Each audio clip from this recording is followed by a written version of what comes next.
तो नोटिफिकेशन बस आने वाली है फिर, आपको लगता है नोटिफिकेशन तो बस आने वाली है। देखिए हमें तो ब्रेकिंग न्यूज चाहिए ना, अब आपने इतनी बड़ी ब्रेकिंग न्यूज दी हमें, आदत से मजबूर हम भी हैं। बहुत बड़ी ब्रेकिंग न्यूज है और मुझे लगता है सब लोग इस पर जरूर बात करेंगे और इसका प्रभाव क्या होगा, इसका इंपैक्ट क्या होगा, अगर आप संक्षिप्त में इस पर कुछ कह सकें तो। देखिए, सीए कानून कोई नई बात नहीं है जी। कांग्रेस पार्टी कई चीजों को भूल गई है।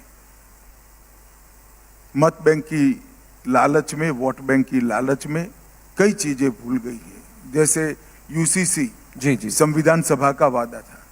इसी तरह से जब देश का दुर्भाग्यपूर्ण तरीके से धर्म के आधार पर विभाजन हुआ, तब पाकिस्तान और अब के बांग्लादेश से लाखों की संख्या में हिंदू, बौद्ध, सिख शरणार्थी आ रहे थे और मार काट हो रही थी।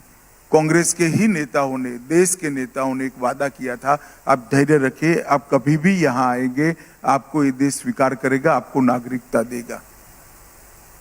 इस वादे पर सभी लोग वहां रहे जी। उनके पर अनेक प्रकार के अत्याचार हुए, धार्मिक प्रताड़ना हुई, धर्म परिवर्तन करने के लिए दबाव बनाया गया, उनकी महिलाओं को, हमारी माताओं बहनों को अपमानित किया गया। वो लोग बदलने के लिए भारत की शरण में आए और अगर आज भारत अपने वो वादे को जो 15 अगस्त 1947 में किया गया है उसको याद नहीं करता है तो वो ठीक नहीं होगा। करोड़ों लोग इस देश के अंदर नागरिकता के बगैर रह रहे हैं, जो वहां से प्रताड़ित। मुझे कोई बता सकता है, ममता बनर्जी बता सकती है कि वो कहां जाए, कहां जाएंगे वो लोग? वहां उनकी सुरक्षा नहीं है, उनकी महिलाओं को अपमानित किया जा रहा है, हमारी माताओं बहनों को अपमानित किया जा रहा है, धर्म परिवर्तन करने के लिए मजबूर किया जा रहा है। हम भी शरण न दे जी, हम भी उनका स्वागत न करें। भारत में स्वागत है, भारत उनको नागरिकता की भी देगा और मेरे आपके जितना अधिकार भी देगा और स्वागत करें। On the other side, Supreme Court dismisses SBI's time extension plea in the electoral bonds case. We'll get to all the latest details while we also track the story very closely with regards to CAA.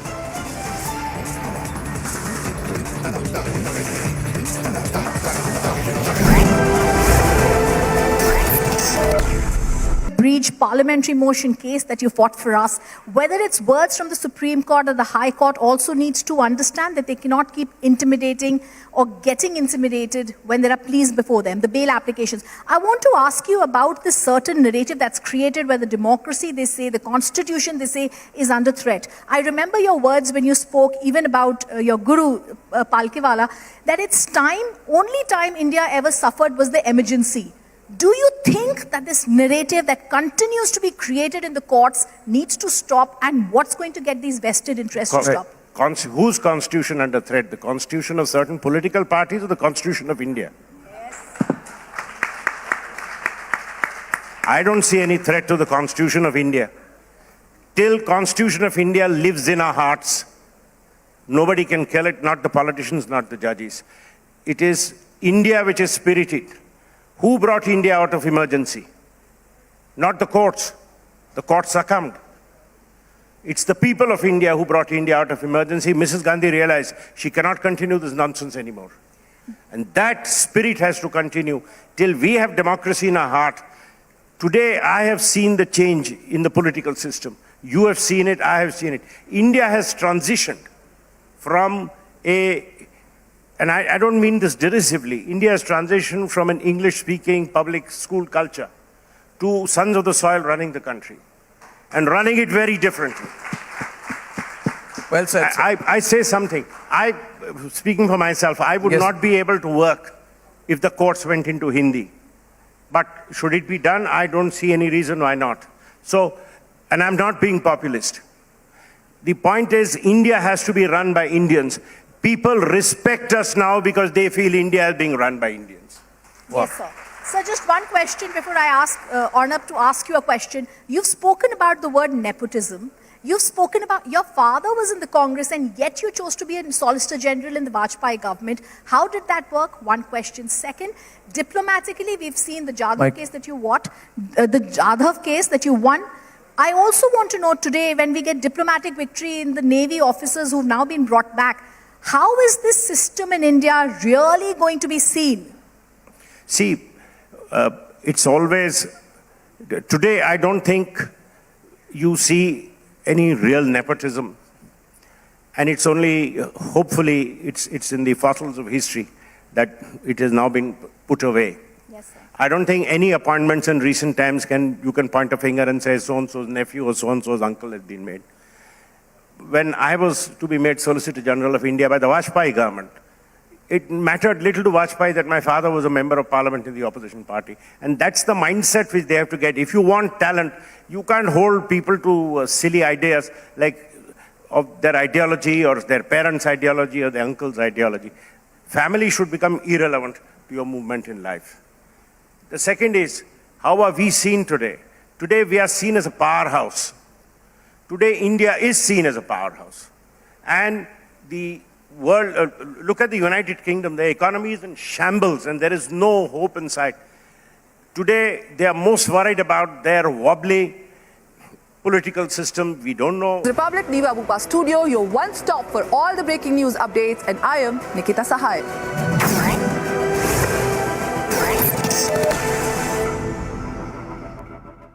I am very, very happy to announce that Niva Bupa Health Insurance has come on board as Republic TV's studio partner. Niva Bupa Health Insurance is the fastest growing company among standalone health insurance players in India.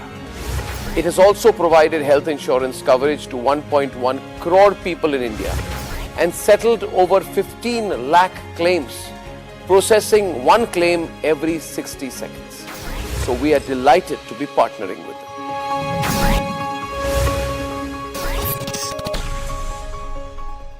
पूरे देश में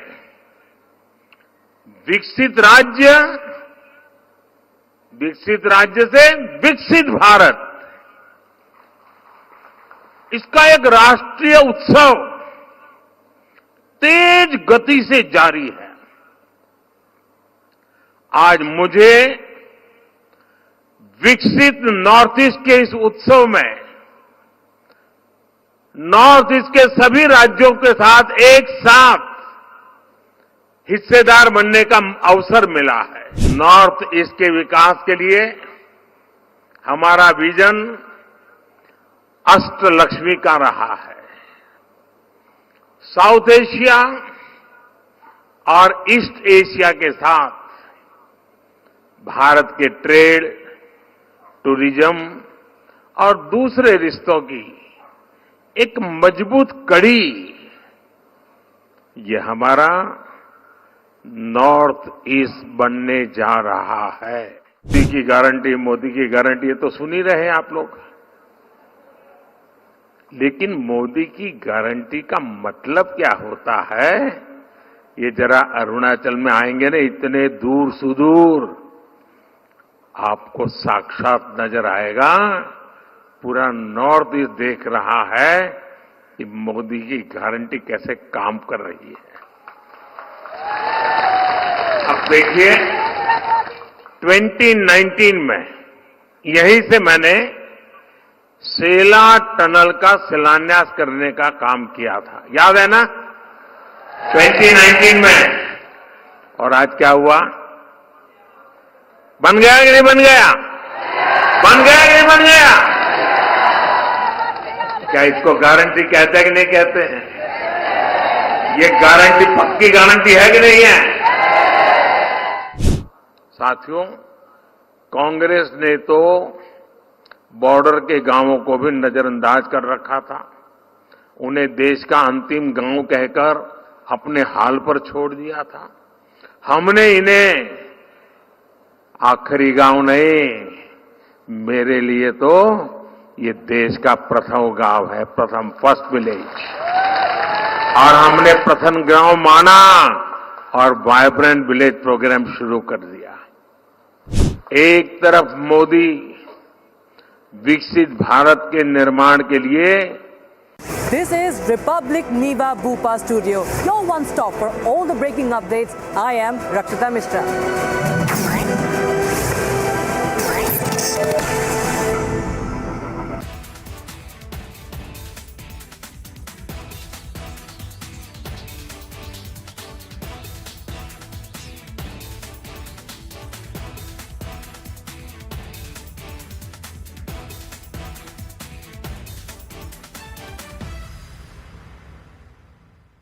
I am very, very happy to announce that Niva Bhupa Health Insurance has come on board as Republic TV's studio partner. Niva Bhupa Health Insurance is the fastest growing company among standalone health insurance players in India.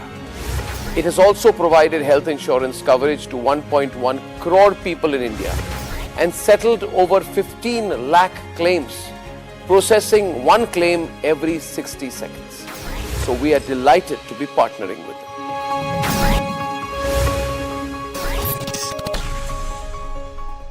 Himantada, I must first congratulate you for being one of the rare politicians who can get a post-lunch audience of this size. It's incredible how popular and viral you've become. It's actually incredible. I mean, you know, now earlier you and I, when we spoke in Hindi, people would make fun of both of us because our Hindi is bad. Now they expect us to speak in Hindi. But Himantada, how do you handle your popularity? At a national level, wherever you go, you get crowds when you go to Andhra Pradesh, you get crowds when you go to Uttar Pradesh, and of course you get crowds when you go to Bengal and Assam. I think my Hindi attract people. तो हिंदी में भी बात करेंगे आज. नहीं ठीक है Entertainment के लिए एकदम. I have had the privilege of knowing you personally for a long time and I have watched your career.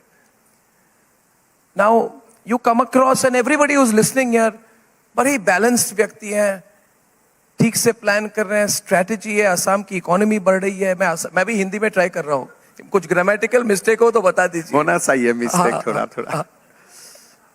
मैं दिल साफ है, जबान साफ नहीं हो मगर दिल साफ है. ये कानून में क्या लिखा था कि छोटे बच्चा का भी विवाह होते हैं तो जो काजी बोलते हैं they can register the marriage and that marriage become legal. ये कानून में वो लिखा हुआ था. हमने जो बाल विवाह का खिलाफ काम किया, हाई कोर्ट एनलर्स many of them on bail saying that in Muslim registration act registration of child marriage is genuine and it is a bona fide, it is legal, so you cannot arrest. So then हमने जाके कानून को जो assembly ने पारित किया था उसी असेंबली से हमने खारिज किया और बाद में खारिज करने के बाद सबसे तो मशवरा होते ही रहता है. खारिज करने के बाद आप बात करेंगे. ये ऐसी बात हो गई कि 370 निकाल दीजिए उसके बाद आप बुलाइए हुर्रियत को. बाद ही बात कीजिए, पहले बात मत कीजिए, कंफ्यूज हो जाएगा. अब viewers, this is, I mean, we are talking about Bharat, the next decade. आप कभी भी जब निर्णय लेना होता है, अगर 370 कानून को खत्म करने का. This is Republic Niva Bhupa Studios, your one-stop destination for all the breaking news updates, and I am Shivangi Shukla.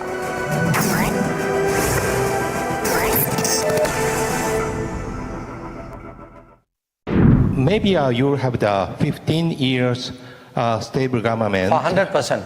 We'll have 15 years. We may have even longer. Okay, hi. But it could be the 20 years.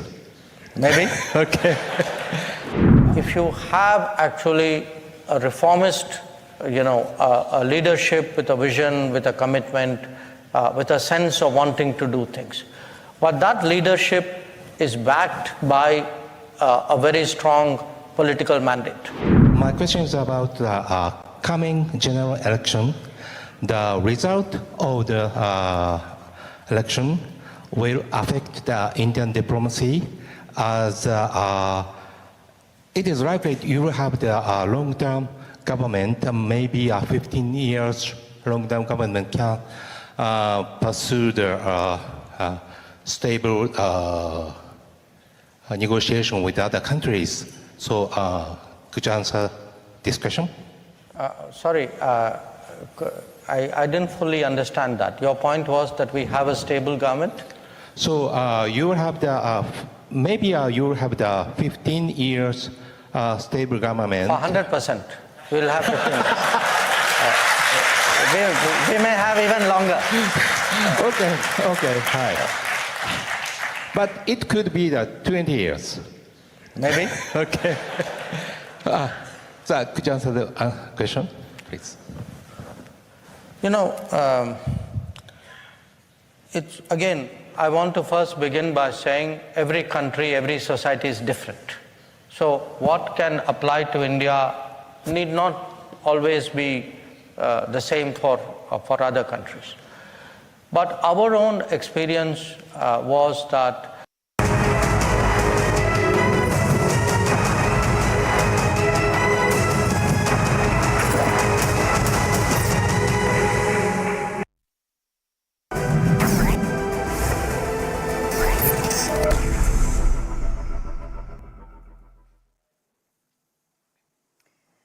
We're live and breaking up. Shubhangi Shukla getting the latest coming in right now. We have a very big update coming in for you. We'll tell you what it is. But first, the headlines we're tracking at this moment.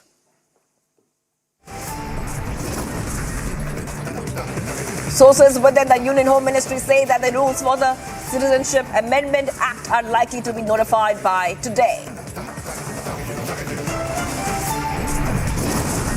Supreme Court dismisses SBI plea seeking extension in connection of electoral bonds case. Supreme Court dismisses Bengal government's plea against CBI probe against Shah Jahan Sheikh in the Sandesh Khali case. After Gyanvapi, Supreme Court allows ASI survey at the Bhojshala temple in Madhya Pradesh.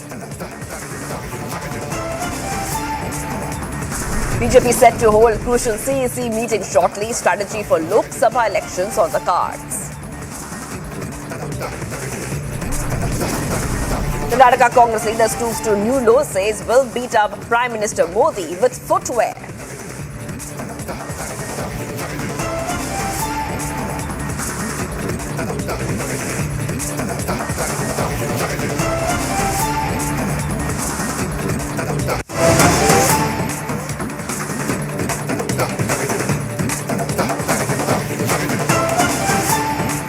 All right, viewers, we're getting a very big update coming for you, and you have to stand by. Stand by for the big announcement by the Prime Minister very shortly. PM Narendra Modi is to make a key announcement in just 30 minutes' time. In just 30 minutes' time, viewers, and we are waiting for that big announcement by the Prime Minister. Only 30 minutes are left. I repeat, only 30 minutes are left for the big announcement of the Prime Minister. Right now, we are not speculating on what exactly that announcement could be as of now. But what we have come to know is that there's a huge announcement by the Prime Minister, and this will happen in under 30 minutes' time, where the Prime Minister is expected to make a very, very big announcement shortly. We are waiting for that announcement to come in.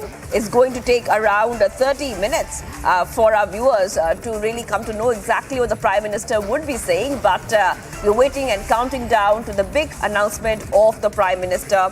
We'll be soon joined by my colleagues who will help us understand what we can expect, as the Prime Minister is likely to make a very big announcement in just around 30 minutes from now. Just around 30 minutes from now. That is what we are seeing. And as we have been telling our viewers, the Prime Minister has been right now touring and visiting multiple states. He has been inaugurating many projects in the past few weeks itself. But what we can expect next is a big announcement by the Prime Minister. Now, the topic and the key issue which will be announced, that is still not clear as of now, but it is definitely something which is extremely important, and extremely important announcement, and a very big announcement indeed that we can expect from the Prime Minister. Now, at the same time, we see that the Prime Minister has been touring different states. He was in West Bengal. He was also shortly he was in Gurugram. He was inaugurating the Dwarka Expressway as well a short while back, viewers. So we can expect the Prime Minister right now to really come out with a big announcement shortly, anytime soon.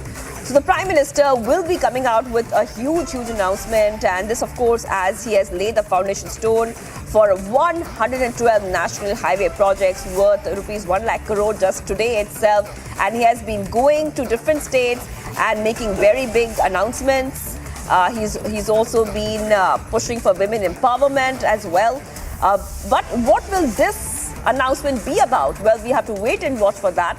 And only 30 minutes are left, viewers. Only 30 minutes are left for that announcement to come in. Maybe less than 30 minutes are left for the announcement to come in. I'm just waiting for our colleagues to join us live. I'm waiting for Abhishek Kapoor, our senior executive editor, and Ashwarya Kapoor, our executive editor politics, and our other editors to join us live right now, so we can get a little bit of a clue as to what we can expect when the Prime Minister will be speaking in just under 30 minutes. Now, we also have been telling you, viewers, that the Prime Minister has been making many speeches, and he has been conducting many rallies all across different states for the past few weeks now. Especially, he has been speaking about big announcements and big decisions that the government is making recently. Let's go straight to my colleague, Abhishek Kapoor, senior executive editor. Now, Abhishek, big announcement with the Prime Minister in 30 minutes. And of course, we are not speculating what it could be. But if you could take our viewers through, if you have any clue about what this could be about. We know it's big, and we also know that this announcement will be very important.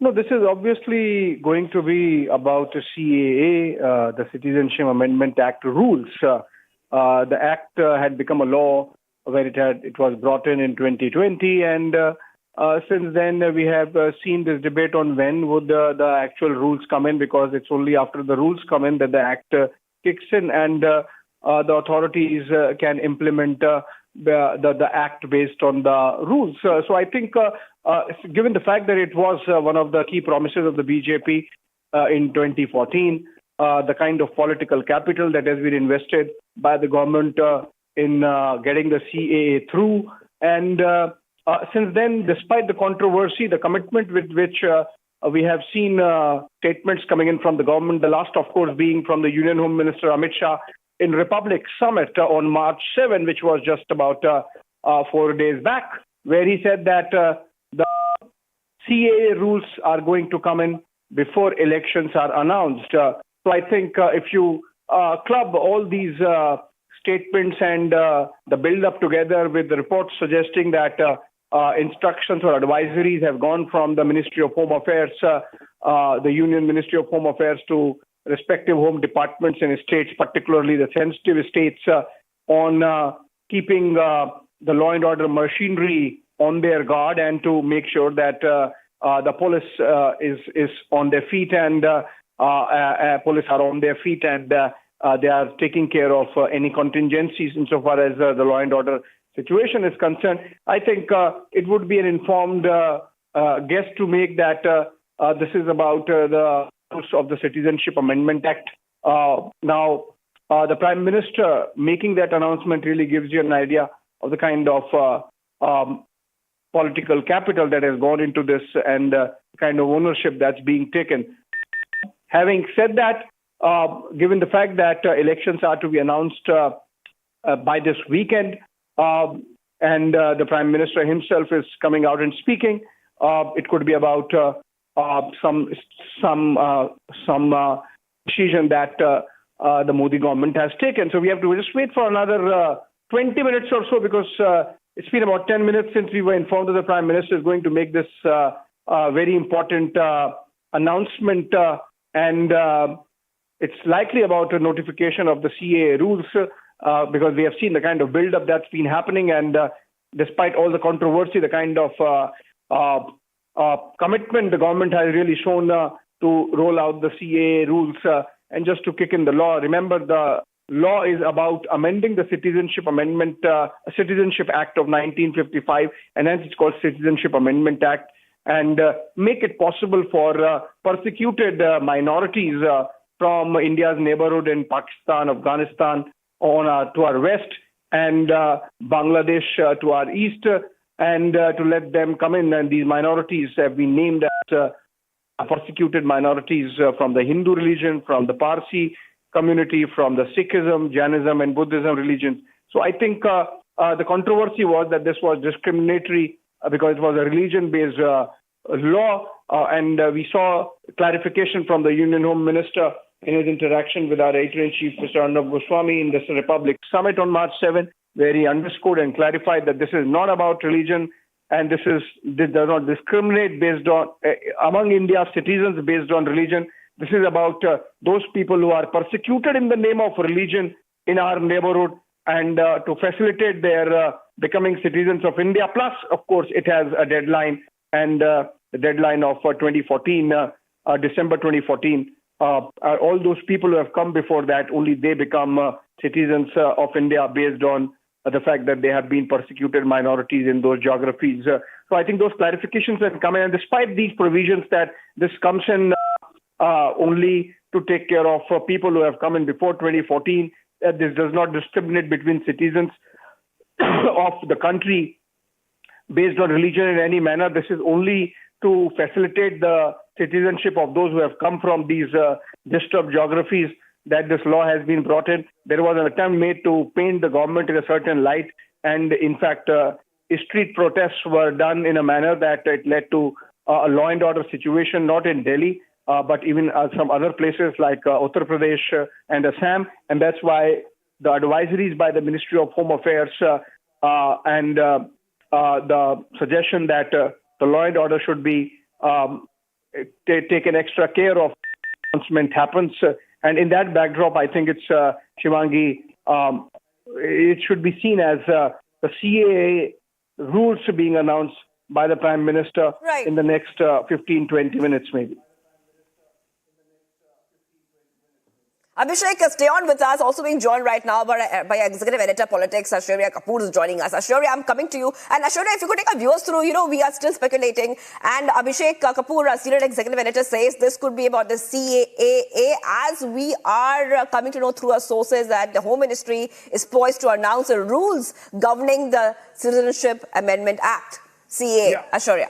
Well, absolutely. Absolutely, Shivangi. And if you see, there are two now important breaking news coming in. First and foremost, the Home Ministry is all set to notify the CAA. We are being told maximum by 8 p.m. I repeat, maximum by 8 p.m. That's news number one, breaking news number one. Breaking news number two, that within the next 20 or not even 20 minutes,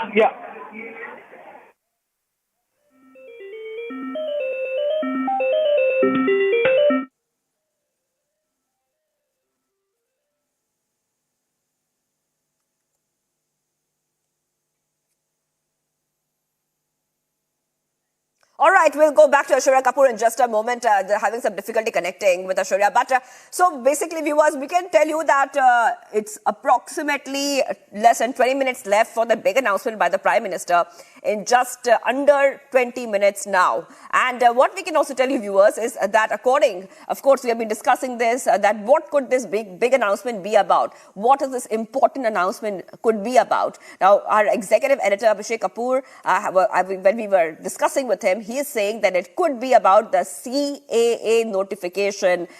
So the centre is likely to notify the Citizenship Amendment Act rules today, and this is source-based information coming in at this point of time. But nevertheless, we're still waiting for approximately less than 20 minutes now, almost 15 minutes for the Prime Minister to speak. He'll be speaking soon, and a big announcement is likely any time now. Now, remember that we also broke the story a short while back that the Union Ministry of Home Affairs is likely to notify the rules for the CAA by today evening. And this is, of course, coming in line with there were speculations that the government would notify the rules for the CAA ahead of the announcement of the Lok Sabha elections.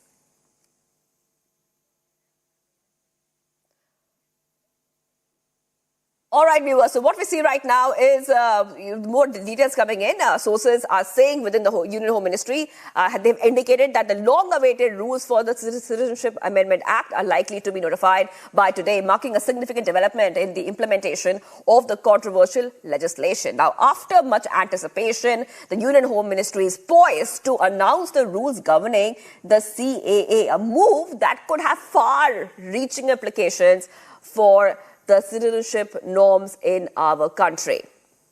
And viewers, It was on Republic Summit that Amit Shah had indicated implementation of the CAA soon. Listen in to what Amit Shah told Republic's editor-in-chief Arnab Goswami during the Republic Summit. Amit Shah ji, Bengal में ही नहीं पूरे देश में गृह मंत्री जी CAA कब लागू होगा? क्योंकि अब मॉडल कोड ऑफ कॉन्डक्ट कभी भी लागू हो सकता है और आपका बयान भी आ चुका है कि CAA लागू होकर रहेगा, तो इस पर कोई टाइमलाइन आप कह सकते हैं कि कब होगा? मैं फिर से कहता हूं, CAA ये देश का कानून है, पत्थर पर लकीर है, ये वास्तविकता है, ये लागू होगा ही होगा और इस चुनाव के पहले होगा। इस चुनाव के पहले होगा, इस चुनाव के पहले होगा। ये बहुत बड़ी बात कही है आज। मैं तो ये कह सकता हूं कि ये हाहाकार हो गई। आपने जो बात अभी कही है, गृह मंत्री जी ने बहुत बड़ी बात हम सबके सामने प्रणव जी, तालियां बज गई, कोई धमाका नहीं है। ये बात मैं 10 बार बता चुका हूं। नहीं, मगर आप चुनाव के पहले CAA लागू होगा। इस देश का कानून है, इसको कोई नहीं रोक सकता। फैंटास्टिक। तो नोटिफिकेशन बस आने वाली है, फिर आपको लगता है नोटिफिकेशन तो बस आने वाली है। देखिए, हमें तो ब्रेकिंग न्यूज चाहिए ना। अब आपने इतनी बड़ी ब्रेकिंग न्यूज दी है, आदत से मजबूर हम भी हैं। बहुत बड़ी ब्रेकिंग न्यूज है और मुझे लगता है सब लोग इस पर जरूर बात करेंगे और इसका प्रभाव क्या होगा, इसका इंपैक्ट क्या होगा, अगर आप संक्षिप्त में इस पर कुछ कह सकें तो। देखिए, CAA कानून कोई नई बात नहीं है जी। कांग्रेस पार्टी कई चीजों को भूल गई है। मत बैंक की लालच में, वोट बैंक की लालच में कई चीजें भूल गई है। जैसे UCC जी संविधान सभा का वादा था। इसी तरह से जब देश का दुर्भाग्यपूर्ण तरीके से धर्म के आधार पर विभाजन हुआ, तब पाकिस्तान और अब के बांग्लादेश से लाखों की संख्या में हिंदू, बौद्ध, सिख शरणार्थी आ रहे थे और मार काट हो रही थी। कांग्रेस के ही नेताओं ने, देश के नेताओं ने एक वादा किया था, आप धैर्य रखिए, आप कभी भी यहां आएंगे, आपको ये देश स्वीकार करेगा, आपको नागरिकता देगा। इस वादे पर सभी लोग वहां रहे जी। उनके पर अनेक प्रकार के अत्याचार हुए, धार्मिक प्रताड़ना हुई, धर्म परिवर्तन करने के लिए दबाव बनाया गया, उनकी महिलाओं को, हमारी माताओं बहनों को अपमानित किया गया। वो लोग बदलने के लिए भारत की शरण में आए और अगर आज भारत अपने वो वादे को जो 15 अगस्त 1947 में किया गया है उसको याद नहीं करता है तो वो ठीक नहीं होगा। करोड़ों लोग इस देश के अंदर नागरिकता के बगैर रह रहे हैं, जो वहां से प्रताड़ित। मुझे कोई बता सकता है, ममता बनर्जी बता सकती है कि वो कहां जाए, कहां जाएंगे वो लोग? वहां उनकी सुरक्षा नहीं है, उनकी महिलाओं को अपमानित किया जा रहा है, हमारी माताओं बहनों को अपमानित किया जा रहा है, धर्म परिवर्तन करने के लिए मजबूर किया जा रहा है। हम भी शरण न दे जी, हम भी उनका स्वागत न करें। भारत में स्वागत है, भारत उनको नागरिकता की भी देगा और मेरे आपके जितना अधिकार भी देगा और स्वागत करेगा।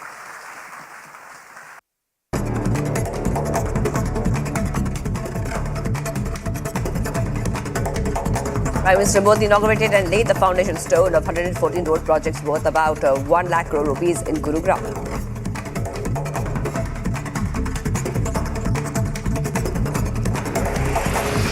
The Supreme Court dismissing the SBI's plea seeking extension, former Rajasthan Chief Minister Ashok Gehlot said that the SBI's credibility has gone down. He also welcomed the Supreme Court's decision to direct SBI to submit the report tomorrow. कि अपनी credibility थी वो down हुई है। Supreme court ने आज कहा तो बिल्कुल ठीक कहा है, कल तक रिकॉर्ड पेश करो आपने इतने दिन तक क्या किया।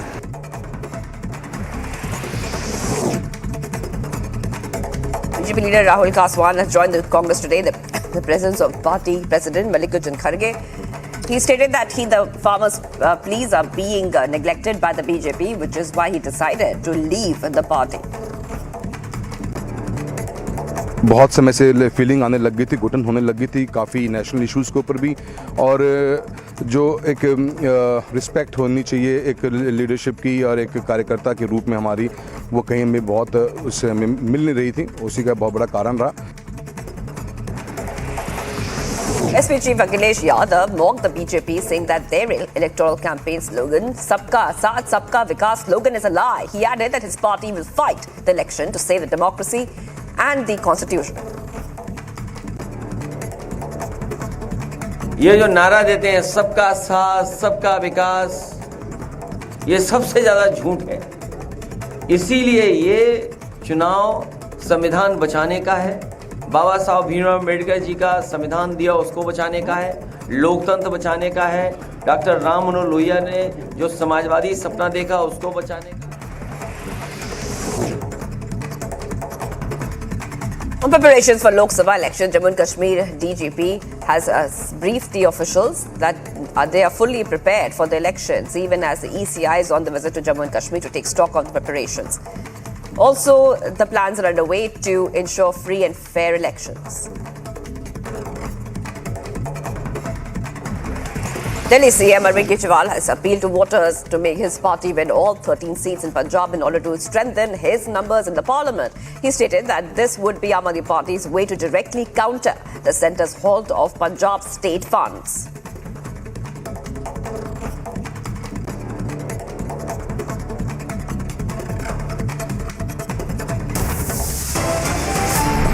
Much for coming up, viewers. And nation stays on standby as Prime Minister Modi is likely to make a key announcement in under 30 minutes.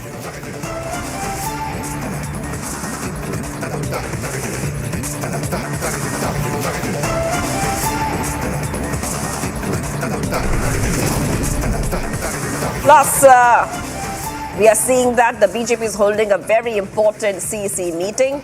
Strategy for Lok Sabha elections on the cards.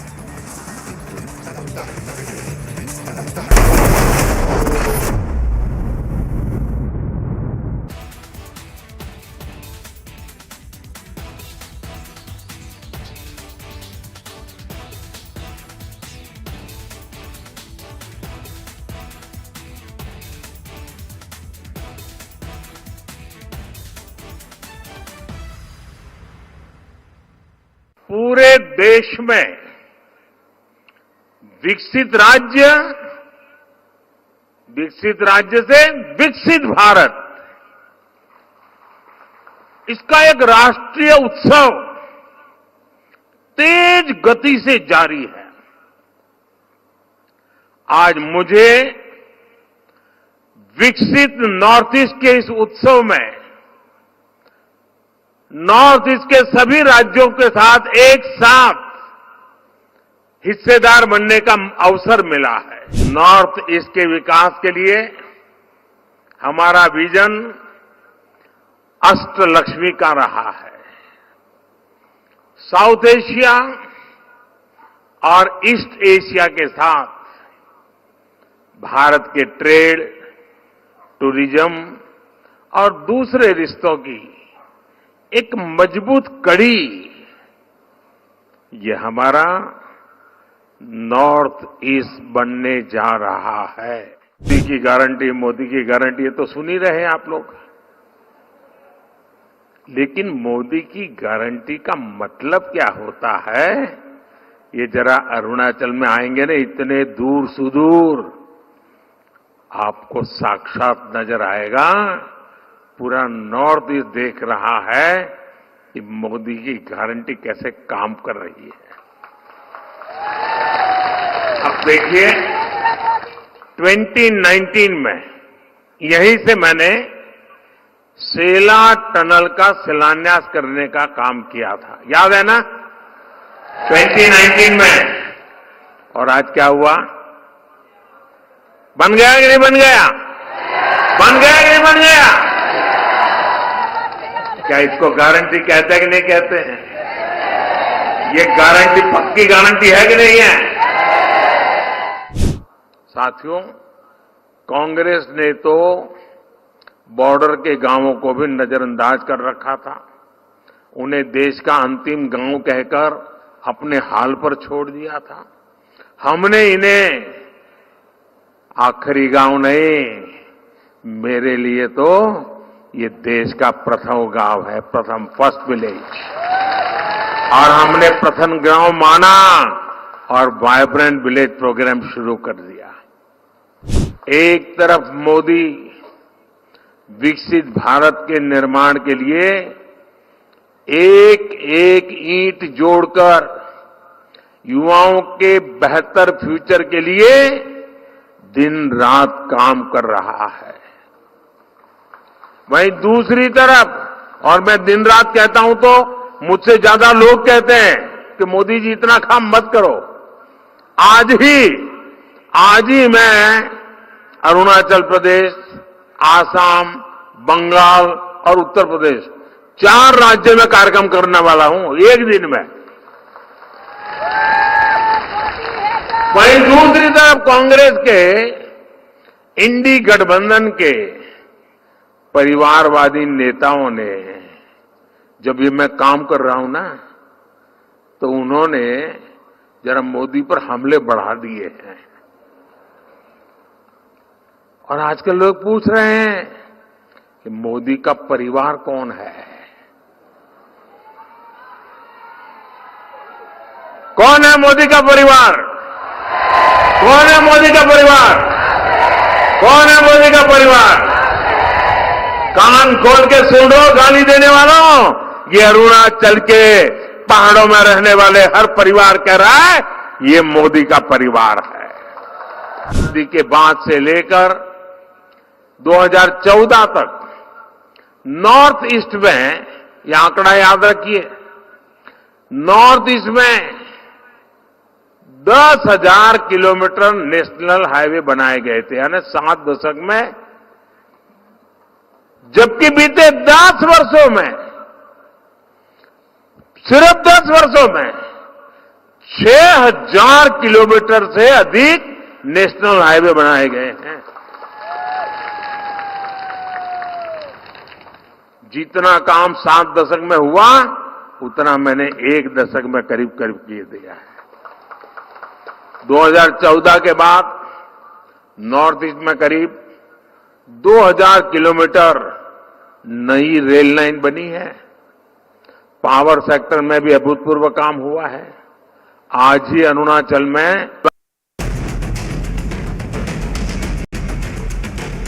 Well, in a shocking incident, a 36-year-old Hyderabad-based woman's body was found in a waste bin in Australia on Sunday. Well, a shocking incident where the woman was identified as Chaitanya, 36-year-old, who was residing in Australia along with her husband and son. Well, according to the reports, what we are being told is that the police officials, the local authorities, had found her body in a waste bin in Australia on Sunday. Now, the family members of Chaitanya demand justice and also has written to the officials at the Government of India demanding that her body should be brought back to India and handed over to the family members and demand justice. But a shocking incident which has now come to light, where we see that the 36-year-old Chaitanya's body was found in a waste bin in Australia, and now the police officials are further investigating into this matter and to know what exactly is the reason behind the murder of 36-year-old Chaitanya in Australia. Viewers, much more coming up on the other side. We are standing by as the Prime Minister is likely to make a key announcement very soon.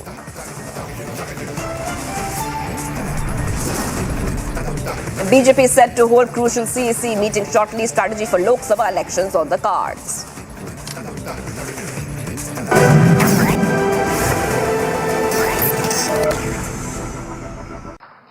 साथियों, आप भी जानते हैं कि ये समय वैश्विक अनिश्चितताओं और अस्थिरता का समय है, और एक्सपर्ट्स कह रहे हैं कि सेकेंड वर्ल्ड वॉर के बाद ये सबसे अधिक अस्थिर समय अनुभव हो रहा है,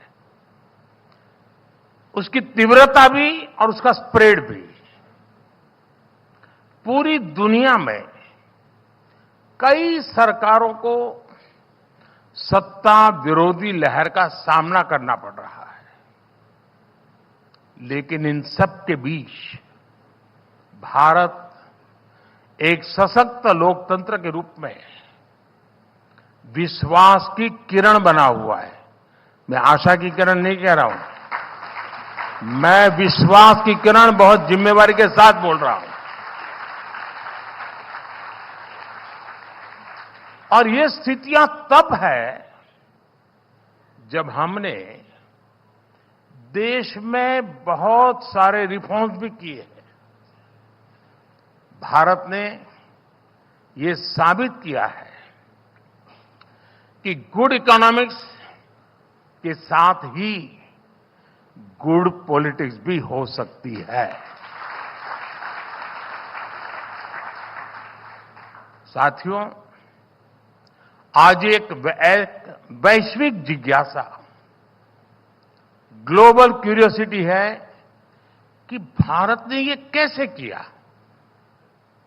ये इसलिए हुआ क्योंकि हमेशा सिक्के के किसी भी पहलू को नजरअंदाज नहीं किया। ये इसलिए हुआ क्योंकि हमने देश की जरूरतें भी पूरी की और सपने भी पूरे किए। ये इसलिए हुआ क्योंकि हमने समृद्धि पर भी ध्यान दिया और सशक्तिकरण पर भी काम किया।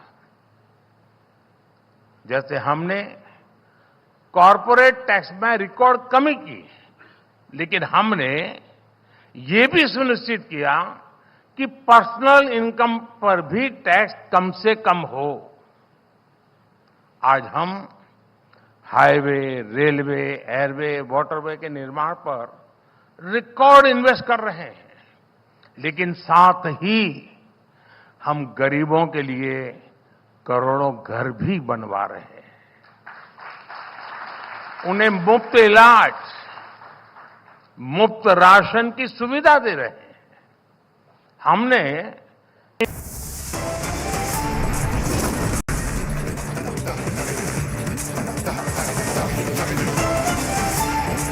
Nation stays on standby as Prime Minister Modi is likely to make a key announcement in 30 minutes.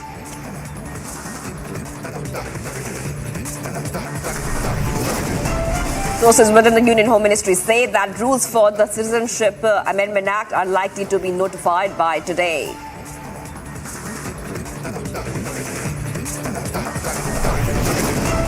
BJP set to hold crucial CAA meeting shortly. Strategy for Lok Sabha elections on the cards.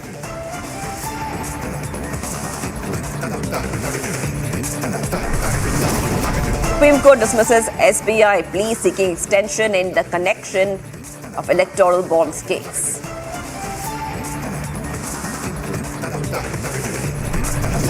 Supreme Court dismisses Bengal government's plea against CBI probe against Shah Jahan Sheikh in the Sandesh Khali case.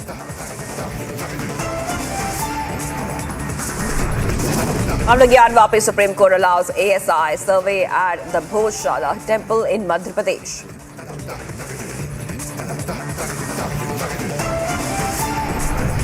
The Karnataka Congress leader stoops to a new low, says will beat up Prime Minister Modi with footwear.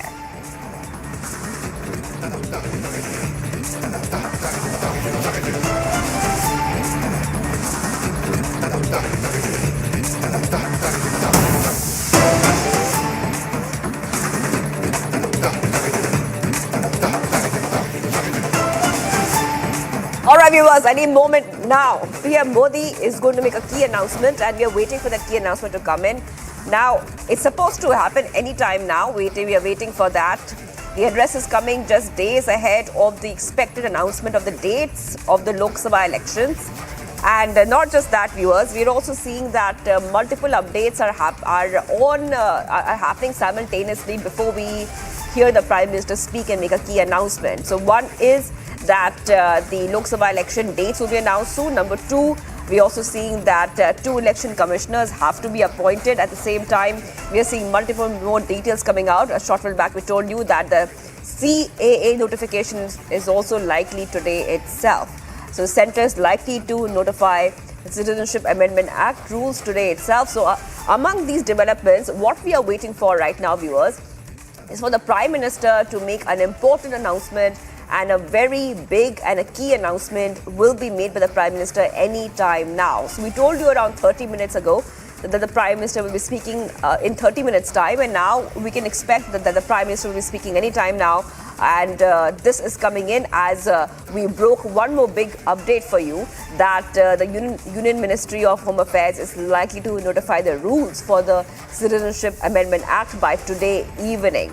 And not just that, viewers, we have been getting you all the top details on what we can expect next, and we can also tell you that as we approach the Lok Sabha elections, we are seeing back-to-back major developments breaking first here on Republic TV. So the Prime Minister will be making a key announcement very soon, an important announcement very soon, and as per Republic and as per our senior editors who are here, they say that it could be on the CAA.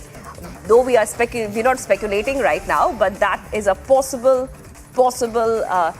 outcome. I just want to go across to Abhishek Kapoor, our senior executive editor, who's joining us. Abhishek, the Prime Minister will be addressing the nation very soon, and whenever the Prime Minister makes an address to the nation, we have seen very big announcements. Especially what comes on the top of my mind is the COVID announcements and the lockdown a couple of years ago. And today, of course, it looks like, and this is something that you were speaking about, that a major CAA announcement could be made. Is it, Abhishek?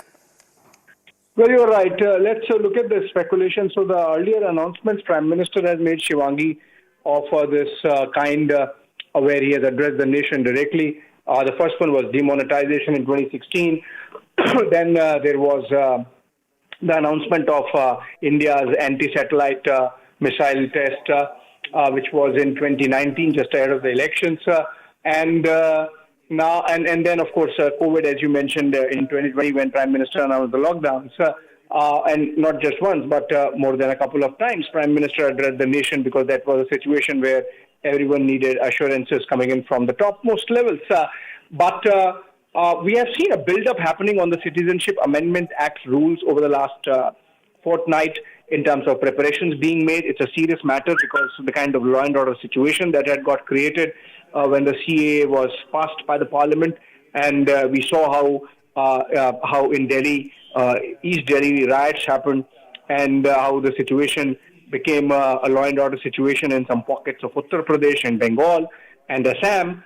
And so I think it has been taken seriously, given the announcement that was made by Union Home Minister Amit Shah in our Republic Summit on March 7, that the CAA rules would come in or kick in ahead of the announcement of elections, I think, and the fact that the Prime Minister is traveling tomorrow and the day after, and the fact that on 14th or 15th, it's likely that the Election Commission might announce, if not on 14th, then on 15th, perhaps the Election Commission might announce the polls and the Model Code of Conduct would kick in.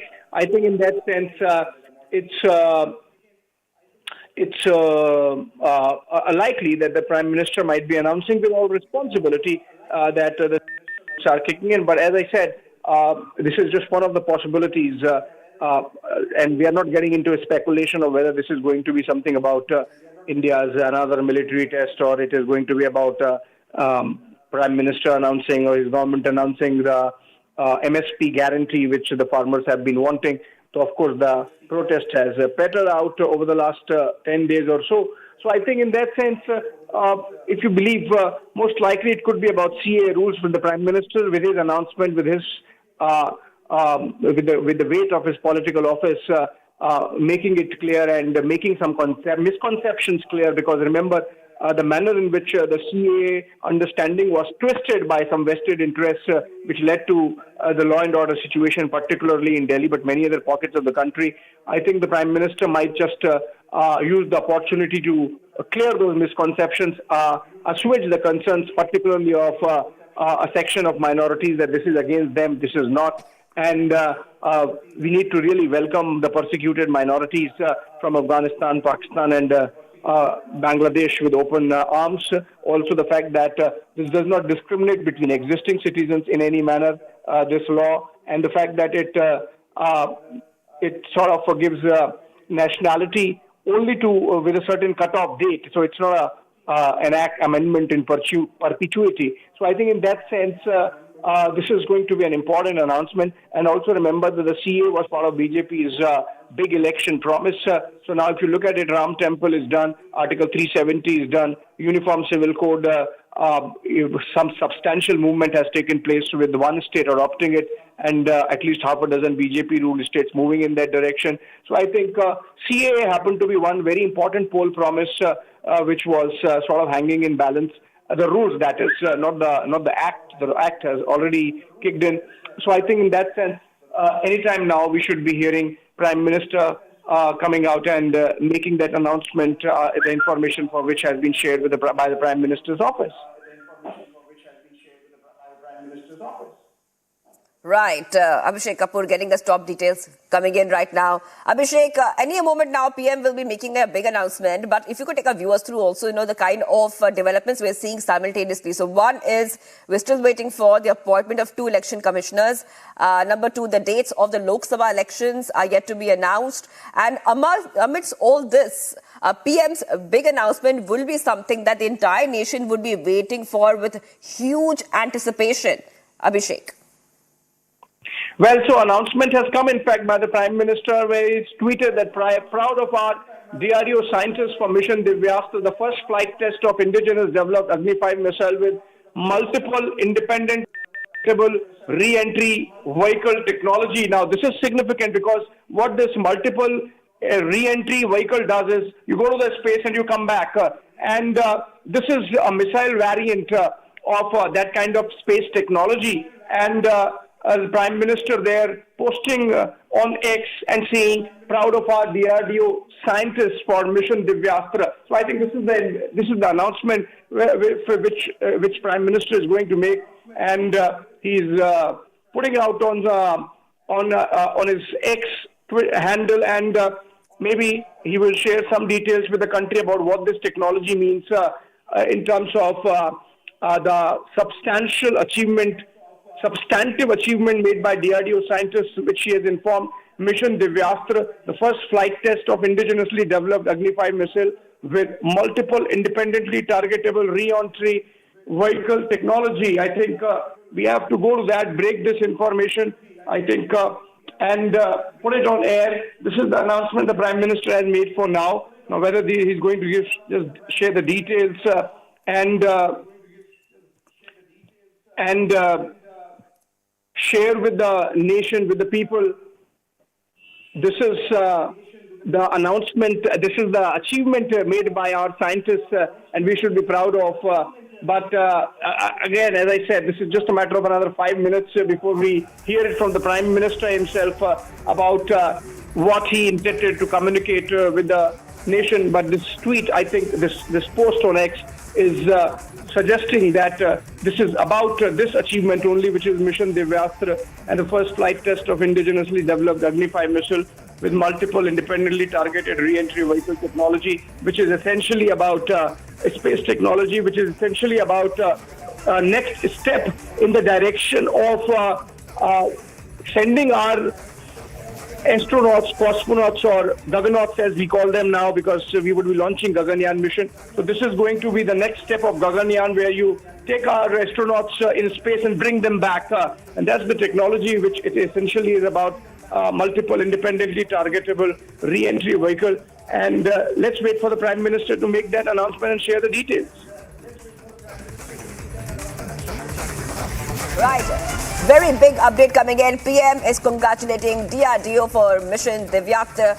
And this is a big achievement, PM Modi is saying, of the Defence Research and Development Organization scientists for their successful execution of Mission Divyastra, marking the first flight test of the indigenously developed Agni 5 missile equipped with multiple independently targetable re-entry vehicle technology. And Abhishek, this is basically a very, very big development, because this is a multiplier. This is a force multiplier for India. And a very big announcement by the Prime Minister. He has, of course, taken to X to talk about it. And he has expressed pride in the technological prowess demonstrated by our DRDO scientist. Abhishek. Yes, so I think as the name suggests, and as I understand that through this terminology, this is essentially a weapon, a missile, which can have multiple payloads and or multiple warheads, and each can have a different target. So I think in that sense, this is a significant achievement for Indian scientists to be getting that technology. So what you're doing is you're launching one missile in space, and it sort of carries warheads, which can then independently go to different targets. And that's a substantive advancement in terms of integrating our space technology with our weapon science, and the DRDO taking the lead there. This has a jet engine. This is similar to a jet engine, but with a different payload capacity, and integrating it in a manner that over a large range, you can have these warheads targeting different, having different targets and having their own trajectory even as the main missile continues its journey. So I think we have to wait for the Prime Minister to come and make that announcement, but he has already put it out on X, where this is an achievement of the DRDO and Agni, first successful testing of Agni missile, Agni 5 missile with multiple entry and technology. And I think India today tested Mission Divyastra, the first flight of indigenously developed Agni 5 missile with MIRV technology. This will ensure that a single missile can deploy multiple warheads at different locations, exactly what I was saying. And this is the information now coming in from the Prime Minister's office. This is a project, we are also told that this Mission Divyastra had a woman as a project director, and significant contribution coming in from women as part of the team.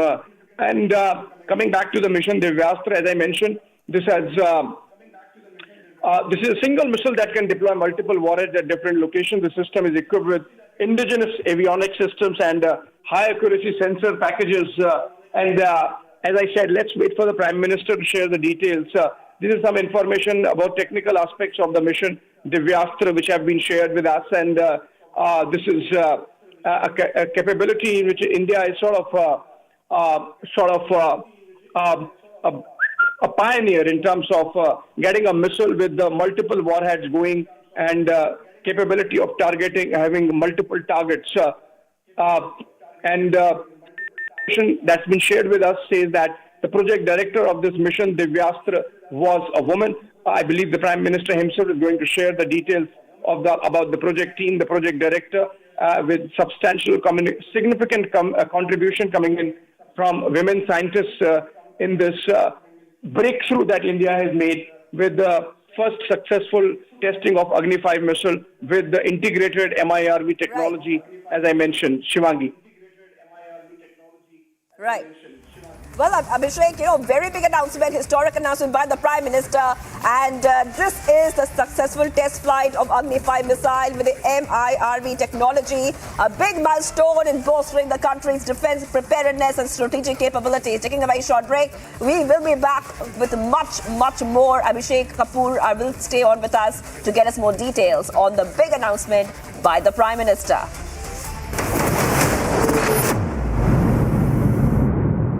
Breach parliamentary motion case that you fought for us, whether it's words from the Supreme Court or the High Court, also needs to understand that they cannot keep intimidating or getting intimidated when there are pleas before them, the bail applications. I want to ask you about this certain narrative that's created where the democracy, they say, the constitution, they say, is under threat. I remember your words when you spoke even about your guru, Palkewala, that it's only time India ever suffered was the emergency.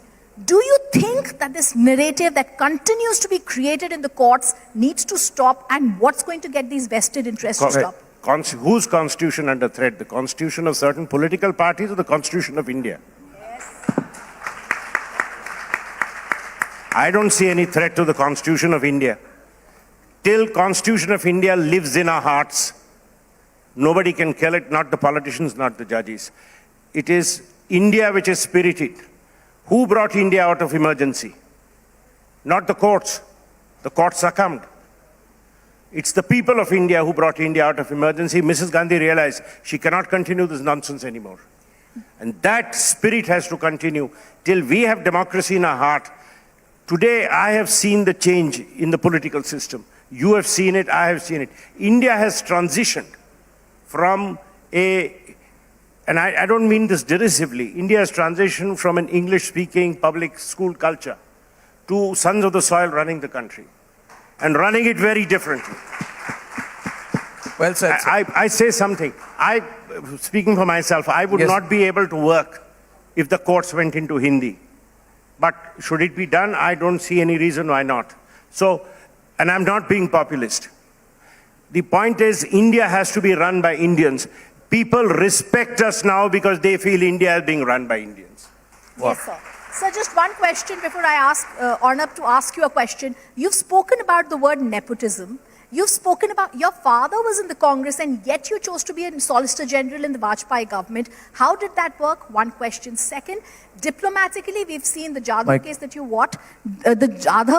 you won. I also want to know today, when we get diplomatic victory in the Navy officers who've now been brought back, how is this system in India really going to be seen?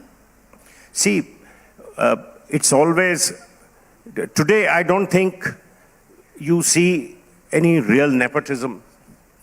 And it's only, hopefully, it's in the fossils of history that it has now been put away.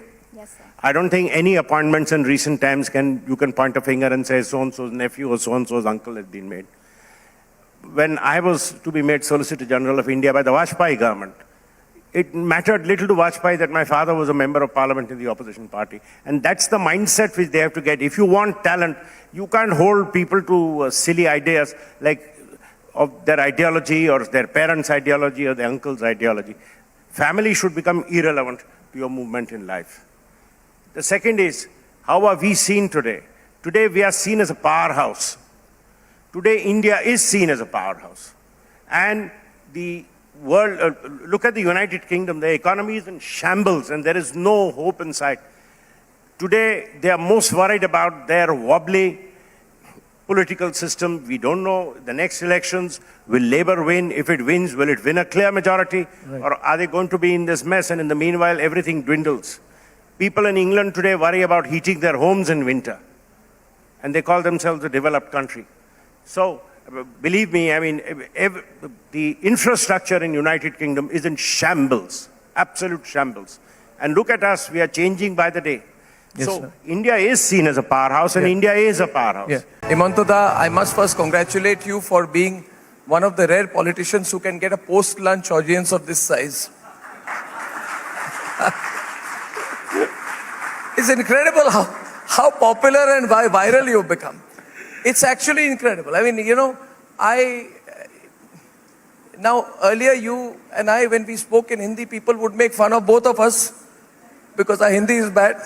Now they expect us to speak in Hindi. But Himantoda, how do you handle your popularity? At a national level, wherever you go, you get crowds when you go to Andhra Pradesh, you get crowds when you go to Uttar Pradesh, and of course you get crowds when you go to Bengal. I think my Hindi attract people.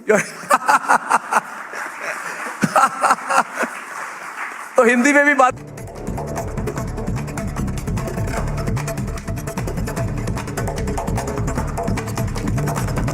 Seeing the Prime Minister inaugurated and laid the foundation stone of 114 road projects worth about 1 lakh crore rupees in Gurugram.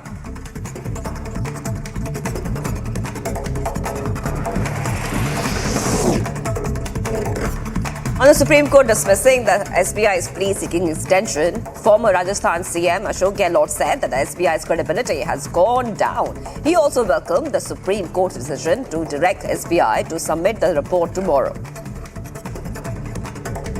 कि अपनी credibility थी वो down हुई है। Supreme court ने आज कहा तो बिल्कुल ठीक कहा है। कल तक रिकॉर्ड पेश करो आपने इतने दिन तक क्या किया। BJP leader Rahul Kanswas joined the Congress today in the presence of party president Mallikarjun Kharge. It stated that the farmers' protests are being and the pleas are being neglected by the BJP, which is why he decided to leave the party. बहुत समय से feeling आने लग गई थी, घुटन होने लग गई थी काफ़ी नेशनल इश्यूज़ के ऊपर भी, और जो एक रिस्पेक्ट होनी चाहिए एक लीडरशिप की और एक कार्यकर्ता के रूप में हमारी, वो कहीं हमें बहुत उससे हमें मिल नहीं रही थी, उसी का बहुत बड़ा कारण रहा। SP Chief Akhilesh Yadav mocked the BJP, saying that their electoral campaign slogan "Sabka Saath, Sabka Vikas" slogan is a lie. He added that his party will fight the election to save democracy and the constitution. ये जो नारा देते हैं सबका साथ सबका विकास, ये सबसे ज्यादा झूठ है। इसीलिए ये चुनाव संविधान बचाने का है, बाबा साहब भीमराव अम्बेडकर जी का संविधान दिया उसको बचाने का है, लोकतंत्र बचाने का है, डॉक्टर राम मनोहर लोहिया ने जो समाजवादी सपना देखा उसको बचाने का है। For Lok Sabha election, Jammu and Kashmir DGP said that the officials are fully prepared for the elections. Even as ECI is on the visit to Jammu and Kashmir to take stock of the preparations, the plans are underway to ensure free and fair elections.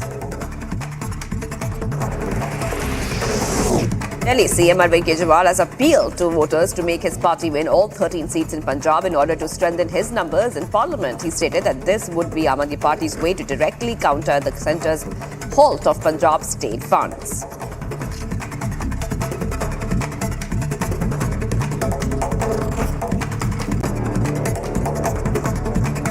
And viewers, the other story we're tracking right now, but addressing the Sashakt Nari Viksit Bharat program in Delhi, Prime Minister Modi hailed women participation in IT, space, science sectors.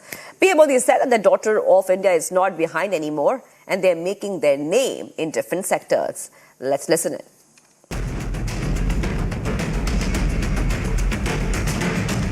आसमान में commercial flight हो या खेती किसानी में drone, Bharat की बेटियां कहीं भी किसी से भी पीछे नहीं है। और इस बार तो 26 जनवरी आपने देखा होगा टीवी पे, 26 जनवरी के कार्यक्रम में कर्तव्य पथ पर सारा हिंदुस्तान देख रहा था, नारी नारी नारी नारी का ही ताकत का जलवा था वहां पर। साथियों, आने वाले सालों में देश में ड्रोन टेक्नोलॉजी का बहुत विस्तार होने वाला है। छोटी छोटी मात्रा में दूध, सब्जी और दूसरे उत्पाद अगर नजदीक के मार्केट तक पहुंचाना है तो ड्रोन एक सशक्त माध्यम बनने वाला है। दवाई की डिलीवरी हो, मेडिकल टेस्ट के सैंपल की डिलीवरी हो, इसमें भी ड्रोन बहुत बड़ी भूमिका निभाते हैं।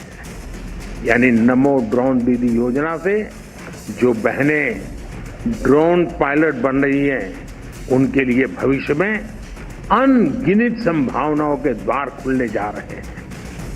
माताओं बहनों, बीते 10 वर्षों में जिस तरह भारत में महिला स्वयं सहायता समूहों का विस्तार हुआ है, वो अपने आप में एक अध्ययन का विषय है।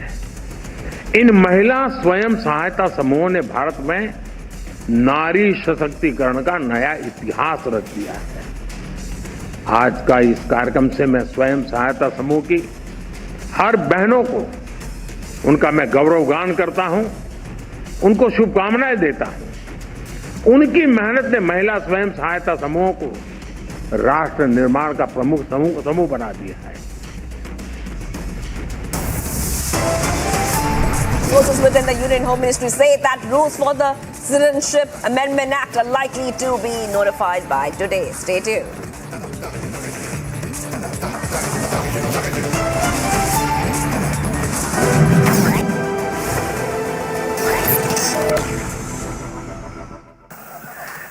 The nation wants to know whether it's true that you are fighting the next Lok Sabha elections from Mumbai. So let's start with a political question. In fact, at the WTO Director General gave it away when he said, why is Piyush Goyal not come for WTO yet? So he says, you see, he's very busy. He is fighting an election.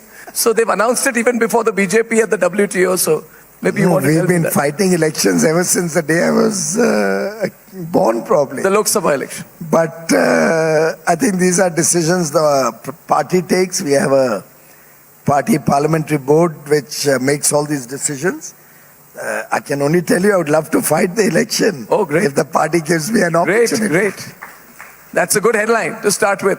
Piyush Goyal says he's going to be excited to fight the election if the party gives him an opportunity. The theme is Bharat the next decade, because we have very limited time today. And that is Bharat the next decade. Beyond the politics of India. Yes, sir. This growing nation, a nation which is now anxiously waiting for its day in the sun. And I think that's where we are headed. Today, when I walk in the streets of London, sir, it's not, ouch, here comes an Indian, it's, wow, here comes an Indian. Wow, that's amazing. So from where you are India's #1 jurist, legal voice, one of the biggest international lawyers. How do you view Bharat the next decade? And from the point of view of jurisprudence and law, what needs to be done to get us there? We need to... mic closes. We need to get our courts in sync with the rest of India. You don't think they are? They are. You cannot run a 21st century India with 19th century mindset courts. And that's what we have. Wow. You believe our courts are not with the times? No, they are not. And I say so because I'm a part of the system. And I say so in a positive sense, not to denigrate or degrade anybody, because that doesn't help. But there is a lot of catching up to do. There is a lot of catching up to do at all levels. Domain expertise has been brought into government. Domain expertise has to be brought into the judicial system. Can you expand on that? So if you have commercial courts, you must have judges who understand commerce. You cannot have judges who look blank when you talk of competition. You cannot have judges who look blank when you talk of financial services. And that domain expertise has to come so that the lower rung of judiciary is repaired. Our Supreme Court has to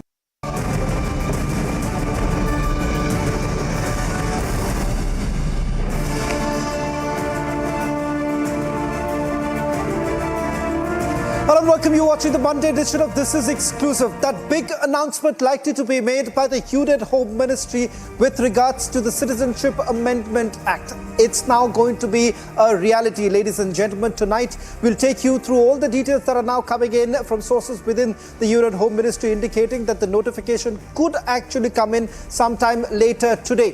What kind of ramification will it really have? Opposition has already begun what they've done in the past, fear-mongering as far as Citizenship Amendment Act is concerned. Union Home Minister gave that first indication during the Republic Summit in an exclusive conversation with Editor-in-Chief Arnab Goswami. We'll play out that interview too. All this and much more on this edition of This Is Exclusive. Historic announcement by Prime Minister Modi. PM announces Mission Divyastra. Congress ridicules DRDO.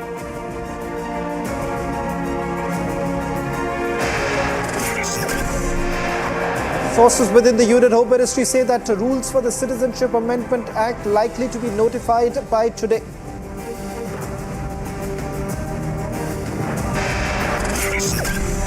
BJP set to hold crucial CEC meeting shortly. Strategy for Lok Sabha elections on the cards.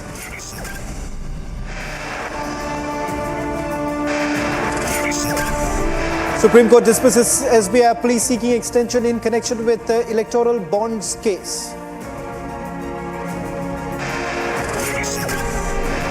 Supreme Court dismisses Bengal government's plea against a CBI probe against Shahjahan Sheikh in the Sandesh Khali case.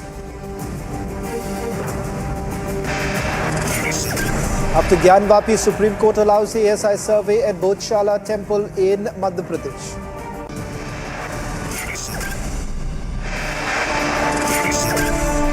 Karnataka Congress leader stoops to new low, says will beat up Prime Minister Modi with footwear.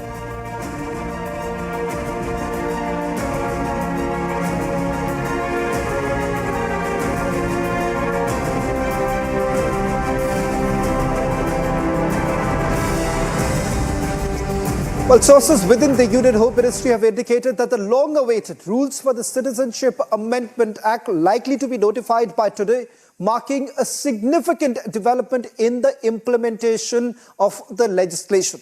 Now, after much anticipation, the Union Home Ministry is poised to announce the rules that are governing the Citizenship Amendment Act, a move that could have far-reaching implications for citizenship norms in the country. Ladies and gentlemen, a quick recap of what exactly is the CAA and why is it that the opposition parties have been fear-mongering on this entire matter.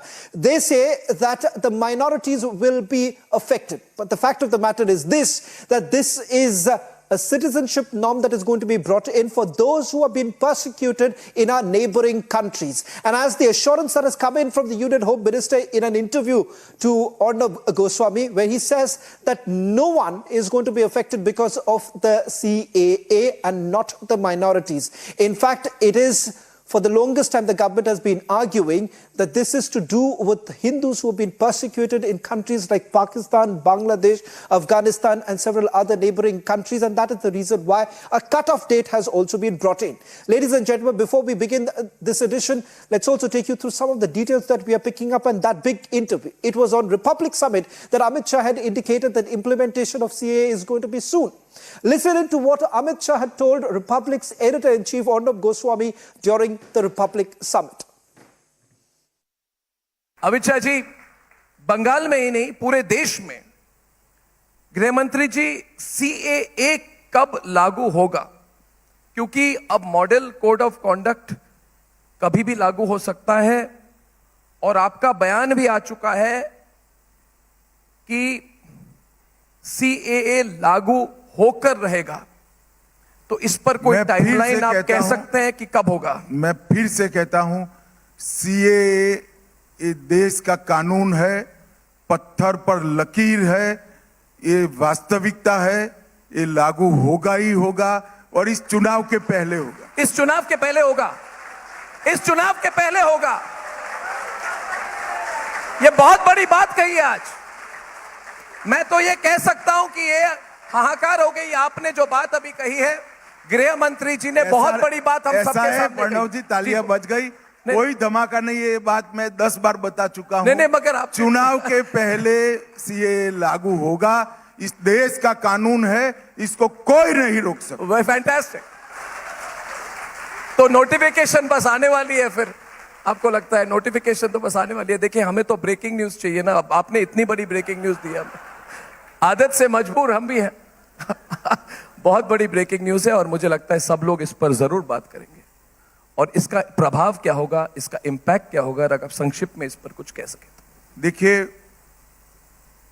CAA कानून कोई नई बात नहीं है जी। Congress party कई चीजों को भूल गई है। मत बैंक की लालच में, वोट बैंक की लालच में कई चीजें भूल गई है। जैसे UCC जी संविधान सभा का वादा था। इसी तरह से जब देश का दुर्भाग्यपूर्ण तरीके से धर्म के आधार पर विभाजन हुआ, तब पाकिस्तान और अब के बांग्लादेश से लाखों की संख्या में हिंदू, बौद्ध, सिख शरणार्थी आ रहे थे और मार काट हो रही थी। कांग्रेस के ही नेताओं ने, देश के नेताओं ने एक वादा किया था, आप धैर्य रखिए, आप कभी भी यहां आएंगे, आपको ये देश स्वीकार करेगा, आपको नागरिकता देगा। इस वादे पर सभी लोग वहां रहे जी। उनके पर अनेक प्रकार के अत्याचार हुए, धार्मिक प्रताड़ना हुई, धर्म परिवर्तन करने के लिए दबाव बनाया गया, उनकी महिलाओं को, हमारी माताओं बहनों को अपमानित किया गया। वो लोग बदलने के लिए भारत की शरण में आए और अगर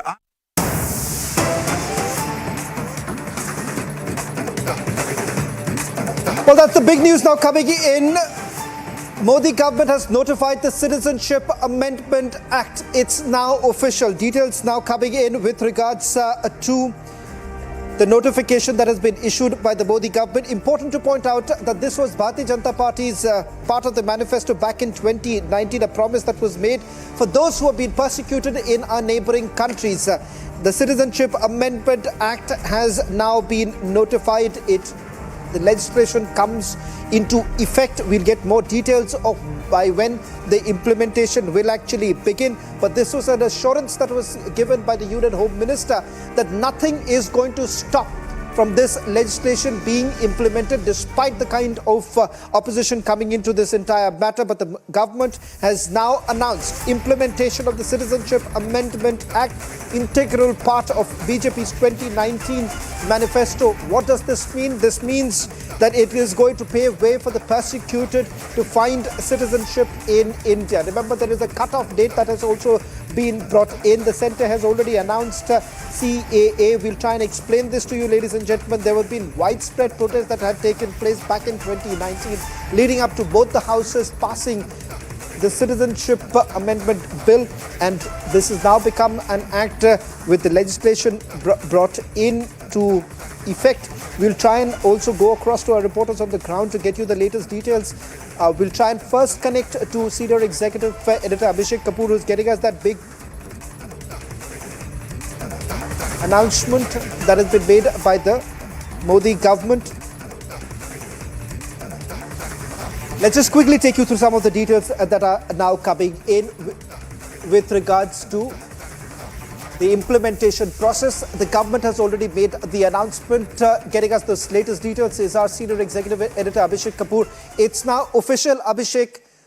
The government has announced the CAA rules. In terms of implementation, when does it come into effect? Well, yes, Shawan, so that information coming in through government sources that the CAA rules have been notified, after which all the persecuted minorities in Afghanistan, Pakistan and Bangladesh, with a cutoff, of course, of the CAA as provided in the Act, would be entitled to become citizens of India. Remember the kind of controversy that took place on this issue in 2019 to 2020, in fact, when the Act was passed by the Parliament, the manner in which some motivated vested interest, inimical to India's peace and prosperity, twisted the narrative and the meaning of the CAA and created an impression that it is against a particular minority, or that it is aimed at denying citizenship to already existing citizens of the country. And I think the government, of course, waited for a long 5 years to let the temper subside. Subsequently, we have seen a lot of communication happening. The last, of course, remember,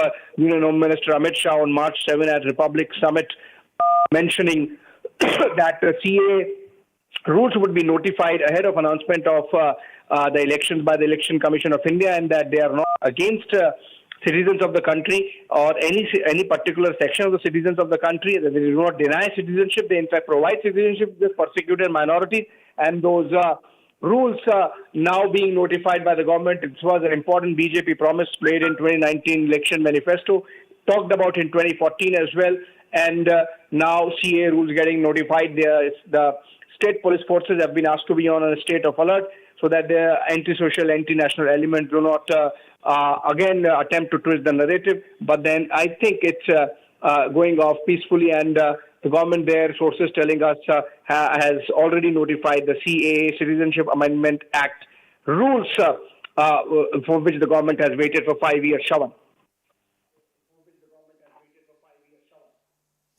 Abhishek, well, I'll just request you to stay on with us. What the opposition parties have been essentially arguing that this is an assault on secular value. The government, on the other hand, has been indicating that this is a humanitarian legislation. After all, this is about the persecuted in our neighboring countries who've been given this rightful place. And that is the reason why the demand was only growing over a period of time. Those who have been settled here in the national capital as well as other states, particularly in Rajasthan, West Bengal, they've all been demanding that the CAA should be implemented.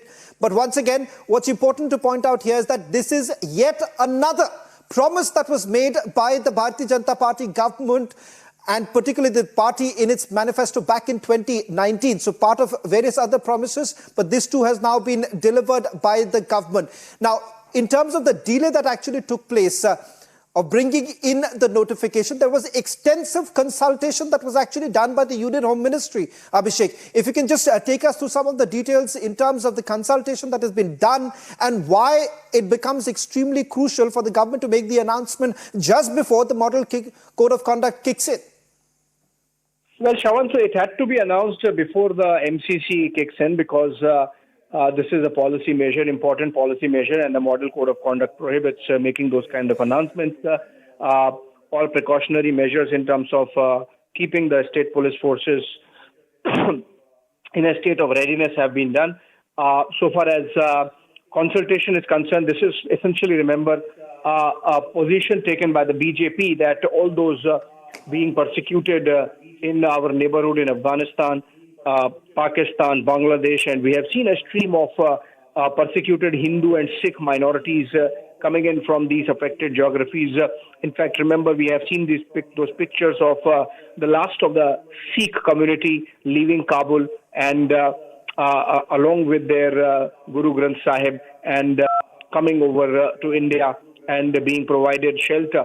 So I think this was an ideological position of the BJP which translated into a law. In between, of course, maybe because the communication was not comprehensive, anti-social, anti-national elements got an opportunity to twist the facts. But subsequently, I think the government, with a lot of patience and maturity, has handled the situation, waited for all these years, and in the meantime, communicated to the target audience that this is not against any particular minority, and so the law should be allowed to kick in, and hence the rules being notified today. As Home Minister had said, Shravan, that CAA is already a law which exists on our statute books, and it's just a matter of rules which has been done now, and nobody can take away from the fact that the law is part of the statute and is part of Indian law. And rules kicking in, it becomes easier for the government to follow the process and give citizenship to all those people who have come from these affected geographies where they are particularly targeted for being from that community. So Hindus being targeted for being Hindus in Pakistan, Sikhs for being targeted for being Sikhs in Afghanistan, as also Buddhists and Jains, and for the same in the same manner in Bangladesh. So I think all those people who are left there, if at all, insofar as Afghanistan is concerned at least, and in Pakistan, a lot of Hindu minority, persecuted minority, they have this hope that there is a law which exists in India which provides for giving shelter to them and Indian citizenship. As of now, of course, there is a cut-off date, but then it's not a law in perpetuity. But then if some people have been granted citizenship on the ground that they have been persecuted, how do you deny others? So I think in that sense it leaves a window, but important development there ahead of elections. The BJP fulfilling one more of its promises, and making this announcement that the rules have been notified. Well, Abhishek, just a quick query before I let you go, and I also go across to our reporters because I given to understand in some places celebrations would begin in a short while from now. But before I let you go, Abhishek, now there is always this fear that many of these opposition parties have been highlighting, that what if the NRC is clubbed with CAA, particularly in the state of Assam? The difference between the NRC and the CAA, just to clarify for all our viewers right now, that what does it mean? Do we see the NRC also to be brought in at some stage? Well, Shravan, so I think the government has made it amply clear, and that was in fact the confusion which led to the law and order situation, that CAA and NRC are not clubbed. They are not the same thing.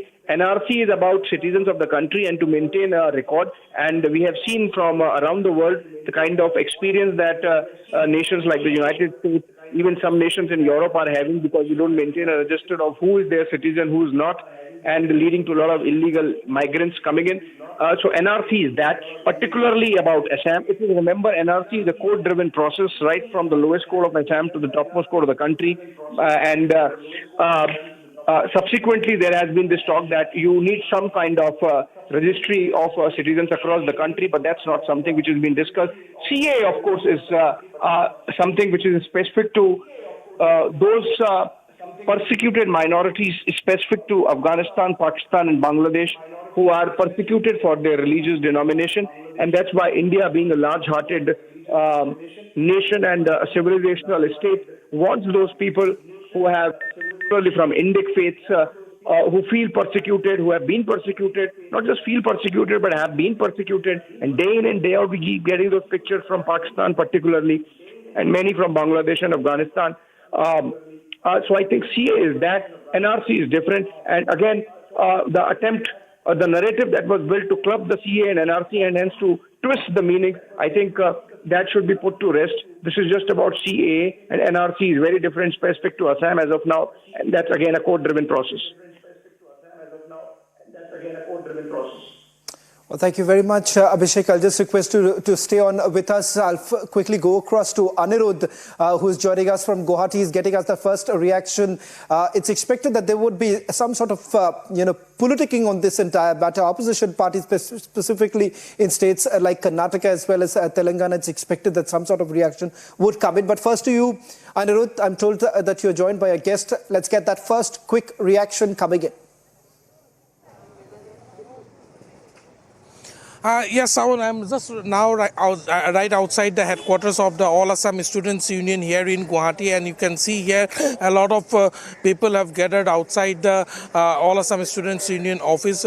Police have been also deployed here, as ASU have already announced that they will be raising their voice against the CAA notification. They will be staging a protest outside the office. They are going to burn the rules and the notification of the CAA right now. I'm also joined by the top leaders of the All Assam Student Union. I have Dr. Samujal Bhattacharya with me on this broadcast. I will go to him, but first on to Utpal Sharma, President of All Assam Student Union. Utpal, what is your first reaction to the notification on the CAA? The BJP-led government, by virtue of its majority in the parliament, has pushed the people of Assam and Northeast to the edge of destruction. Because the statement of the people of Assam and Northeast was quite clear. We do not accept CAA at any cost. In Assam, there is a historic Assam movement. There is a history of a blood-bathed movement of 6 years. After that historic Assam movement, the historic Assam Accord was signed. And on that accord, we have already shown our broad heart to the people of India. Assam alone has taken the burden of illegal immigrants up to the year 1971. When for the rest of the country, the cutoff year is 1948, 18 of July. For Assam, it is 24th March 1971. We have additionally taken the burden of 23 years of illegal Bangladeshis already. Now a small state like Assam cannot take the burden of any more single Bangladeshi from any part of the outside India. So it is very clear we do not accept CAA at any cost. Movement will continue both in the streets and at the legal battle will continue as well. Here you can see All Assam Student Union have already announced that they will be protesting against the CAA. They have said, they have made it very clear that they are going to the Supreme Court against the implementation of the CAA. And today as the CAA notification has been issued, they are going to burn copies of the rules that has been framed in relation to the CAA. Sawan. I'll just request you to stay on with us. Let me also quickly go across to my colleague Niranjan, who's joining us from the Kannada newsroom. It's expected the opposition parties, like what they have done back in the year 2019, ahead of the winter session, there was a lot of fear-mongering that happened. In the state of West Bengal, the Chief Minister has come out in the open saying that no matter what happens, we are not going to let CAA being implemented. What's really happening in the state of Karnataka, Niranjan? Well, Shawan, you will remember that in the state of Karnataka, when in the height of the protests, when it happened, of course, we saw a lot of rioting in different cities, in different states, including Delhi and Uttar Pradesh. We saw a large chunk of that violent protest. But in Karnataka as well, there have been protests. And given that it is a Congress-ruled state, of course, Congress has had its own set of reservations on the issue of CAA and NRC. And you've seen the kind of response. You just mentioned Mamata Banerjee just now. Mamata Banerjee has already made it clear, saying that she has not seen the notification yet, but is expected to protest against it. And she has already made it clear that they will protest the CAA notification. I have the notification that was given out by the central government in my hand right now, and it is clear there is absolutely no need, first of all, Shravan, for anybody to fearmonger on the issue of CAA. You cannot give a communal link to it. 3 countries, it will be specifically for 3 countries, Afghanistan, Pakistan and Bangladesh. And the notification has also made it clear that 6 minorities from these 3 countries, these are these are Islamic states, Muslim states, and now after the notification, those who entered India, the minorities from these 3 countries of Pakistan, Afghanistan and Bangladesh, those who entered India before the 31st of December will be given citizenship. Now, who are these people? Who are the 6 religious minorities from these 3 countries that will benefit from the CAA? You have Hindus, of course, persecuted in all these countries. We've broadcast stories, reported stories of Hindus being persecuted in Bangladesh, Hindus being persecuted in Pakistan, Hindus being persecuted in Afghanistan. Thousands and thousands of stories, and we know that the minority figure, the number of Sikhs in these countries has come down drastically, number of Hindus has come down drastically, number of Christians has come down drastically, and the 6 religious minorities from these 3 countries include Hindus, Sikhs, Buddhists, Jains, Parsis and Christians. Now they will benefit from the CAA if they moved to India, migrated to India before the December 31st of 2014. So there's nothing to fearmonger on, because primarily these are Muslim countries, and anybody who wants to seek citizenship otherwise in India or take refuge in India, there is a process for it, and that process continues. There is no disruption in that. And we saw the kind of spin that many political parties gave, especially in the opposition, at the height of the CAA NRC protests. They tried to give it a communal spin that Muslims were being persecuted. Muslims are nowhere in the picture, because in all these 3 countries that I've just mentioned, Pakistan, Afghanistan and Bangladesh, it is the minorities who've been persecuted. In Pakistan itself, you will remember, Shravan, and on this show and on this channel, our channel, Republic Media Network, on all our channels, we have broadcast stories of, how temples were targeted for example, in Pakistan, how Hindus were singled out, how Sikhs continue to be persecuted in countries like Afghanistan. And that is why this was brought in for these minorities, religious minorities, to get refuge and citizenship in India if they entered before December 2014. So it is significant. I'm sure several years have passed since those protests broke out. This was in 2020, 2020, 2021 when the debate erupted. And 2019, 2020, 2021.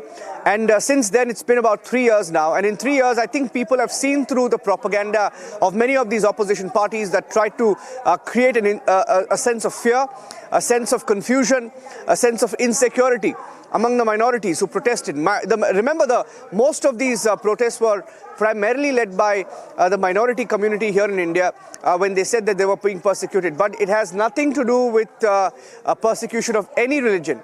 If anything, the CAA gives refuge to those who are persecuted in countries like Pakistan, Afghanistan and Bangladesh. Of course, they are immediate neighbors with India, and that is why this rule has been brought in. The CAA is officially notified today, and this was one of the promises of the Modi government, and it's today a reality. Shravan. Well, it was back in 2019 during the winter session when it was passed. Remember, thereafter we have seen large-scale protests that have taken place. Already opposition parties indicating that they are not going to implement in the states that they are ruling. Let me bring in our political editor, Aishwarya Kapoor, who is joining us on this broadcast. Aishwarya, in terms of the manner in which it is implementation, is there any clarity on how exactly does the government really plan to go about? Would this be done in a phased manner? Because as I understand, the applications have already been called in. It is already live, is what we are being told at the Ministry of Home Affairs on their website. What more are you picking up? Shravan, as you were saying, on December 9, 2019, passed by Lok Sabha, December 11, 2019, passed by Raj Sabha, December 12, 2019, passed by the President, and today, after 1,551 days of President's assent, CAA has been notified, I repeat, after 1,551 days after President's assent, CAA has been notified, and it's there, it's live on the Ministry of Home Affairs website, but it was first told, Niranjan and Chavan, by the Home Minister to Arnab Goswami in the Republic Summit. It was said that it will happen prior to 24, and it has happened today. And today, when the sources confirmed to us, it was very clear that it will happen and it will go live before 8 p.m. It was happened even prior to that. And as you were saying, Shavan, that it happened in the winter session of December. So 9th of December, 11th of December and 12th of December. 12th of December was the day when the President gave his approval. And today, exactly after 1,551 days of the President's approval, it's a reality. And as Niranjan was just mentioning out, it has become a political game that certain political parties, to earn their political brownie points, have been basically spreading a lot of misinformation, false information. Hence, keeping in mind, we are getting these live visuals from different part of Delhi, different part of the country. In Delhi, Northeast Delhi and Shaheen Bagh are the area where you have the paramilitary forces already deployed, though everything is calm and cool. Let no one spread any misinformation anymore. Delhi and other parts of the country are completely calm. Yes, the UP DJP has cancelled all leaves of the police, but that is just in precaution. There was a meeting at 6 p.m. to take a very stock of the situation and nothing else. Everything is calm. From Ghaziabad to Ghazipur in Uttar Pradesh, from Northeast to South Delhi in Delhi, everything is calm and cool. So a lot of misinformation was also being spread earlier as well. But you have the government on record, Niranjan and Chavan, you have the Home Minister on record saying that no one will be ripped off of their citizenship. In fact, the people who have been looking to get the Indian citizenship, the Hindus who have been stranded from Bangladesh to Afghanistan, from Pakistan to Myanmar, will get the citizenship. And that is why the Citizenship Amendment Act has been made or has been notified today by the Home Ministry. Back to you in the studios. Well, in fact, let's just quickly get a sense of what's really happening in the opposition-ruled states. If there is one state which was absolutely vocal about their voice against the CAA, that's the state of West Bengal. Just about a few days ago, Chief Minister of West Bengal, Mamata Banerjee, came on record to say that no matter what happens, I'm not going to let CAA be implemented. Let me quickly get in a sense of what's happening in the state of West Bengal. My colleague Ishan Dev is joining us from the Bangla newsroom. Ishan Dev, Trinamool Congress has come on record saying that we are not going to implement. A resolution is going to be passed. That's the plan that they are bringing in, but they continue to fearmonger in this entire matter. When a direct question was actually asked to the Trinamool Congress that are they really against those who have been persecuted in the state of, in Bangladesh, in Pakistan, there was not a single response that came in from the Trinamool Congress. Shawan, just half an hour back or sometime more, Mamata Banerjee, the TMC Supremo and the Chief Minister of West Bengal, she has held a press conference from the State Secretariat Nabanno.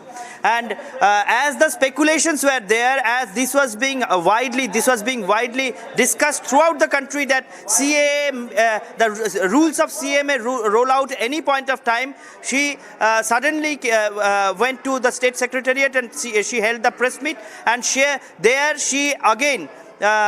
expressed her dubiousness about what is going to happen. She did not dare to say anymore that she is not going to allow this CAA to get implemented in West Bengal. She said that she will see it at first. She will check whether there is any kind of clause or any kind of provision which is going to deprive any part of the population or the population of West Bengal, and then she will decide what stand she will take on this. As you are putting it rightly, that earlier she made such statements, such blatant and blanket statements that she is not going to allow CAA to get implemented in West Bengal. Today, though she was expressing her doubts regarding CAA, though in spite of central government or the union government or the Home Ministry again and again making it clear that CAA has got nothing to do with snatching away anyone's some breaking news now coming in. She again said that she is... Ishan Dev, just hold on. I'm told that there's a breaking news now coming in. Aishwarya, what more details are you picking up? as they say, that the Minister of Home Affairs will be notifying today the rules under the Citizenship Amendment Act 2019, CAA 2019. These rules, called the Citizenship Amendment Rules 2024, will enable the persons eligible under the CAA 2019 to apply for grant of Indian citizenship. The application will be submitted in a completely online mode, for which a web portal has been provided. So all those people, all the information which was being said, that it will rip off people from their citizenship, the Home Ministry is making it official. It is to provide citizenship and not to take away, Shravan and Niranjan.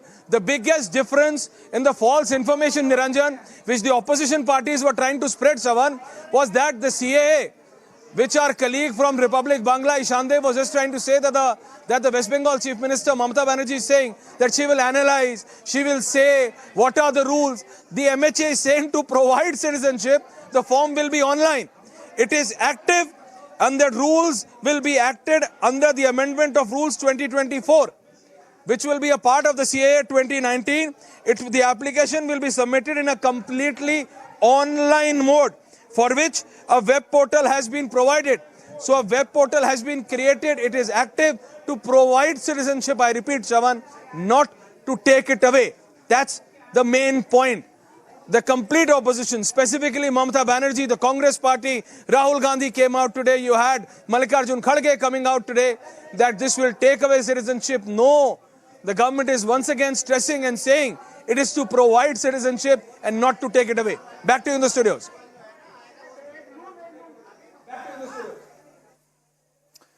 Let me also bring in my colleague Niranjan. Niranjan, just a quick recap for all our viewers who are tuning in right now.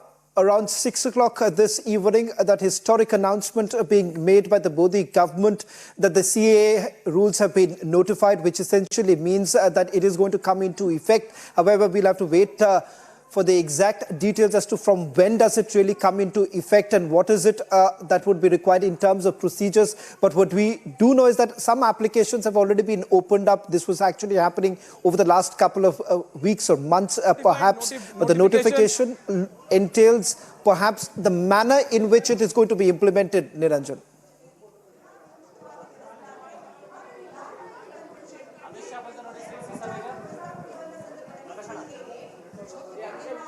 I think you're getting live shots also, Shravan. Shravan, you're getting live shots of the Union Home Minister on... I'm getting the live shots on our camera in the Republic Kannada newsroom. He's the live shots of the Home Minister Amit Shah at the CEC meeting, at the BJP CEC meeting, where I think the final decision on the second list of candidates will be taken and all election-related issues will be discussed. No, this is not the CEC, Niranjan. I'm getting the visual on Kannada. The CEC it's on is in Republic the evening. Kannada right now. He's at the Delhi function, yes. Yeah. What meeting is this? Right. Yeah, this so is a meeting. I think we just have the pictures, the first pictures of the Union Home Minister. This is the function of the Home Ministry, Niranjan. Yeah. Okay. All right. But I was saying, Shravan, to your question, the Union Home Minister Amit Shah was at our Republic Summit on the 7th of March and a direct question was asked to him. In fact, our Editor-in-Chief Arnab Goswami asked him a direct question on the CAA. And it was at our summit for the first time, the central government and the Union Home Minister gave a confirmation that it's coming in. It will be notified before the elections. It was at our summit. Shravan, you were there as well. Aishwarya was there as well. A specific question was asked by Arnab on when the CAA will be brought in. And Union Home Minister Amit Shah... Sorry to interrupt you. Frank and direct. Niranjan, we're just going to play out that tweet that has been put out. We'll just go... While these are images now coming in of Union Home Minister Amit Shah, we'll also put out that tweet a short while back that was posted on X by the Ministry of Home Affairs with regards to the implementation and the notification that has already taken place. We'll try and see if these are images that are now coming in. I'm told that this is from the BJP headquarters, where the CAC is also going to take place, where Amit Shah has just reached.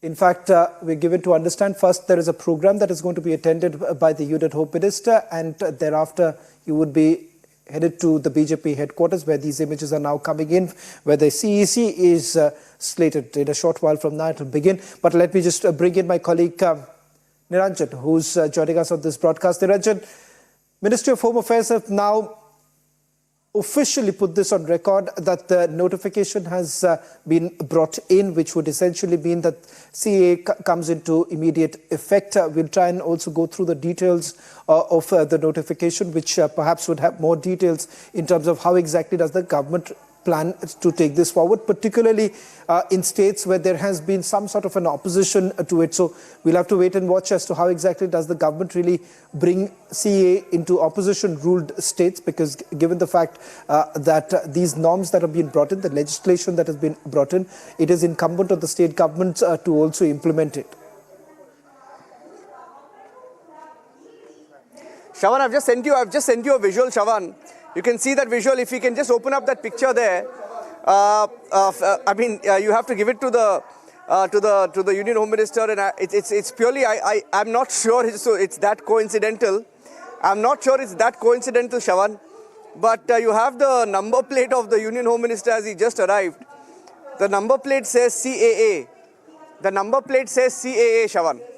I mean, it's something, right? He's just come in. You had the first pictures of the Union Home Minister Amit Shah come in just now, and he's got this. I mean, look at the number plate. The number plate is CAA. But anyway, that's it's just another. It's just on the side. It's on an aside that I just noticed that the team here from the Republic Kannada newsroom noticed that. Call it a coincidence or whatever, but the number plate of the Home Minister's car. CAA, it usually you don't give out the full number for security reasons, so I'm not putting out the full number. But CAA on the number plate, on a day when the CAA has been notified, I think it tells you something. A few days back as well, there was a similar observation when Rajnath Singh, the Union Defence Minister, also rolled into the BJP headquarters. He had a similar number plate. And it's a coincidence. But Shravan, coming back to your question, the Home Minister had at the Republic Summit made it clear that the CAA is a statement of intent, it's a promise, and it will be brought in, and said there was no trepidation in that. Of course, the Congress party has now tweeted questioning the timing of the CAA notification, but nonetheless, it's in. There's nothing that they can argue about anymore. The Congress saying that it's been brought in to polarize. I think it was Jairam Ramesh who just tweeted a few minutes back. And the CAA has been brought in, and if all our viewers are joining us right now on this broadcast, breaking news this hour, the central government has notified the CAA, the Citizenship Amendment Act, a copy of which is in my hand, and from the three countries, Afghanistan, Pakistan and Bangladesh, minorities belonging to 6 countries in these, to 6 religions in these countries that include Hindus, Sikhs, Buddhists, Jains, Parsis and Christians, will be given citizenship by India if they entered before the 31st of December 2014. These are for persecuted minorities. And the tweet that you were referring to, Shravan, the tweet put out by the Union Home Ministry, by the PIB Home Affairs, it's just been put out. The MHA has notified the rules under the Citizenship Amendment Act 2019, CAA 2019, and these rules, called the Citizenship Amendment Rules 2024, will enable persons eligible under CAA 2019 to apply for grant of Indian citizenship, and the applications will be submitted in a completely online mode for which a web portal has been provided. So those from these 3 countries, those persecuted religious minorities belonging to the 6 religions that I just mentioned, including Hindus, Sikhs, Buddhists, Jains, Parsis, Christians, from Pakistan, Bangladesh and Afghanistan, can now go online. The applications will be submitted in a completely online mode, and a web portal has been provided for the same. So I think it's officially begun. It will be interesting to see the kind of political reactions that you now get in to the Citizenship Amendment Act. Shravan, back to you. Well, I'll just request all of you to stay on with us as we continue with our rolling coverage of that big announcement that has been made by the Modi government with regards to the Citizenship Amendment Act. Stepping into a short break. On the other side, we continue with our coverage.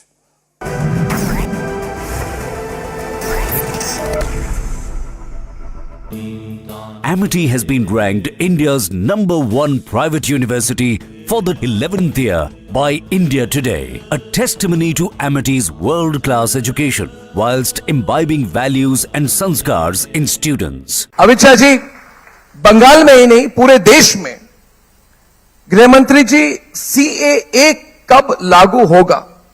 क्योंकि अब model code of conduct कभी भी लागू हो सकता है, और आपका बयान भी आ चुका है कि CAA लागू होकर रहेगा, तो इस पर कोई मैं फिर से टाइमलाइन आप कहता कह हूं, सकते हैं कि कब होगा? मैं फिर से कहता हूं, CAA ये देश का कानून है, पत्थर पर लकीर है, ये वास्तविकता है, ये लागू होगा ही होगा और इस चुनाव के पहले होगा। इस चुनाव के पहले होगा, इस चुनाव के पहले होगा। ये बहुत बड़ी बात कही है आज। मैं तो ये कह सकता हूं कि ये हाहाकार हो गई। आपने जो बात अभी कही है, गृह मंत्री जी ने बहुत बड़ी बात हम सबके सामने प्रणव जी, तालियां बज गई, कोई धमाका नहीं है। ये बात मैं 10 बार बता चुका हूं। नहीं, मगर आप चुनाव के पहले CAA लागू होगा, इस देश का कानून है, इसको कोई नहीं रोक सकता। फैंटास्टिक। तो नोटिफिकेशन बस आने वाली है, फिर आपको लगता है नोटिफिकेशन तो बस आने वाली है? देखिए, हमें तो ब्रेकिंग न्यूज चाहिए ना। अब आपने इतनी बड़ी ब्रेकिंग न्यूज दी, हमें आदत से मजबूर हम भी हैं।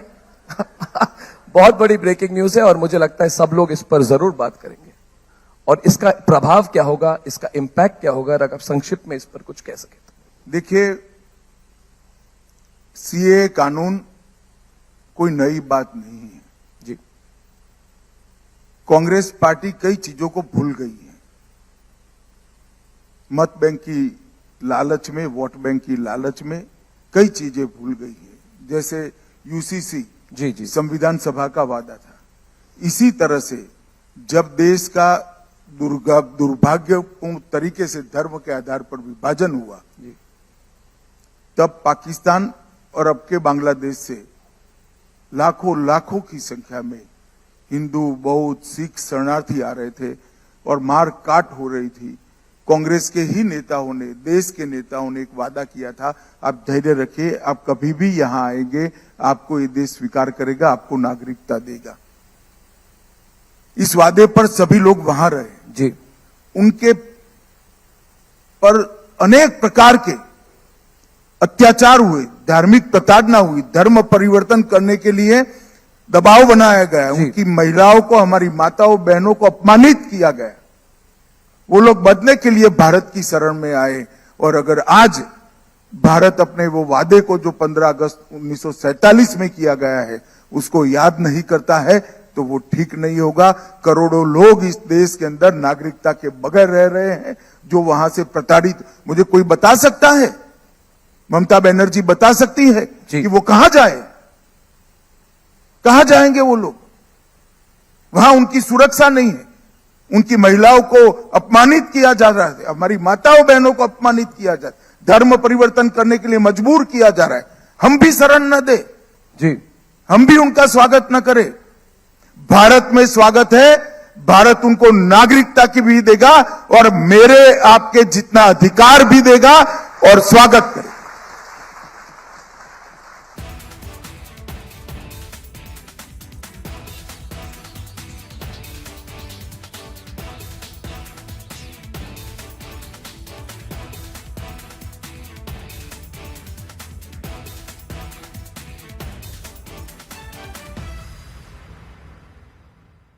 I am very, very happy to announce that Niva Bopa Health Insurance.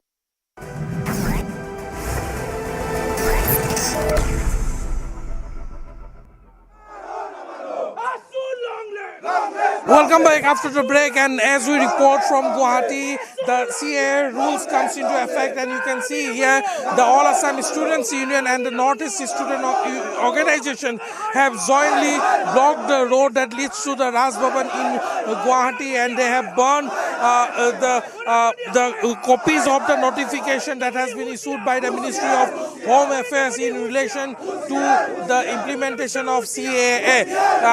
Back in 2019 also, when the Citizenship Amendment Bill was tabled in the Parliament, at that point in time, violent protests were witnessed across the Northeast, in Assam also, in Guwahati particularly, violent protests were witnessed, and thereafter when the CAA came into effect, there was protests from all sides, but the All Assam Student Union have been maintaining the All Assam Student Union have been maintaining that they will be going through a democratic way of protest. They will be, as the future course of action that has been chalked out by the leadership of the All Assam Student Union and the Northeast Student Organization. They want to say that they will be approaching the Supreme Court next. So we slip into a short commercial break now.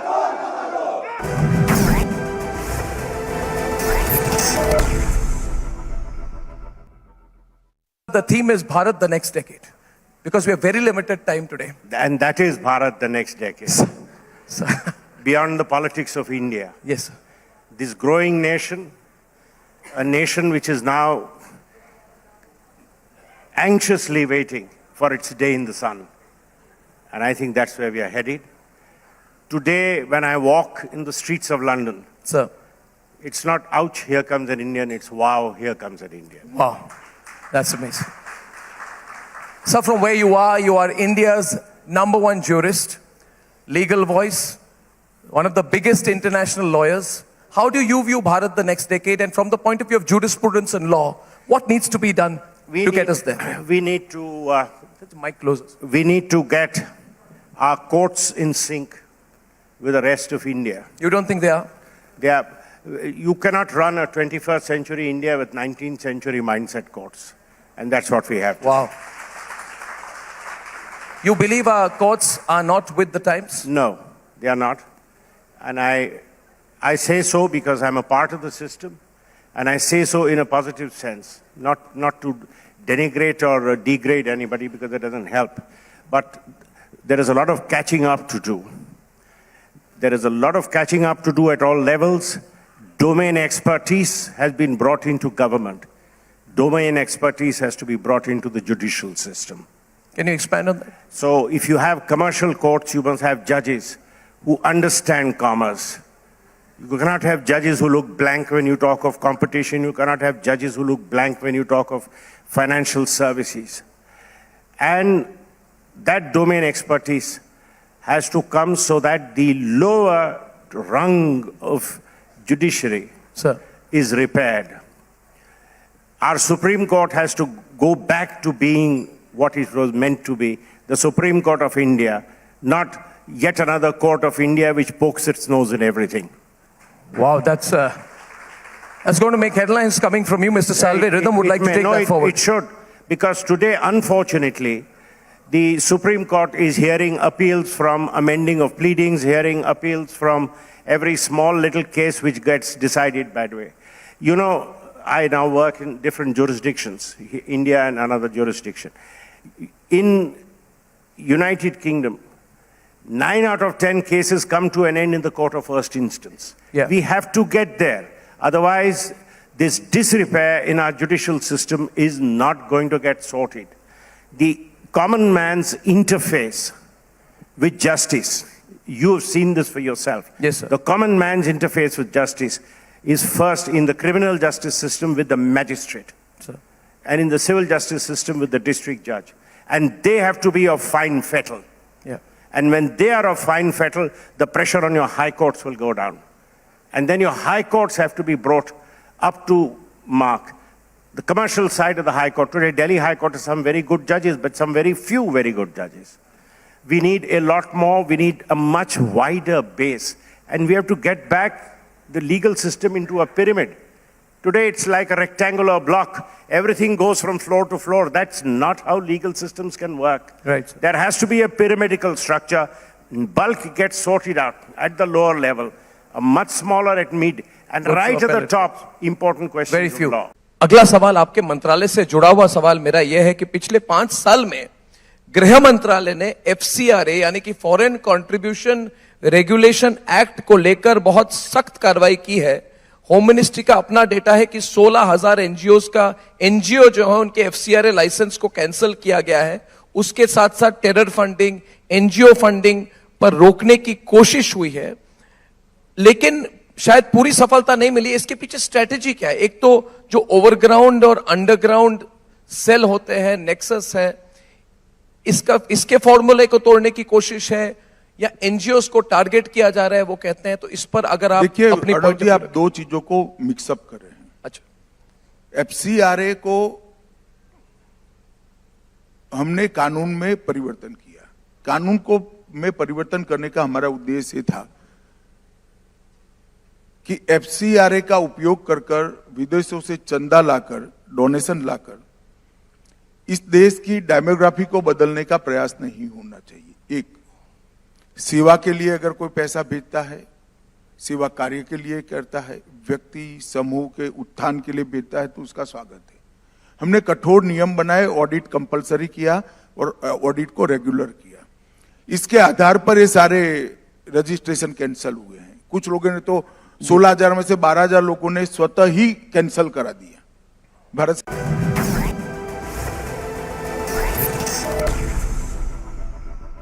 मैं फिर से कहता हूं, CAA ये देश का कानून है, पत्थर पर लकीर है, ये वास्तविकता है, ये लागू होगा ही होगा और इस चुनाव के पहले होगा। इस चुनाव के पहले होगा, इस चुनाव के पहले होगा। ये बहुत बड़ी बात कही है आज। मैं तो ये कह सकता हूं कि ये हाहाकार हो गई। आपने जो बात अभी कही है, गृह मंत्री जी ने बहुत बड़ी बात हम सबके सामने कही। प्रणव जी, तालियां बज गई, कोई धमाका नहीं। ये बात मैं 10 बार बता चुका हूं। नहीं, मगर आप चुनाव के पहले CAA लागू होगा। इस देश का कानून है, इसको कोई नहीं रोक सकता।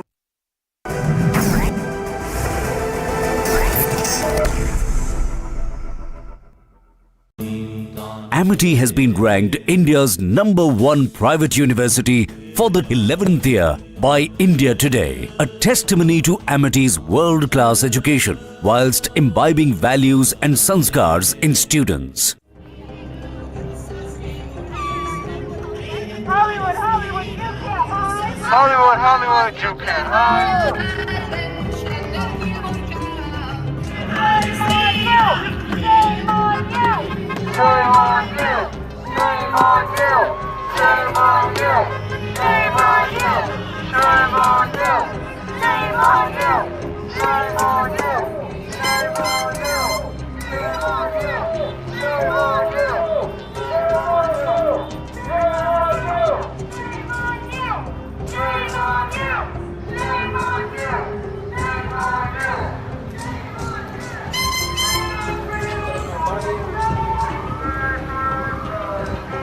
Ceasefire now! Ceasefire now! Ceasefire now! Ceasefire now! Ceasefire now! Ceasefire now! Ceasefire now! Ceasefire now! Ceasefire now! Ceasefire now! Ceasefire now! Ceasefire now! Ceasefire now! Ceasefire now! Ceasefire now! Ceasefire now! Ceasefire now! Ceasefire now!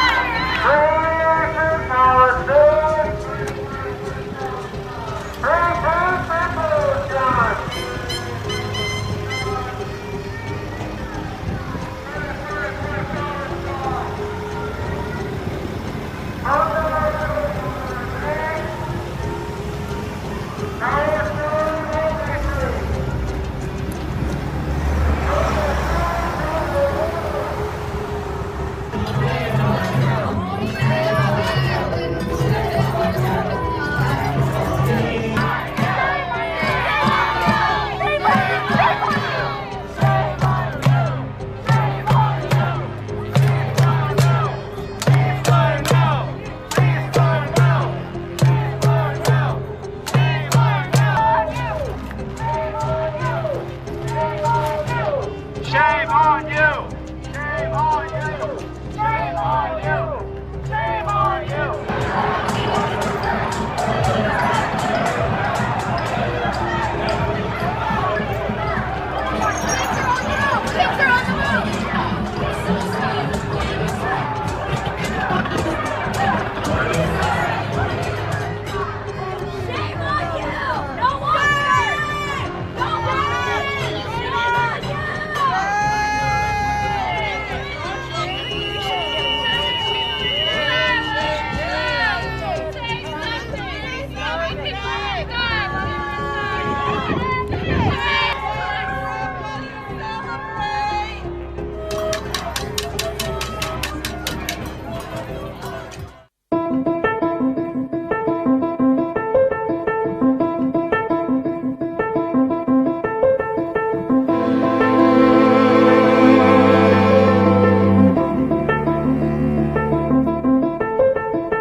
نحن ثبتنا 5 مبادئ من أجل تحقيق هذا الاتفاق الذي نسعى إليه.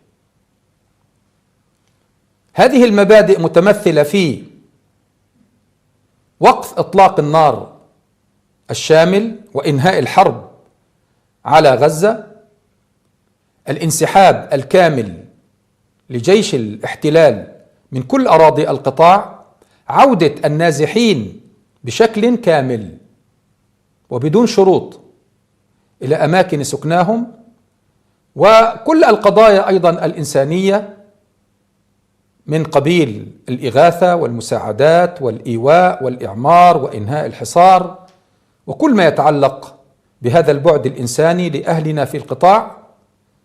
ثم المبدأ الخامس هو الوصول إلى صفقة مشرفة بموجبها يتم تبادل الأسرى.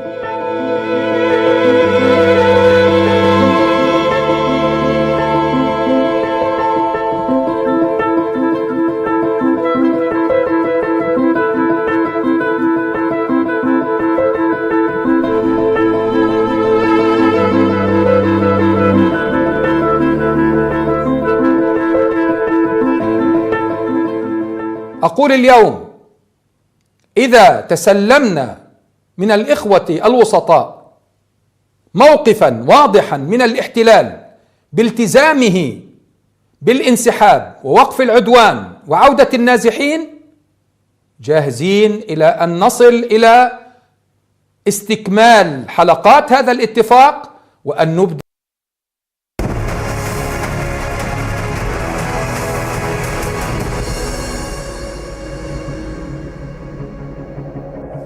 Very good evening, viewers. We are live and breaking from the BJP headquarters in the national capital right now. I'm Rakshita Mishra with you. And the big announcement has been made by the Modi government. The CAA notification is out. Modi government has notified the CAA rules. We'll get you a lowdown of all that we expect from this big announcement in the run-up to the Lok Sabha polls. But first, the headlines at 7 p.m.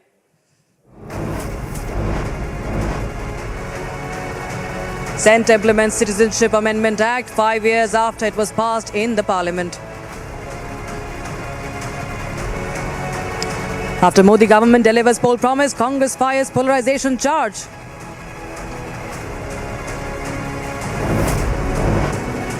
Historic announcement by Prime Minister Modi. Prime Minister announces Mission Divyastra, congratulates the DRDO.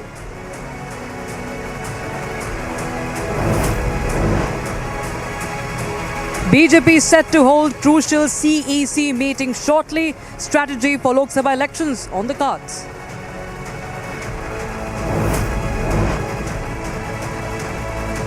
Supreme Court dismisses SBI plea seeking extension in connection to the electoral bonds case.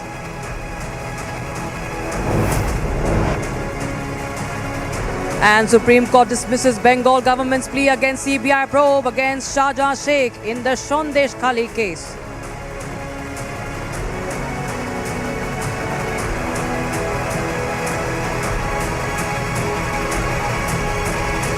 So the Union Home Ministry, viewers, has notified the rules for the CAA right ahead of the announcement of the dates of Lok Sabha polls. Remember, even during the Republic Summit, we had the Home Minister himself declaring and announcing that soon we are going to see the implementation of the CAA and the notification of the rules. And this is the day that we're actually witnessing that happening. It's a major announcement. There are multiple reactions that are coming in. Listen in to what Shrikanta Majumdar and Manjinder Singh Sirsa had to say on the notification. गृह मंत्री जी ने पहले ही बताया था कि Lok Sabha election से पहले CAA का रूल्स रेगुलेशन चालू हो जाएगा, तो चालू हो गया। हम जो बोलते हैं वो करते हैं। अब किसी की इससे तकलीफ नहीं है, सब आनंद भी आनंद में है, लेकिन हमारे मुख्यमंत्री को नींद नहीं आ रहा है, यही तकलीफ है उनकी। मैं भारत के प्रधानमंत्री जी का, नरेंद्र मोदी जी का और भारत के गृह मंत्री श्री अमित शाह जी का धन्यवाद करता हूं, जो लंबे समय से हमारी मांग थी कि देश में सीएए लागू होना चाहिए और जो हमारे भाई हैं अफगानिस्तान से, पाकिस्तान से या बांग्लादेश से आए हैं, जिनके धर्म के ऊपर जब बन आई जिनके धर्म के कारण उनको प्रताड़ित किया गया और उनको मजबूर किया गया कि अपना धर्म छोड़ो, उन्होंने देश छोड़ दिया लेकिन धर्म नहीं छोड़ा, ऐसे लोगों को भारत के अंदर नागरिकता दी जाए। इसके लिए जो आज भारत की सरकार ने आज ये फैसला लिया है, इसको लागू किया है, इसके लिए मैं भारत के प्रधानमंत्री जी का और गृह मंत्री जी का फिर से धन्यवाद करता हूं। मैं सैकड़ों की तादाद में पाकिस्तान से उन परिवारों को लेके आया जिनके बच्चियां वहां सुरक्षित नहीं थी, जिनके धर्म पर बन आई थी, और मुझे लगता था कि जब तक इनको नागरिकता नहीं मिलेगी ये हमारे पे एक बहुत बड़ा आत्मा पे बोझ रहेगा। हमने इनके परिवार तो बचा दिए, लेकिन अब इस सम्मान से देश में रह सकें ये इनके लिए जरूरी था। मैं आपको बताना चाहता हूं, जिनको नागरिकता नहीं मिल पाती, ना वो बच्चे अपने स्कूलों में भेज पाते हैं, ना उनके पासपोर्ट बन पाते हैं, ना उनके बच्चे आगे बढ़ पाते हैं, ना कारोबार कर पाते हैं। इसलिए आज देश के अंदर ये सबसे बड़ा तोहफा दिया है मोदी जी ने और अमित शाह जी ने उन परिवारों को जो लाखों की तादाद में हैं और दूसरे मुल्क अफगानिस्तान, पाकिस्तान और बांग्लादेश से इसलिए निकाले गए क्योंकि उनके धर्म के ऊपर बनाई थी। ऐसे लोगों को आज सम्मान से जीने का प्रधानमंत्री जी ने मौका दिया है। मैं फिर से उनका धन्यवाद करता हूं और इस मूव को वेलकम करता हूं। The announcement, the opposition continues to call this a move to only woo the voters before the Lok Sabha elections. Here's what CPIM's D. Raja had to say. Take a listen in. Mr. Raja, what's your first response to the CAA which will be notified by tonight? It's being said around 10 p.m. The notification will come. The BJP government headed by Mr. Modi, in which Mr. Amit Shah is Home Minister, is trying everything possible to divide the people and pit one section against another. Now they want to use CAA when we are very close to parliament elections. That is to divide the people and instigate tensions so that BJP can hijack the thinking of the people, and CAA still is an issue. There was countrywide protest, still protests continue in many ways because CAA is discriminatory and our constitution defines citizenship well, and our constitution doesn't link citizenship with any particular religion. CAA links citizenship with a particular religion, and this cannot be accepted. And parliament, the tenure of the present parliament is over. New parliament is going to be there. Then the present government, why it is in so hurry to implement CAA at this point of time? Mr. Raja, HM again and again iterated that this legislation is not against, it is not anti-Indians. It will not. This is not the law which will be against the Indian citizens. It is something for the people who have illegally, who have been forced or compelled to leave their own country and are living here. It will only confer them with the Indian citizenship. Enough discussion took place in Parliament. I was in Parliament. I spoke on this issue. Outside Parliament, I spoke on this issue. I keep speaking on this issue. It is not question of Indian citizens. It is question of accepting or giving citizenship to the citizens who are coming from outside. Let us read the CAA properly, and it is discriminatory, and it can be used to target any section of the society, and that can lead to many problems. That is why we do not agree with the government and we are opposed to it, and we want the government not to precipitate this issue at this point of time when country is very close to elections. So it's not just the CPI, but also we are getting in reaction from other opposition parties. The PDP's Aditya Gupta is saying that this notification has been issued right now so as to create divisions within society. Let's take a listen to what PDP has to say. How do you see the rules being notified for the Citizenship Amendment Act?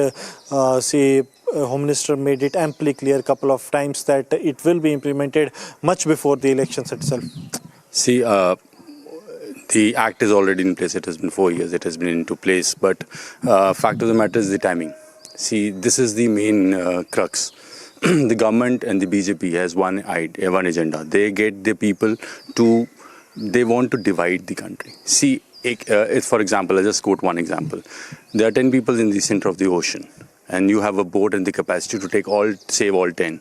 You decide to save 5, saying that, see, you belong to a particular religion, that is why we are saving you. For others, there are other boats also available. Whenever they will come, तो आपको भी हम बचा लेंगे. See, this is what is happening. There is specifically mentioned in between that, see, there are particular religions which can be incorporated. But had it been not simpliciter, had the government said it, that simpliciter writing it down, that persecuted people, persecuted minorities of these 3 countries. See, the idea is to divide the country. The idea is to inculcate that kind of. See, this is against the complete idea of India. See, all our freedom fighters, be it Subhash Chandra Bose, be it Bhagat Singh, be it Mahatma Gandhi, be it B.R. Ambedkar, they all promoted an agenda of which was a secular. And there were people who wanted 2-nation theory and 2 divided. There was Jinnah and the Hindu Mahasabha, which had Savarkar as a part of it. So this is basically going towards that. But what the BJP says that it is not to take someone's citizenship, but it is to grant. So some people, some political parties are trying to mislead people on this. No, when you have to take people in, can you take them on the basis of religion when the country's constitution says we are secular? You can't. So that is why this is what I am unearthing and what I am mentioning about. See, the government is timing it right now because so that the people will talk about this Amendment Act itself, Citizen Amendment Act only. But people will not talk about unemployment. People will not talk about the growing influence on the agencies. People will not talk about the electoral bonds which are supposed to come out tomorrow. So these are the main issues which are basically surrounding the complete elections. What they want to do is to change the narrative. See, Mandir Pran Pratishtha has happened. There has been a welcome across the country, so they could not divide anyone. Now the only thing that is left with them is to let's implement CAA. Let's see if we can divide. See, the people of India have really understood it. They understand the fact that, see, you wanted to run the whole country based on religion. No, people understand the fact that based on religion there are 2 countries, Israel and Pakistan. Look at their conditions. See, all countries which are based on religion or promote a particular religion are basically the countries which are not growing at all. Do we want our country to go on that? This is what is the agenda of the government. That is why we are standing against this agenda. So it was during the Republic Summit, viewers, that the Home Minister Amit Shah had made this very clear that just in a few days from now, before the polling dates are announced, the CAA will be rolled out. So take a listen to what, on the 7th of March, during the Republic Summit, speaking to our Editor-in-Chief, Arnab Goswami, what Amit Shah had to say. Amit Shah ji, Bengal में ही नहीं पूरे देश में गृह मंत्री जी CAA कब लागू होगा? क्योंकि अब मॉडल कोड ऑफ कॉन्डक्ट कभी भी लागू हो सकता है और आपका बयान भी आ चुका है कि CAA लागू होकर रहेगा. तो इस पर कोई टाइमलाइन आप कह सकते हैं कि कब होगा? मैं फिर से कहता हूं, CAA ये देश का कानून है, पत्थर पर लकीर है, ये वास्तविकता है, ये लागू होगा ही होगा और इस चुनाव के पहले होगा. इस चुनाव के पहले होगा. इस चुनाव के पहले होगा. ये बहुत बड़ी बात कही है आज.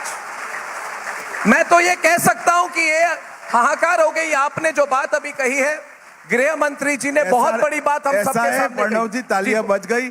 कोई धमाका नहीं. ये बात मैं 10 बार बता चुका हूं. नहीं, मगर आप चुनाव के पहले CAA लागू होगा. इस देश का कानून है, इसको कोई नहीं रोक सकता. फैंटास्टिक. तो नोटिफिकेशन बस आने वाली है. फिर आपको लगता है नोटिफिकेशन तो बस आने वाली है? देखिए, हमें तो ब्रेकिंग न्यूज चाहिए ना. आपने इतनी बड़ी ब्रेकिंग न्यूज दी है. आदत से मजबूर हम भी हैं.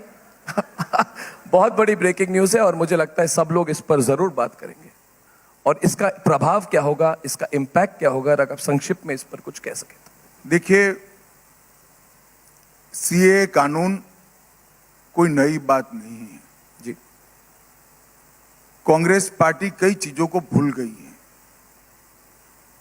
मत बैंक की लालच में, वोट बैंक की लालच में कई चीजें भूल गई है। जैसे यूसीसी जी संविधान सभा का वादा था, इसी तरह से जब देश का दुर्भाग्यपूर्ण तरीके से धर्म के आधार पर विभाजन हुआ, तब पाकिस्तान और अब के बांग्लादेश से लाखों की संख्या में हिंदू, बौद्ध, सिख शरणार्थी आ रहे थे और मार काट हो रही थी। कांग्रेस के ही नेताओं ने, देश के नेताओं ने एक वादा किया था, आप धैर्य रखिए, आप कभी भी यहाँ आएंगे, आपको ये देश स्वीकार करेगा, आपको नागरिकता देगा। इस वादे पर सभी लोग वहां रहे जी। उनके पर अनेक प्रकार के अत्याचार हुए, धार्मिक प्रताड़ना हुई, धर्म परिवर्तन करने के लिए दबाव बनाया गया, उनकी महिलाओं को, हमारी माताओं बहनों को अपमानित किया गया। वो लोग बदलने के लिए भारत की शरण में आए, और अगर आज भारत अपने वो वादे को जो 15 अगस्त 1947 में किया गया है उसको याद नहीं करता है तो वो ठीक नहीं होगा। करोड़ों लोग इस देश के अंदर नागरिकता के बगैर रह रहे हैं, जो वहां से प्रताड़ित, मुझे कोई बता सकता है, ममता बनर्जी बता सकती है कि वो कहां जाए, कहां जाएंगे वो लोग? वहां उनकी सुरक्षा नहीं है, उनकी महिलाओं को अपमानित किया जा रहा है, हमारी माताओं बहनों को अपमानित किया जा रहा है, धर्म परिवर्तन करने के लिए मजबूर किया जा रहा है। हम भी शरण न दे जी, हम भी उनका स्वागत न करें। भारत में स्वागत है, भारत उनको नागरिकता की भी देगा और मेरे आपके जितना अधिकार भी देगा और स्वागत करेगा।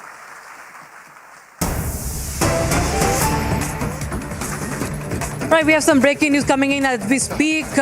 Asauddin Owaisi, the AIMIM chief, has posted on social media platform X and he says, "आप chronology समझिए, पहले election season आएगा, फिर CAA rules आएंगे.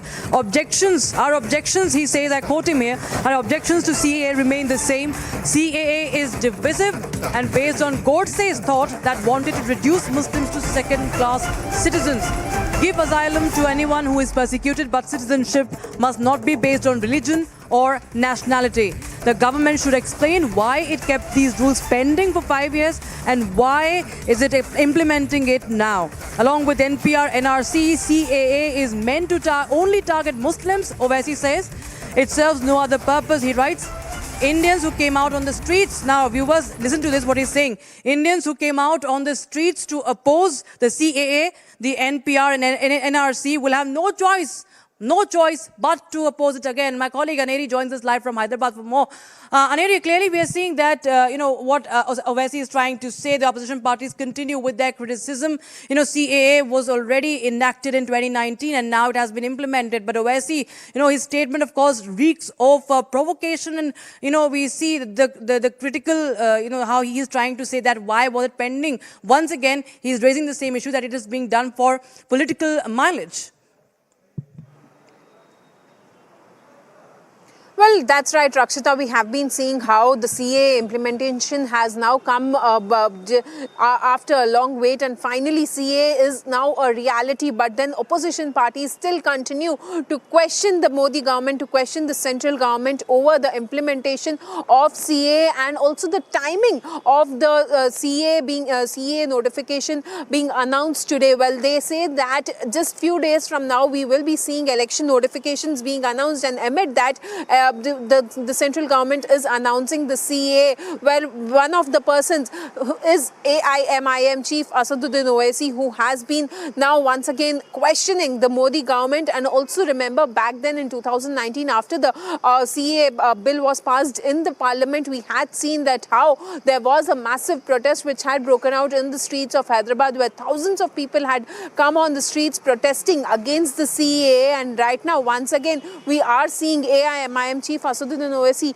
taking to social media, and also he stated that Indians who came out on the streets to oppose CAA, NRP and NRC will have no choice but to oppose it again. So definitely, once again, AIMIM chief coming out and stating that he does not support CAA, but he also opposes it and also will continue to oppose, and the people who had come on the streets will have no choice but to oppose the CAA which was brought in 2019, and also he once again questions the timing over the CAA notification which has been announced today, where we are seeing that he states that pehle election season aayega fir CAA aayega is what Asaduddin Owaisi says, and also he says that it takes 5 years for the Modi government to implement, to announce, to bring the notification of CAA, because back then in 2019 it was then when the bill was passed in the parliament, and now we see that CAA notification has been announced. And so the AIMIM chief Asaduddin Owaisi says that the government should explain why it kept these rules pending for 5 years and why it's implementing it now. Along with NPR, NRC, CAA is not meant to only target Muslims. It serves no other purpose, is what Asaduddin Owaisi says. So once again, a minority card being played is what we can say, because he's once again come out openly and says that the CAA, which has been now announced today, is to target Muslims and serves no other purpose. So we'll have to wait and watch how it turns out to be. Absolutely. The fear-mongering, of course, by the opposition leaders continue. But thank you so much for the moment, for joining us with that, with those details there, Aneri. We'll keep a track of all developments coming in, viewers. But right now, we're stepping into a very, very short break. But don't go anywhere. We will be getting to you more reactions and more analysis of what has happened right now. It's a big, a major move right now. And also, we're tracking other developments. Supreme Court, remember, has dismissed SBI plea seeking extension in connection electoral bonds case. We'll get you all that and much more on the other side. Stay tuned.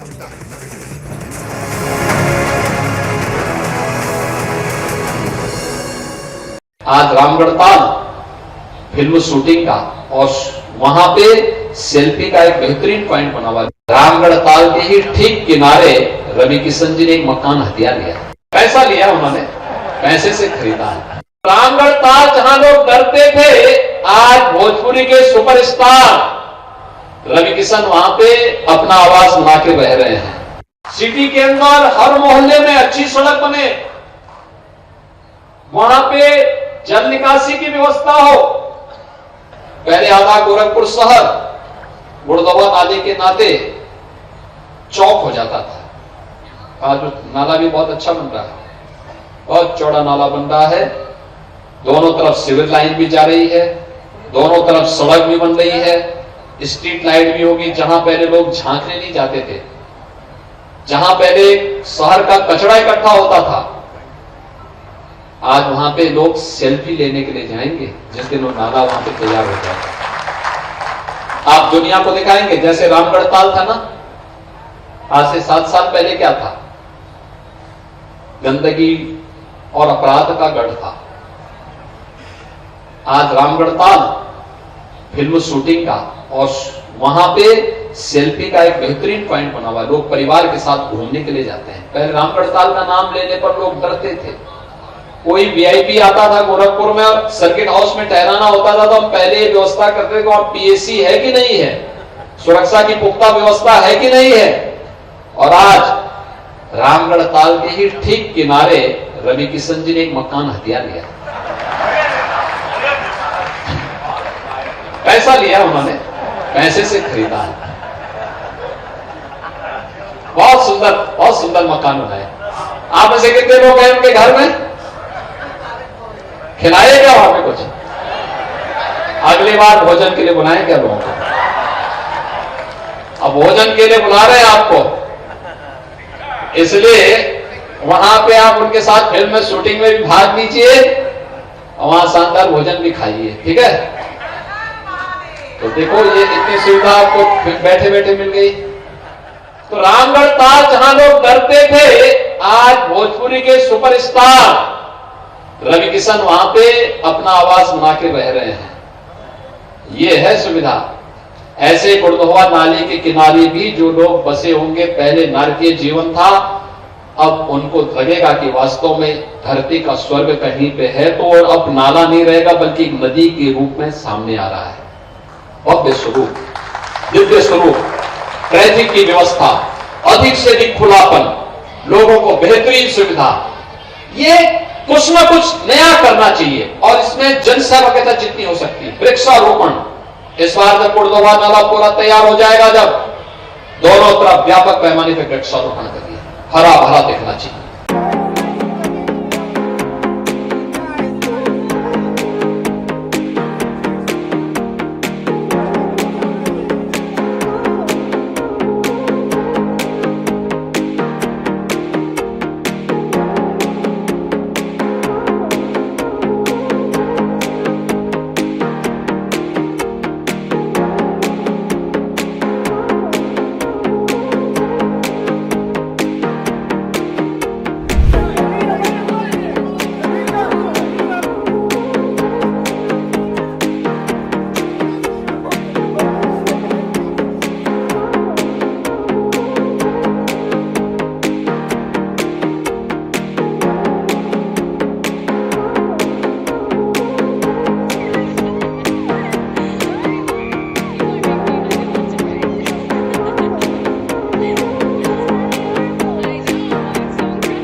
मैं फिर से कहता हूं, CAA ये देश का कानून है, पत्थर पर लकीर है, ये वास्तविकता है, ये लागू होगा ही होगा और इस चुनाव के पहले होगा। इस चुनाव के पहले होगा, इस चुनाव के पहले होगा। ये बहुत बड़ी बात कही है आज। मैं तो ये कह सकता हूं कि ये हाहाकार हो गई। आपने जो बात अभी कही है, गृह मंत्री जी ने बहुत बड़ी बात हम सबके सामने कही। प्रणव जी, तालियां बज गई, कोई धमाका नहीं है। ये बात मैं 10 बार बता चुका हूं। नहीं, मगर आप चुनाव के पहले सीए लागू होगा। इस देश का कानून है, इसको कोई नहीं रोक सकता।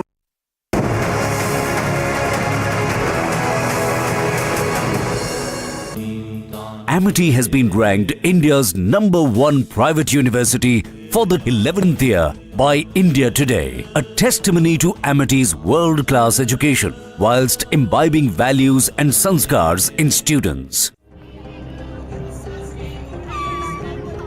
Hollywood, Hollywood, you can't hide. Hollywood, Hollywood, you can't hide. Shame on you! Shame on you! Shame on you! Shame on you! Shame on you! Shame on you! Shame on you! Shame on you! Shame on you! Shame on you! Shame on you! Shame on you! Shame on you! Shame on you! Shame on you! Shame on you! Shame on you!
Modi government announces implementation of the Citizenship Amendment Act, an integral part of BJP's 2019 manifesto. This will pave way for the persecuted to find citizenship in India. Earlier, during the Republic Summit, Home Minister Amit Shah had confirmed that CAA will be implemented in the country before Lok Sabha polls. Security has been beefed up at Delhi's Shaheen Bagh after Home Ministry rolled out the Citizenship Amendment Act. Security forces can be seen on the roads patrolling. The police carried out a flag march after the rollout. Congress parliamentarian Udit Raj said that this CAA is discriminatory and it is being done in the basis of a religion and that Congress strongly opposes it. He said that Amit Shah only provokes through his statement and his main agenda is to spread communalism. A protest is being held by the Northeast Students Organization and ASU opposing the CAA rolled out by the centre. The protest is taking place in Assam's Guwahati. Protesters took to the streets with banners. Supreme Court on Monday dismissed an application by the State Bank of India for time till 30th of June 2024 to provide details of the electoral bonds purchased anonymously and their encashment by the political parties. This after a 5-judge constitution bench scrapped the centre's electoral bonds scheme.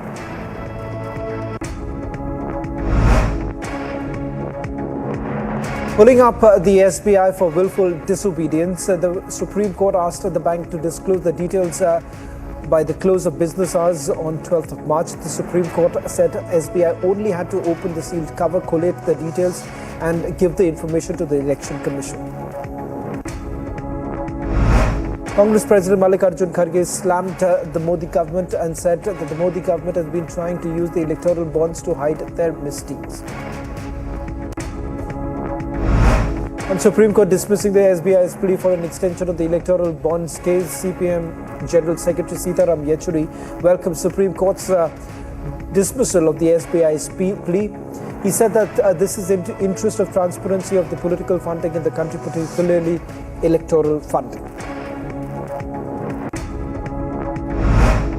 Supreme Court has refused to entertain West Bengal's petition challenging the Calcutta High Court's directive for a CBI investigation into the Sandeshkhali incident involving an attack on ED officials. As the political firestorm continues to grow in Sandeshkhali, ABVP Assam unit staged a demonstration and burnt the effigy of West Bengal Chief Minister Mamata Banerjee to protest against Sandeshkhali incident. Madhya Pradesh High Court on Monday approved the Archaeological Survey of India survey of the Bhojshala Temple Kamal Mola Mosque complex in Dhar. The High Court order also directed the ASI to open the sealed or locked rooms and halls. Referring to Madhya Pradesh's High Court decision about the ASI survey of Bhojshala in Dhar, Advocate Vishnu Shankar Jain said that he has requested for this and it has been accepted. He said that photography and videography will be conducted in the presence of both sides. The court has formed a 5-member team for the survey. Prime Minister Modi inaugurated the Haryana sections of Dwarka Expressway in Gurugram today. Prime Minister also inaugurated and laid the foundation stones of over 112 highway projects across India worth 1 lakh crore rupees. Prime Minister also mentioned that with such projects being launched, India will not compromise on the pace of progress and its Viksit Bharat goal. Prime Minister also pulled up the Congress for hindering the centre's development works and terming its projects as electoral tools. Days after Prime Minister Narendra Modi announced the decision to slash LPG cylinder prices by 100 rupees, the Congress has hit a new low with its politics. Karnataka Congress leader G.S. Manjunath has triggered a fresh controversy after he said that he would hit the Prime Minister with his footwear. BJP condemned Manjunath's comments and responded strongly. BJP Shehzad Poonawalla condemned the statements passed by the Congress in the past that shamed the Prime Minister and said that the Congress has become a store full of abuses. Speaking about the BJP protest over the Bengaluru water crisis, Deputy Chief Minister of Karnataka D.K. Shivakumar said that BJP is politicizing the crisis. He said that it is only advertisement by the BJP that they are protesting. Karkardoba court adjourns the hearing of Umar Khalid's bail plea related to the Delhi riots larger conspiracy case until 14th of March. 4 Nepali men have appealed to the Indian government to rescue them from Russia, saying they were fraudulently sent to the country to work as helpers in the army but were instead forced to fight in the ongoing war against Ukraine. Prime Minister Narendra Modi inaugurated and laid the foundation stone of 114 road projects worth about 1 lakh crore rupees in Gurugram. The Supreme Court dismissing this SBI's plea-seeking extension, former Rajasthan Chief Minister Ashok Gehlot said that SBI's credibility has gone down. He also welcomed the Supreme Court's decision to direct SBI to submit the report tomorrow. BJP leader Rahul Kaswan joined the Congress today in the presence of party President Mallikarjun Kharge. Kaswan said the farmers' plea are being neglected by the BJP, which is why he decided to leave the party. Samadwadi Party Chief Akhilesh Yadav mocked the BJP, saying that their electoral campaign slogan "Sabka Saath Sabka Vikas" is a lie. He added that his party will fight the election to save democracy and the constitution. On preparation for the Lok Sabha elections, Jammu and Kashmir DGP R.R. Swain briefed the officials are fully prepared for the elections, even as the ECI is on a visit to Jammu and Kashmir to take stock of the preparations. Plans are now underway to ensure free and fair elections. However, the date are yet to be announced. Delhi Chief Minister Arvind Kejriwal has appealed to voters to make his party win all 13 seats in Punjab in order to strengthen his numbers in the parliament. He stated that this would be AAP's way to directly counter the centre's halt of Punjab's state funds.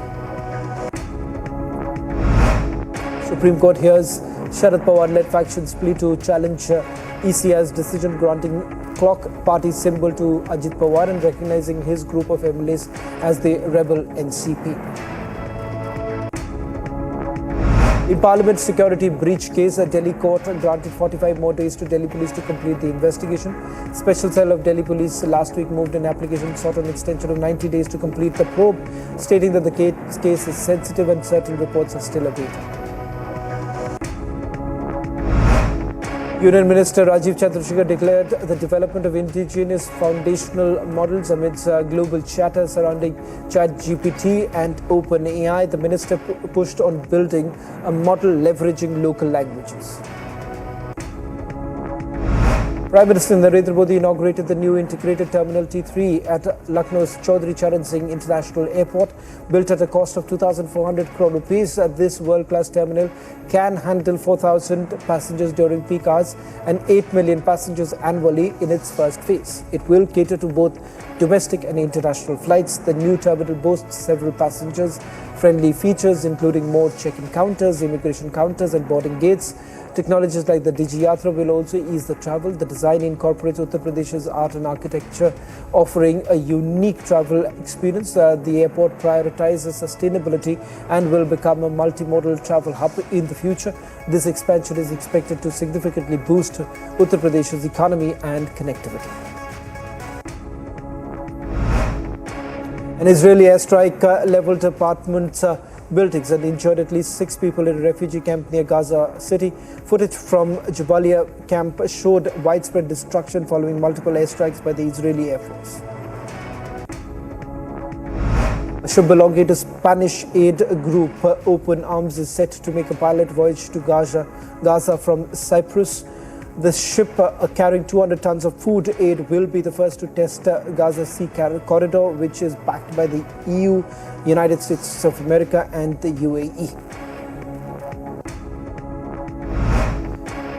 Hamas spokesperson Ismail Haniyeh has blamed Israel for the failure of reaching a truce ahead of the Muslim holy month of Ramadan by not committing to clear guarantees during the negotiations.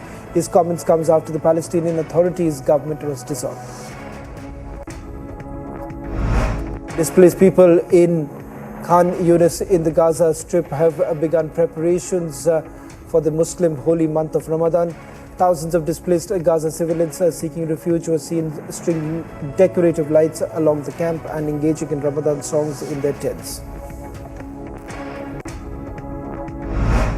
Palestinians flocked into an open-air market in Gaza's southern city of Rafah to shop on the eve of Muslim holy month of Ramadan amid a dire shortage of food and other necessities. After 5 months of the war, food remains unaffordable for the majority of Gaza's population. Japan signed an agreement with the World Health Organization to provide funds for critical medical aid to Egyptian hospitals that are treating injured people from the Gaza Strip. Japanese ambassador to Cairo said that the support is estimated at $8 million to provide necessary medical provisions. Protesters in support of war-stricken Gaza shut down a major traffic artery in Hollywood, calling for a peace resolution to the conflict in the Middle East. Demonstrators were seen holding signs for Rafah, a city on the southern Gaza's border that has more than 1 million displaced residents. Relatives of Israeli hostages being held in Gaza gathered outside the U.S. Embassy in Tel Aviv to call for a deal to secure their release. It came after the U.S. stepped up public criticism of Israeli Prime Minister Benjamin Netanyahu, saying that Netanyahu is hurting Israel more than helping Israel. U.S. President Joe Biden recently commented on the Israel wars on Gaza and said that Benjamin Netanyahu is hurting Israel more than helping them. The U.S. leader expressed support for Israel's right to pursue Hamas after the 7th of October attack, but condemned the innocent lives that were taken during the war.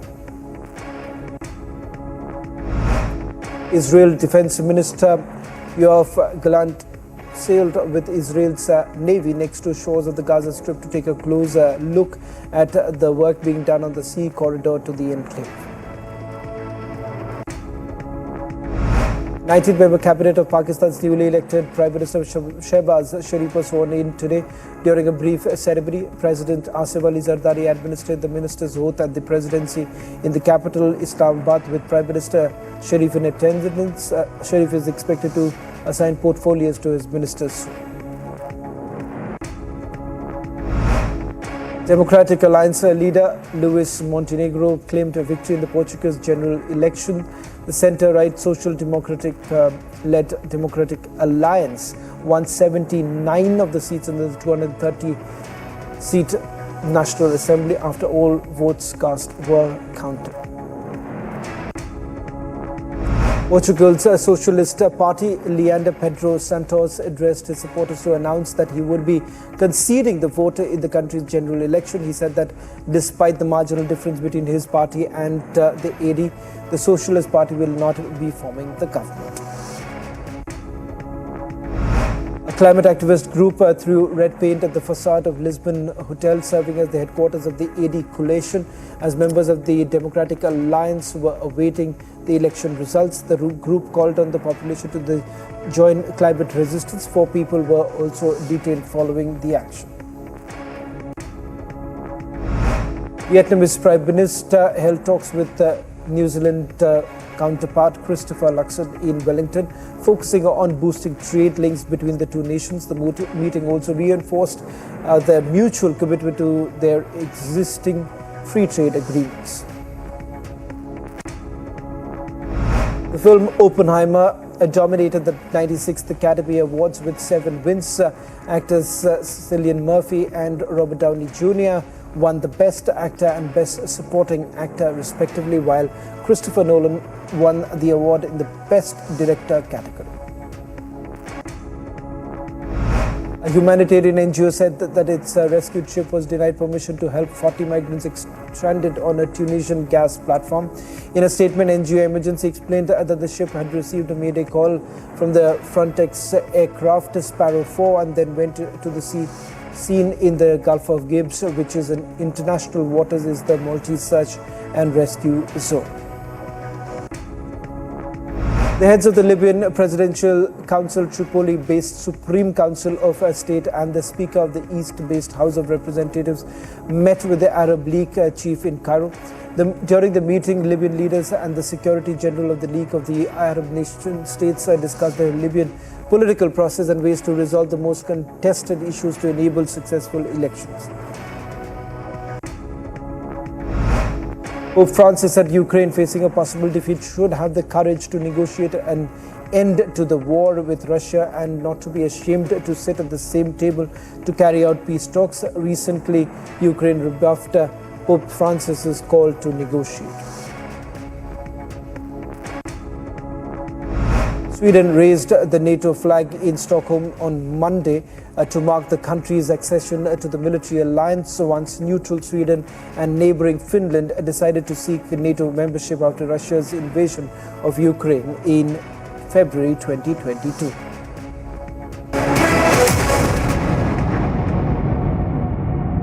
आज Ramgarh Tal film shooting का और वहां पे selfie का एक बेहतरीन point बना हुआ है। रामगढ़ ताल के ही ठीक किनारे रवि किशन जी ने एक मकान हथिया लिया।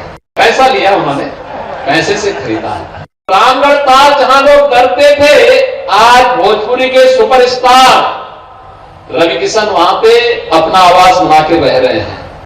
सिटी के अंदर हर मोहल्ले में अच्छी सड़क बने, वहां पे जल निकासी की व्यवस्था हो। पहले आधा गोरखपुर शहर गुड़दवा नाले के नाते चौक हो जाता था। आज नाला भी बहुत अच्छा बन रहा है, बहुत चौड़ा नाला बन रहा है।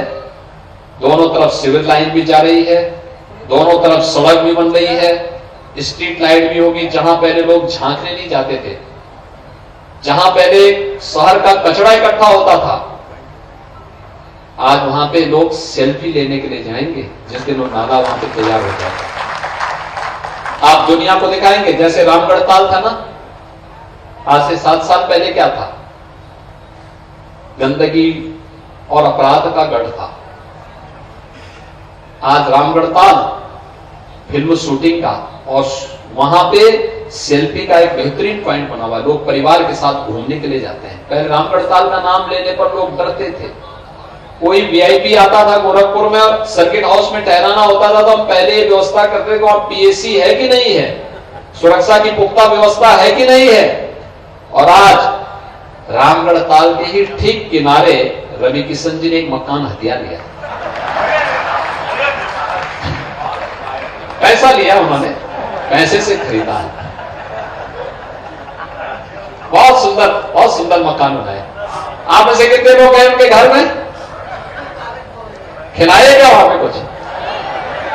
अगली बार भोजन के लिए बुलाएं क्या लोगों को? अब भोजन के लिए बुला रहे हैं आपको, इसलिए वहां पे आप उनके साथ फिल्म में शूटिंग में भी भाग लीजिए और वहां शानदार भोजन भी खाइए, ठीक है? तो देखो ये इतनी सुविधा आपको बैठे बैठे मिल गई। तो रामगढ़ ताल जहां लोग डरते थे, आज भोजपुरी के सुपरस्टार रवि किशन वहां पे अपना आवाज बना के रह रहे हैं। ये है सुविधा। ऐसे गुड़दहवा नाली के किनारे भी जो लोग बसे होंगे, पहले नारकीय जीवन था, अब उनको लगेगा कि वास्तव में धरती का स्वर्ग कहीं पे है। तो अब नाला नहीं रहेगा बल्कि नदी के रूप में सामने आ रहा है। भव्य स्वरूप, दिव्य स्वरूप, ट्रैफिक की व्यवस्था, अधिक से अधिक खुलापन, लोगों को बेहतरीन सुविधा। ये कुछ ना कुछ नया करना चाहिए और इसमें जनसहभागिता जितनी हो सकती है। वृक्षारोपण, इस बार जब गुड़दहवा नाला पूरा तैयार हो जाएगा, जब दोनों तरफ व्यापक पैमाने पर वृक्षारोपण करिए, हरा भरा दिखना चाहिए।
अमित शाह जी, बंगाल में ही नहीं पूरे देश में CAA कब लागू होगा?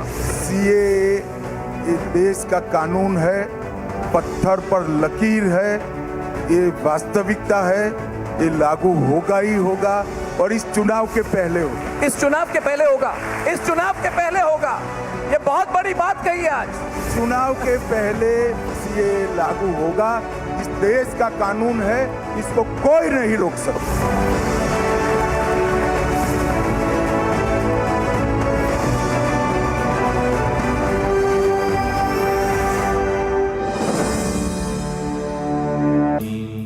Amity has been ranked India's #1 private university for the 11th year by India Today, a testimony to Amity's world-class education whilst imbibing values and sanskars in students. Hollywood, Hollywood, you can't hide. Hollywood, Hollywood, you can't hide. Shame on you! Shame on you! Shame on you! Shame on you! Shame on you! Shame on you! Shame on you! Shame on you! Shame on you! Shame on you! Shame on you! Shame on you! Shame on you! Shame on you! Shame on you! Shame on you! Shame on you!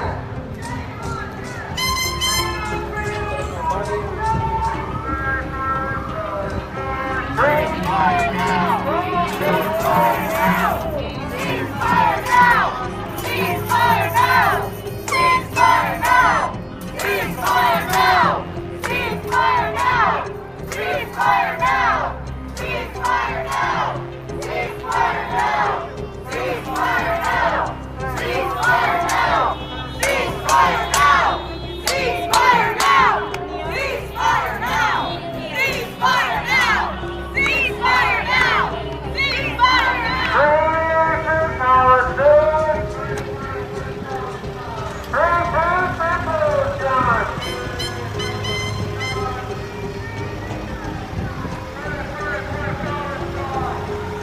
now! Ceasefire now!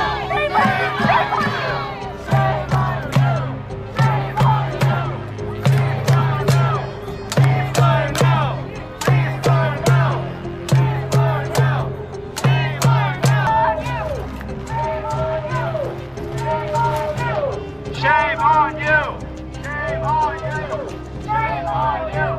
Shame on you! Shame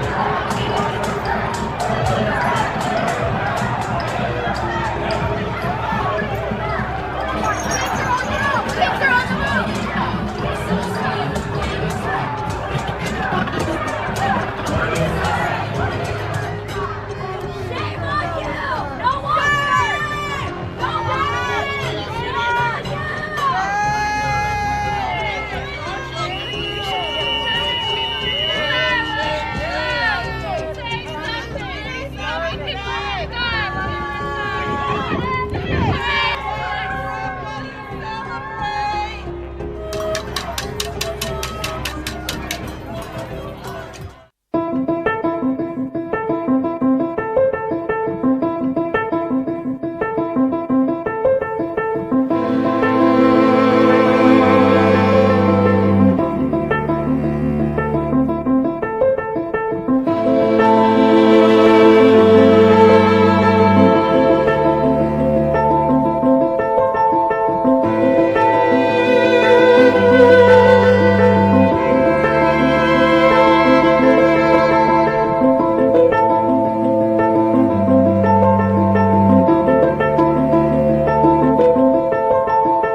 نحن ثبتنا 5 مبادئ من أجل تحقيق هذا الاتفاق الذي نسعى إليه.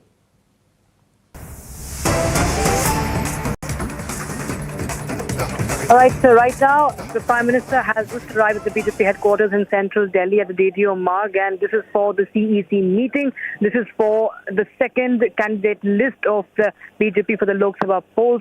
And remember, the meeting, the top brass of the BJP is already present at the BJP headquarters. We saw Amit Shah, the Home Minister, and also BJP President JP Nadda arriving at the headquarters just a while back. And now we have the Prime Minister. Remember, this comes after the CAA notification. And now, earlier we saw just last week, we saw announcement on the 195 candidates in the first list, and we expect around 150 seats to be announced today. The focus will remain, of course, on Bihar, on Maharashtra. Remember, the Home Minister was in Maharashtra just a few days back to discuss the seat-sharing deal with the members of the alliance of the Ajit Pawar NCP, and also with the Shinde Sena. So, of course, there is going to be a lot of today. And we will be keeping a track of all the updates coming in from the CEC as the second list will be out, and many important seats will be the ones to be focused on. We'll see with the short break beside with that.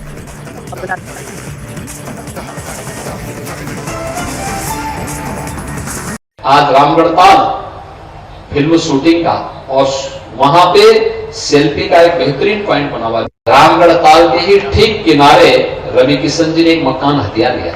पैसा लिया उन्होंने, पैसे से खरीदा है। रामगढ़ताल जहां लोग डरते थे, आज भोजपुरी के सुपरस्टार रवि किशन वहां पे अपना आवाज बना के रह रहे हैं। सिटी के अंदर हर मोहल्ले में अच्छी सड़क बने, वहां पे जल निकासी की व्यवस्था हो। पहले आधा गोरखपुर शहर गुड़दौबा नाले के नाते चौक हो जाता था। आज नाला भी बहुत अच्छा बन रहा है, बहुत चौड़ा नाला बन रहा है। दोनों तरफ सिविल लाइन भी जा रही है, दोनों तरफ सड़क भी बन रही है, स्ट्रीट लाइट भी होगी। जहां पहले लोग झांकने नहीं जाते थे, जहां पहले शहर का कचरा इकट्ठा होता था, आज वहां पे लोग सेल्फी लेने के लिए जाएंगे जिस दिन वो नाला वहां पे तैयार हो जाएगा। आप दुनिया को दिखाएंगे जैसे रामगढ़ताल था ना, आज से 7 साल पहले क्या था, गंदगी और अपराध का गढ़ था। आज रामगढ़ताल फिल्म शूटिंग का और वहां पे सेल्फी का एक बेहतरीन पॉइंट बना हुआ है। लोग परिवार के साथ घूमने के लिए जाते हैं। पहले रामगढ़ताल का नाम लेने पर लोग डरते थे। कोई वीआईपी आता था गोरखपुर में और सर्किट हाउस में ठहराना होता था तो हम पहले ये व्यवस्था करते थे कि वहां पीएसी है कि नहीं है, सुरक्षा की पुख्ता व्यवस्था है कि नहीं है। और आज रामगढ़ताल के ही ठीक किनारे रवि किशन जी ने एक मकान हथिया लिया।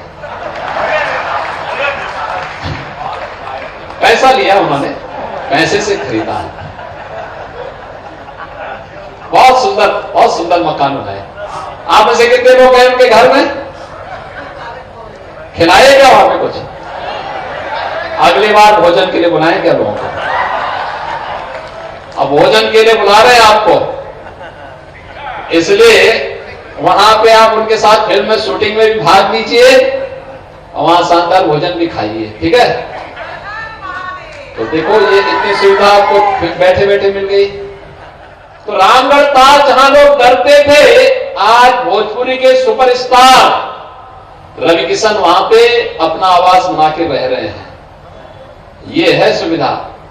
ऐसे गुड़दौबा नाले के किनारे भी जो लोग बसे होंगे, पहले नारकीय जीवन था, अब उनको लगेगा कि वास्तव में धरती का।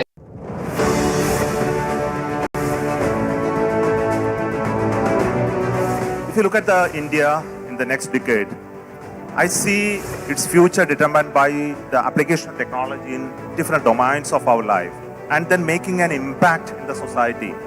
So if I look at the application of space sector in all of them, I think the space sector has been one torchbearer in showcasing an example to this country that it is possible for India to make its own path, her own path in the domain of space technology, to do it in different manner than that others did.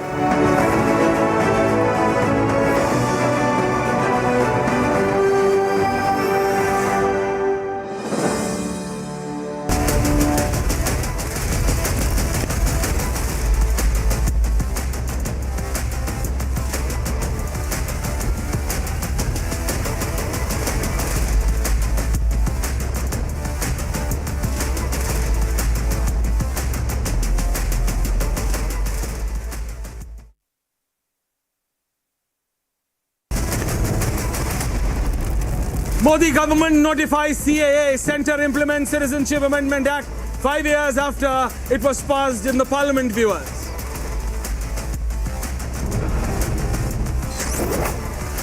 Opposition calls CAA divisive after Modi government delivers poll promise, Congress fires polarization charge, says CAA is divisive.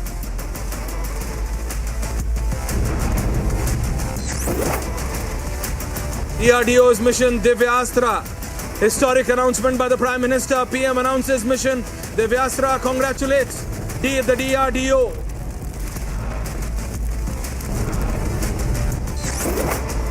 Electoral bonds. The SBI plea dismissed by the Supreme Court. Supreme Court dismisses SBI plea seeking extension in connection with the electoral bond case.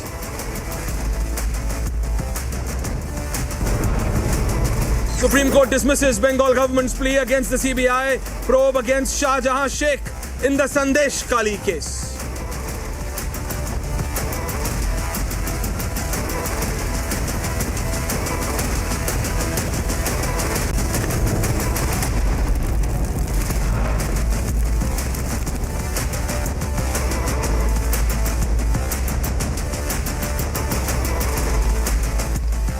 And viewers, the CAA has been notified. The Citizenship Amendment has been notified by the Ministry of Home Affairs. The MHA officially putting it out and saying that there is going to be a separate portal, a separate website, and it's going to be a complete online process. But once again, the most important part, the CAA will give citizenship to those who require and not, as it was being said or targeted by certain opposition parties against Modi and Shah, that it will take away the voting rights of the minorities, of the Muslims to be specific. Let's be clear tonight.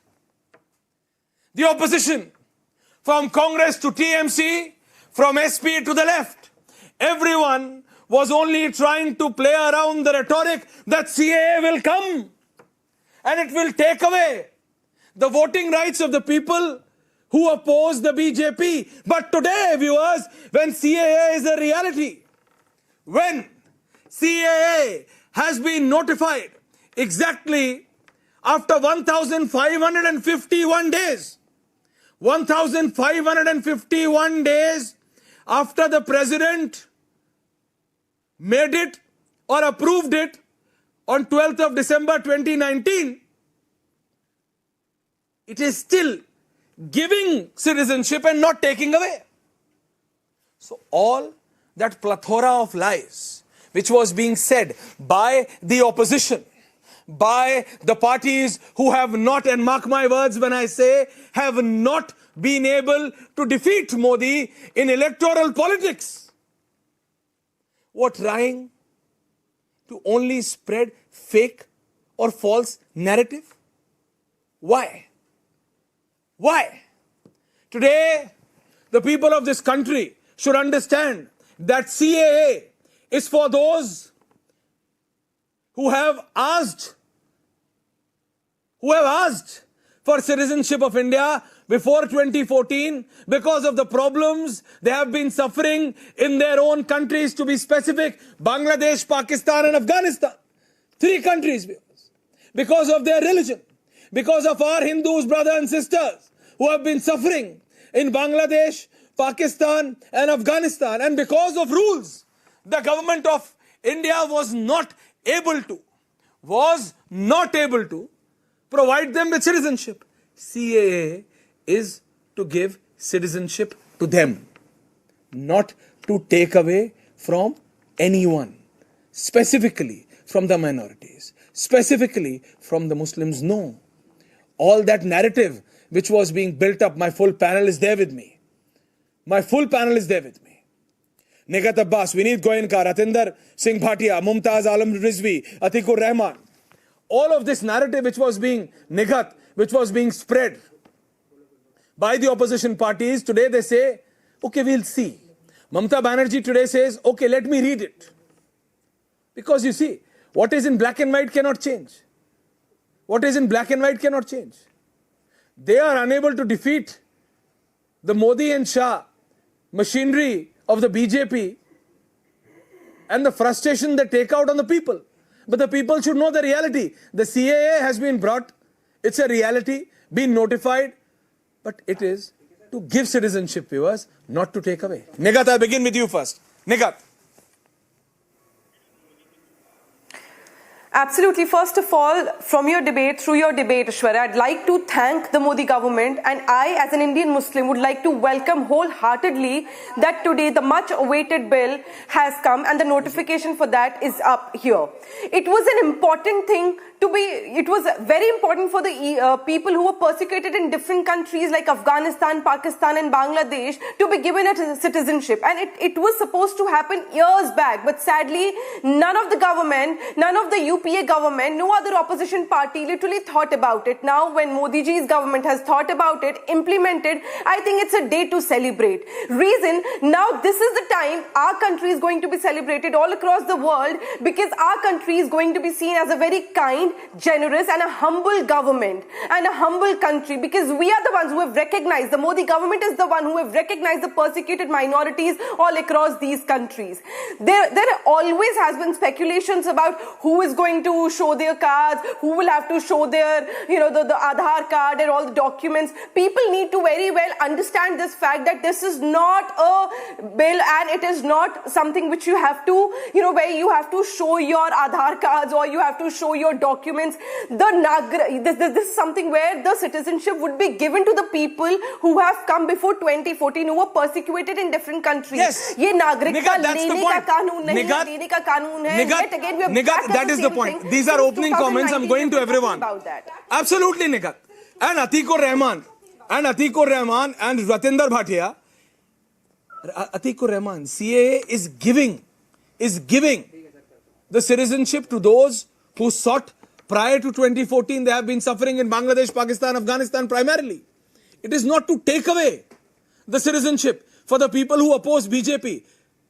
In democracy, you can oppose BJP, Congress, SP, BSP. Your citizenship cannot be taken because of that, Atikur Rahman. So all that narrative, all that rhetoric, all that false information which was being put out, being spread, it's all done. And BJP, by the way, if my team can just show the visuals, is at it again. They have their second CEC. They are at it. They understand what is important for electoral politics and what is important for the country.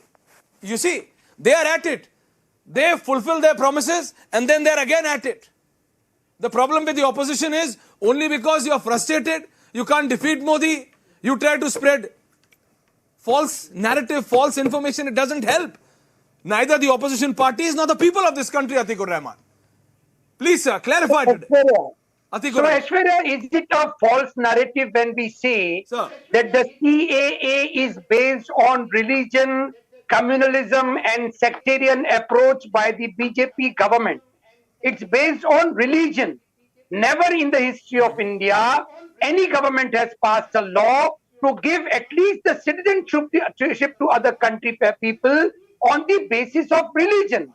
Apart from that, we are also opposing and a conspicuous silence by the BJP and especially the Home Minister on NRC, because it is a fact that on the floor of the Parliament, the Home Minister of India had said that the CAA will be followed by NRC, which was failed in Assam. Underline the words, the NRC has been a miserable fail in Assam, which the government of India will be bringing in the days to come, followed by CAA. And if it is not, then the Home Minister should deny that the CAA will not be followed by NRC. So simple it is for the government to remove this particular cobweb from the minds of the people of India. We will welcome all people who are persecuted in other countries. But persecuted people should not be counted as religion and Muslims and Hindus and Parsis and Sikhs and Ahmadiyas and Hazras. The persecuted people should not be, counted within a inverted commas religion base. They do not have a religion. They are persecuted in their countries. and they should be welcomed. They should be welcome in all other countries, including India, which stands as a secular ethos countries of the Mahatma. No, we stay in India. Ratinder Bhatia. No, Atikur Rahman, please understand. Can I have Vineet Goenka also on it? Ratinder Bhatia, all these opposition parties, including Ratinder Bhatia, just putting on the point, the leader who's very close to you, even Omar Abdullah of the National Conference. You see, right from Omar Abdullah to Mamta Banerjee, from Akhilesh Yadav to all the others, Ratinder Bhatia, they were making a point as if Ratinder Bhatia, that CAA is against Muslims, against the minority of this country. But what has CAA done? CAA has given. CAA is there to give the people who have faced the brunt just because they are Hindus or for a particular religion in their own countries. So why shouldn't we give them citizenship? And to provide them with citizenship, CAA has been brought in. The opposition parties have been misleading the people. And now the clarity is there. Now it's up to the people to decide. Sir, because the government has notified it. And by the way, it's been few hours and no one, Ratinder Bhatia, has lost their citizenship. Ratinder. So first of all, I will say, I will thank the Modi government and especially Prime Minister Modi and the Home Minister. They have understood the problem of the Sikhs which had suffered. I would talk for the Sikh first, because these Sikhs which had come from Pakistan and Afghanistan and were suffering in this country from years, from so many years they were suffering, were not getting any citizenship, and they were really tampered and hurt and disturbed in Afghanistan, Pakistan, and they came there. I think their generations are here, and still they are not the citizens of this country. It was very unlikely. So I would say, I would thank to the government that they have thought about them, and they are today really very happy. I got calls from all over. We were thanking the government of India for giving this opportunity, first of all. Second of all, about what Mr. Aman was telling me on the air just now. Now, this is a negative thing. Today I was hearing what on Dwarka Link Road when the Prime Minister was giving his message. He said, why does the opposition is always wearing a specs which has a zero, negative glass? Why is that? Why do they always think about negative? Why don't they think positive? I don't understand that.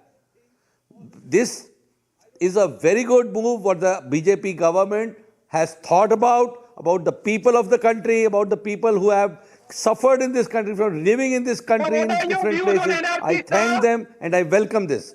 That's what I could say. What are your views on NRC? Atikur Rahman and Ratinder Bhatia, yes. Atikur Rahman, ask him. Ask him. What are your views on NRC, Ask him. Vineet will answer. Vineet is answering. Vineet is answering on NRC. Vineet and Atikur Rahman. Vineet and Atikur Rahman. Vineet, answer. Vineet, take that question, Vineet. Aishwarya ji, Ram to you, Ram to all my co-panelists and all the viewers who are watching me right now. Atikur bhai, it requires a courage to accept a law like CAA. And I congratulate this country that today we have a powerful government which takes this. And as far as NRC goes, I will answer it when it comes, but let me tell you, we are not a dharamshala. Nobody can come and just stay here. And those who were asking for a proof of Ram Lalla, for, to bring the proofs for 5,000 years, now they are afraid of bringing a proofs of 30, 40 years. How come, this double standard? And those who have been prosecuted, minoritarily prosecuted, they should be protected. Can't you understand the pain of those people who were prosecuted purely on the religious ground? Are you against minority? Please answer this. If you are against minority, let us remove all the credits, all the protections which are given for minority in India. These are the minorities in Afghanistan, Pakistan and Bangladesh who have been prosecuted purely on the religious line. They have been forced there. There were more than 24% Hindus in Pakistan who have been brought down to 1%. They have been forced to convert, else their females face a lot of situations there. Please understand this particular part. And two, why are you hiding today the India is a powerful country on two counts. One, that NRC won't be there in India. What? Can't the BJP clarify that a CAA won't be followed by NRC? What is difficulty in that? Why? See, that the Home Minister will tell. But if you ask me personally, I will be very happy if tomorrow NRC comes. If you ask me individually, I'll be really happy. Why should we keep intruders? The intruders should go somebody else. धर्मशाला थोड़ी है ये कि कोई भी आएगा रह जाएगा यहाँ पे टिक जाएगा वहाँ पैदा करेंगे यहाँ आके पटक देंगे थोड़ी चलेगा ऐसा no sir they have to stay in their countries where they are supposed to be there they can't come here if you want you can go to Saudi Arabia I have no problem sir personally I have no opinion about that but you can't come here and treat this as to be a sarai let me understand and make it very clear to you this is a country which will accept people who are minoritarily persecuted not those people who want to come here purely to spread their religion no sir enough of this point we cannot tolerate this enough of this no Rohingyas no way this is not a sarai very much clear hold on point taken Rizvi Mumtaz Alam Rizvi sahab and Negat Abbas and Mumtaz Alam Rizvi sir the government has not brought in NRC again you will be putting out some points as Atikur Rahman you were suggesting a year prior on CAA that Aishwarya you don't understand the BJP will bring underhand under the CAA. Atikur Rahman, CAA is there, Nigat. CAA is today a reality, it is alive. But no one's citizenship is being taken away. Absolutely. So all this misinformation which Atikur Rahman is still trying to spread regarding NRC is not a reality now. No, understand. Atikur Rahman, understand. Atikur Rahman, first I'm requesting my team to improve your audio. The problem is you are using the same audio through a speaker phone, so your audio, thoda jise kehte hain, it is getting blasted. I am requesting my team to add you on a separate phone so that your audio is clear. But by that time, Nigat, once again, I want clarity that CAA, government is saying, it is to give citizenship, not to take. They want to talk about NRC, they are changing the goalposts, government is not. Mr. Bhatia, when the government said, that we are going to remove Article 370, these same opposition leaders from the valley, they said, this is going to happen, nigga, that is going to happen. Nothing happened. And the Prime Minister on the 7th held a rally in Srinagar. The situation and the conditions of the and lakhs of people came out. People were happy. Absolutely. Yes. So all that fake narrative which these opposition parties, Ratinder Bhatia and Nigat tried to spread, there once again when Article 370 happened, they started to speak on UCC. When one state government did UCC, they said, let the whole country do UCC. Now country has done CAA, they are talking about NRC, they changed their goalposts. BJP is saying, we are delivering to what we promised. And it is still giving citizenships and not taking away as being said by the opposition parties. Nigat. Absolutely. Aishwarya, do you remember in these 4 years, we've had n number of debates where these opposition leaders have always been coming on the debates and telling, "Arey, tum log CAA le aaye polarize karne ke liye, lagu kyun nahi kara? Lagu kare to jane, lagu kare to jane." Now is the time. Today, on March 11th, 2024, it has already been implemented. The notification is already there, and now even today they have the same, the Lala round which they have been playing since 5 years, 4.5, 5 years. Ki ye to नागरिकता लेने का कानून है. I mean, stop scaring the people. Indian Muslim is very much safe. They were safe yesterday, they are safe today, and they will be safe every time and every day in this country. You do not need to worry. What the worrying part is that the Muslim panelists the co-panelists sitting on your debate, Aishwarya, today, needs to choose their words wisely, needs to choose their agenda, propaganda, and their narrative very wisely, because a lot of people might get scared because of their fake agenda and narrative which they're trying to create from your channel. It is a very responsible job for us to be able to give a message out loud, clear, that this is a citizenship giving law. It is not something which is going to be taking the citizenship of any Indian, be it from any religion, caste, gender, color, creed, no matter what. You need to stop creating that fake narrative. Indian Muslims are safe, were safe yesterday, are safe today, will be safe tomorrow. You have to stop doing this. First of all, second of all, Aishwarya, allow me to speak. One by one. The people who have been hold on, persecuted in different countries, I do not understand why No, allow me to speak. Allow me to speak for 10 seconds. Allow me to speak for 10 seconds. I do not understand the fact carry on. that why Atikur Rahman is so much, is showing so much sympathy towards the countries who have persecuted the minorities. I don't understand what is their agenda to save those people who have persecuted the Hindus, the Parsis, the Jains, I want the to ask Paul, one thing today and the to Christians. Ratinder Bhatia, The problem is in their Rizvi, narrative. who hasn't I spoken. want to know that Rizvi why do Saab, you have to do I that? just want to ask. No, absolutely right. This false narrative which they have tried to spread for the longest period of time has fallen flat yet again. But Rizvi Saab, अगर उन लोगों को जो कि पाकिस्तान में, अफगानिस्तान में, बांग्लादेश में, किसी और देश में भी प्रताड़ित रहे उनके धर्म की वजह से और वो भारत की नागरिकता चाह रहे, they want the citizenship of India and because of the prevailing rules उनको नागरिकता सरकार नहीं दे पा रही. अगर सीए से उन लोगों को नागरिकता मिलती है तो इससे किसी भी हिंदुस्तानी को, रिजवी साहब, कोई दिक्कत होनी चाहिए. मैं आपसे क्लियरली आज पूछ रहा हूं. जी प्लीज बताइए. Aishwarya, let me clear that I am not against CA, लेकिन जो प्रॉब्लम है उस पर मैं बात जरूर करना चाहता हूं. अभी जो डिबेट में बात आई, प्लीज बोलिए. ये सीए जो है वो शहरियत, सिटीजनशिप देने का एक्ट है. बिल्कुल ये सही बात है, यही लग रहा है. लेकिन मैंने आसाम में देखा है कि जिस तरीके से एनआरसी के बहाने वहां पे 20-20, 30-30 लाख, बल्कि 40 लाख आदाद वहां पे आंकड़े पहुंच गए कि उनको डाउटफुल वोटर बना दिया गया. कौन? जो मुस्लिम वहां पे वोटर्स हैं, और उनको वोट देने का अधिकार को छीन लिया गया. तो इस तरीके की सिचुएशन शायद डाउट है और ये सरकार की जिम्मेदारी थी. अगर इतना अच्छा कानून था तो 10 अगर इतना अच्छा कानून था, रिजवी साहब, I need to clarify this. Rizvi साहब, 1 मिनट नहीं, I'll give you 2 minutes. But anyone, anyone. Okay, continue. मैं ये कह रहा हूं कि अगर इतना अच्छा कानून था तो 10 साल क्यों लगाए? जिस तरीके से पिछली सरकारों ने शहरियत नहीं दी, आपने भी 10 साल लगा दिए, नहीं दिए. अच्छा, नंबर 1. नंबर 2 ये कि आप ये कह रहे हैं कि ये सिर्फ जो है वो शहरियत देने वाला कानून है. हम भी मान रहे हैं कि शहरियत देने वाला कानून है. तो फिर आप ये कह दीजिए, जा करके मुसलमानों के बीच में जब मूवमेंट चल रहा था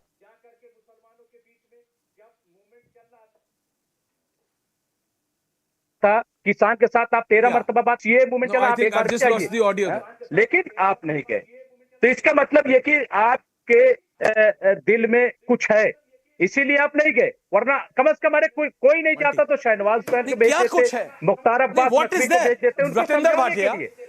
Ratinder Bhatia, triple talaq is removed so that those women. No. Please understand, Rizvi Saab. What is there in the dimag? ये क्या है?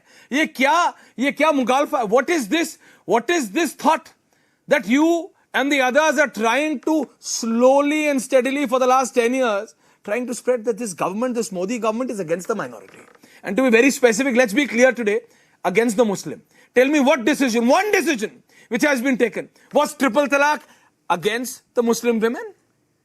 Imagine a lady staying here with her children and the husband calls from overseas through a mobile phone and says talaq, talaq, talaq, and her life ends. The Modi government took that away and gave that power to that lady. Was that wrong? No. Was that anti-Muslim? No. And tell me today, when Article 370 was removed, was it for or against the people of Jammu and Kashmir? It was for the people of Jammu and Kashmir. What is CAA doing? It is giving citizenship, not taking away. आप क्या बात कर रहे हैं, रिजवी साहब? आप क्या बात कर रहे हैं? Ratinder Bhatia and Atikur Rahman. Sir, I will say, as you said, these about the 370. Yeah, okay. I'll 370 is for the. Sir. Carry on, Mr. Bhatia. Hello. Yes, Sir, Mr. Bhatia, carry on. I will say the 370 has brought good for Jammu and Kashmir. 370 has brought good for Jammu and Kashmir. It has not done bad for the people of Jammu and Kashmir. It is the best thing the Jammu and Kashmir people have ever got in so many years. What we think. We are seeing the progress of Jammu and Kashmir in that. So what is the harm? What was the problem? Is that anti-Muslim there? No. It was only for the people of Kashmir. Finish. Similarly, this is only for the minorities they have done. They have not anti-Muslim anywhere in this CAA what they brought. It is just for the people who have suffered from these countries, are suffering in this India also from so many years. They have not got their rights. So this is very good for them. It's welcomed. Why are they putting, why do these people use the minority, especially the Muslims? Can I have why all my do guests they misguide them? No, absolutely. But why they misguide? Why they misguide? Yes. Nigat, why? That's the point. Why do they misguide? Because Ratinder Bhatia, let me tell you, because they are not able to defeat the duo of Modi and Shah in electoral politics. When they go to the people, they are unable to defeat Modi and Shah. That's why they resort to such desperate measures. And let me tell you this, Nigat Abbas, that the Citizenship Amendment Act 2019 only sought to grant Indian citizenship to the refugees. To the refugees, Atikur Rahman and Rizvi Sahab. To the refugees who had sought shelter in India before 31st of December 2014 due to religious persecution in 3 neighboring countries of Afghanistan, Pakistan and Bangladesh. 6 minority communities. Listen, please listen. Hindus, Sikhs, Buddhists, Jains, Parsis and Christians. Key issues. Removes legal barriers to rehabilitate and give them citizenship. To give a dignified life to the refugees who have suffered for decades. Citizenship rights will protect their cultural, linguistic and social identity. To ensure economic, commercial free movement and property purchase rights. What's wrong in that? How is it anti-Muslim? Many misconceptions have been spreading.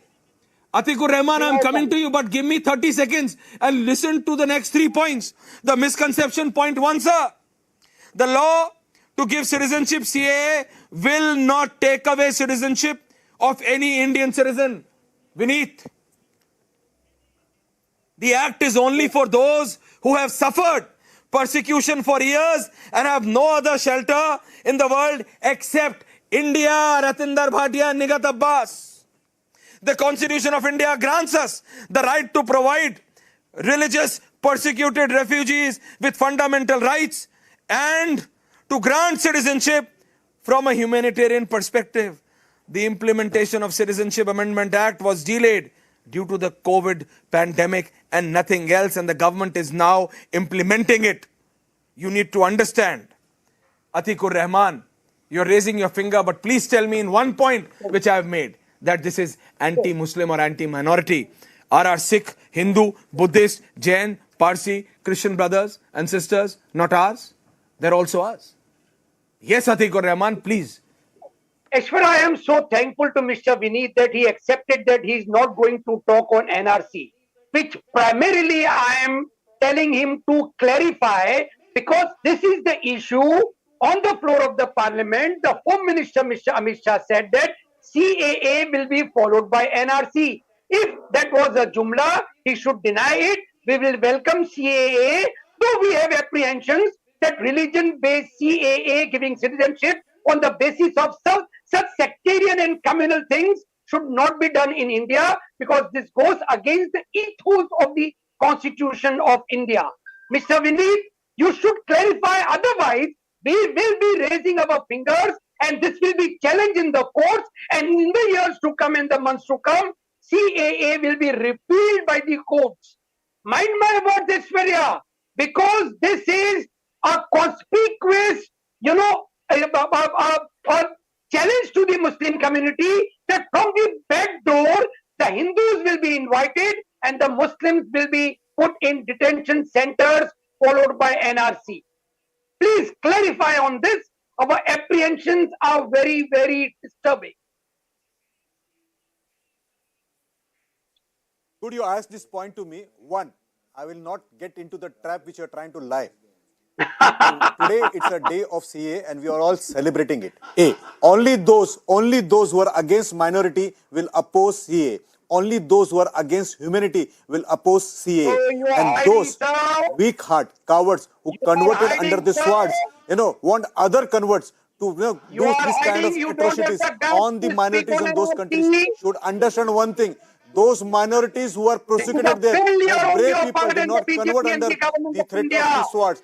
So they wanted this kind of refuge, and we will give this refuge to them. Only cowards have converted, but those brave hearts who stood their religion there, who want their religion to be standing there, will be welcomed here. And any people like you, anybody like you who wants to create a diversion today, will show the faces. I'll tell you one simple thing, Atir Bhai.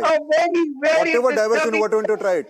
Today we are celebrating CAA, all the minorities celebrate, only those who are against minority, only those who are against humanity will oppose CAA. Those brave hearts who did not change their religion are welcome to India. Rangrez साहब, अगर हमारे Hindu, Sikh, Buddhist, Jain, Parsi, Christian, Sikh भाइयों को रंगरेज जी, अगर भारत सरकार जिन्होंने 2014 से पहले जिन्होंने, भाटिया जी आ रहा हूं, रत्नेंद्र Bhatia wants to come, I am asking this question to Rangrez जी, अगर भारत की सरकार उनको नागरिकता देना चाहती है तो ये किसी से नागरिकता छीनना कैसे हो गया? ये क्यों लग रहा है ये इन राजनीतिक दलों की बात आप ना सुने जो ये भ्रम फैला रहे हैं कि किसी से सीएए किसी की नागरिकता छीन सकता है? कोई राजनीतिक दल भारत में किसी से भी, चाहे आप किसी भी पार्टी के लिए वोट करें या ना करें, आपकी नागरिकता नहीं छीन सकता। रंगरेज जी बताइए, please explain to the people of this country. Rangrez बिल्कुल ऐश्वर्या जी, मैं आपकी एक बात का जवाब दूंगा। जब देश में पहले से ही हमारे पास कानून है, अगर कोई 7 साल से ज्यादा हमारे देश में रह रहा है, उसको खुद ही हमारे देश का कानून कहता है कि उसको जो है उसको नागरिकता दी जाती है। मगर सीएए का जो कानून है वो इतनी, मतलब 1-2 दिन में चुनाव का अनाउंसमेंट होना, पूरे देश में चुनाव होना है, उससे पहले, कल रमजान है, 1 दिन पहले ऐसा कर देना और इसमें मुसलमानों को ना जोड़ना, ये दिखाता है कि ये विभाजनकारी और ये ध्रुवीकरण की जो राजनीति भाजपा चाहती है और वही वो करती है, क्योंकि उनके पास जिन मैन्युफैक्चरर उन्होंने अपने वादे किए थे वो वादा कोई पूरा नहीं करी सरकार ने। सरकार से पूछते हैं महंगाई की क्या बात है, महंगाई कहाँ है, बेरोजगारी, तो वो कहते हैं हमने धारा 370 हटा दिया, ट्रिपल तलाक लिया है, राम मंदिर बना दिया। अरे भाई, इन मुद्दों से कुछ नहीं होने वाला। देश के मुद्दे जो असल है वो महंगाई, बेरोजगारी, आज किसान, ये कानून बिना कॉन्फिडेंस में लिए लोगों को ये कानून बना देते हैं, फिर कानून वापस लेना पड़ता है। और ये मिसाल हमारे पास है इलेक्ट्रिकल बोर्ड की, लगा लीजिए आप, किसान कानून लगा लीजिए, देखो सरकार को कैसे मुंह की खानी पड़ी।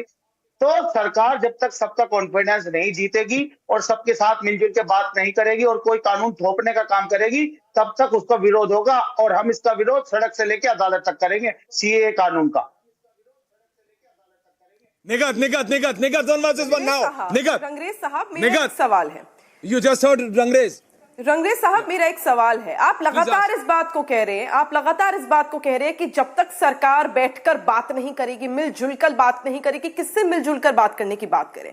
क्या आप कह रहे हैं जो पाकिस्तान में, अफगानिस्तान में, बांग्लादेश में जो मुसलमान है उनको हिंदुस्तान में बुलाकर उनसे बैठ के बात करने की जरूरत है? क्योंकि आप मुसलमान, मैं मुसलमान, भारतीय मुसलमान, आपसे और मेरे से तो इस कानून का कोई लेना देना है नहीं, तो किससे आप बात करने की बात करें? इसको जरा साफ करें। दूसरा मेरा सवाल ये है, मैं साफ कर रहा हूं, because I think you're comfortable in this language. नहीं, आज ममता बनर्जी ने भी कर लो, क्या allow me to one by one. सुनिए, अरे सुनिए, one by one.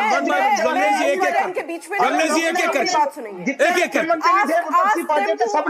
रंगरेज जी बीच में नहीं बोलेंगे। थैंक यू, धन्यवाद। रंगरेज जी एक करके, ये सही नहीं है ऐश्वर्या। रंगरेज, ऐश्वर्या, मैं किसी के बीच में नहीं बोली। एक करके, ऐश्वर्या, मैं किसी के बीच में नहीं बोलिए एक करके। Thank you Aishwarya. वो भी नहीं बोलेंगे, बोलिए। मेरा एक सवाल ये, पहले तो ये क्लैरिफाई करें कि किससे बात करवानी है। दूसरा मेरा सवाल इनसे बहुत स्पष्ट ये है कि जब आप ये कहते हैं कि वहां पर परसिक्यूटेड की बात करें दूसरे देशों में, तो मैं ये जानना चाहती हूं, पाकिस्तान, अफगानिस्तान और बांग्लादेश एस्टैब्लिश्ड है, मैं नहीं कह रही हूं, रिपोर्ट्स उठा के देख लीजिए, यहां पर मुसलमान से ही खतरे में, क्योंकि अहमदिया, शिया, सुन्नी का जो यहां पर लफड़ा चलता रहता है, आपसी मुठभेड़ जो चलता है, ये साफ है, ये स्पष्ट है। जब मुसलमान ही मुसलमान से इन देशों में सुरक्षित नहीं है, तो आप क्या चाहते चाहते हैं हमारे हिंदू भाई, हमारे सिख भाई, हमारे पारसी, हमारे जैन, हमारे बौद्ध वहां जाकर अपनी गर्दन को उड़ाने दें, उनको कहने दें हाँ भाई आप तन हमारा सर तन से जुदा कर दीजिए और हमें मार दीजिए, पर हम तो यहाँ पे परसिक्यूटेड रहेंगे और आप उसमें खुश हैं?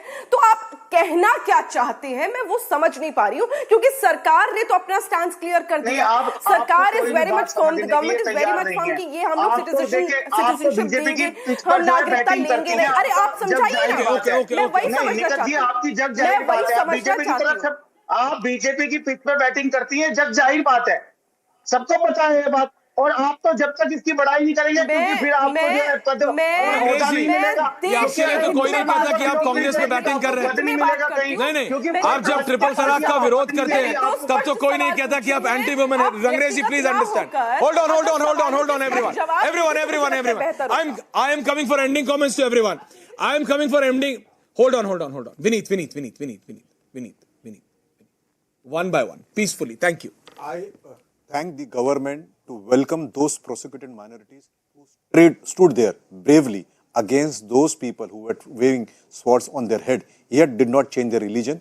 I welcome this. I hope the deadline is not 2014, but deadline is 2024, so that everybody who has come till yesterday is saved. He becomes a part of my country. He also enjoys the same kind of democracy which I am facing today. No, but I am only saying, Vineet. Can I go to multi again? Atikur Rahman, today it's time. Today it's time for you to say, at least, Atikur Rahman, you should say that yes, you were wrong. CAA is not taking away anyone's citizenship. It is giving to those who have been persecuted for years and years. And it mentions those who have no other place, no other country, giving them protection apart from India. Only to those, Atikur Rahman, citizenship will be given. I can't understand why any Indian will feel that this CAA, which has been notified by the way, and it's active, will take away anyone's citizenship. Yes, Atikur Rahman, please.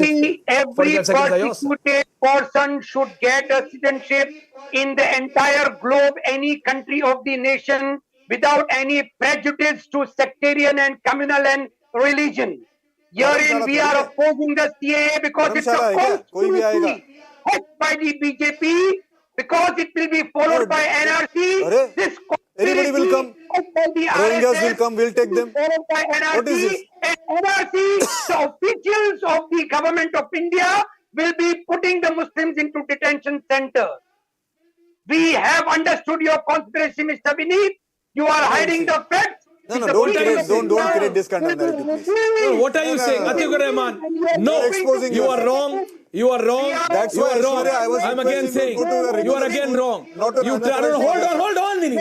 Hold on. Can I have multi? Can I have every guest on air? Vineet, hold on. Please don't do this. It's a very small thing. This one. Please hold on.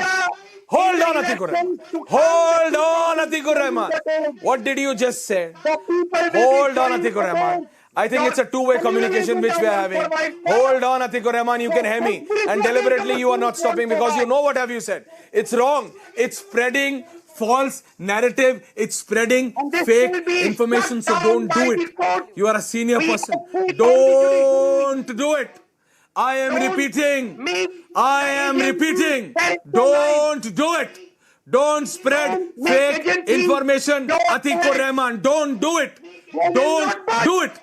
Don't do it, Atikur Rahman. Rizvi Sahab, Mumtaz Alam Rizvi, ending comment. Atikur Rahman, you have understood what you have done. You should not repeat it. Don't spread fake Don't spread fake information. Thank you. Clear it out. Mumtaz Alam Rizvi. Thank you. Mumtaz Alam Rizvi. It's not your name. Yes. जी Rizvi Sahab.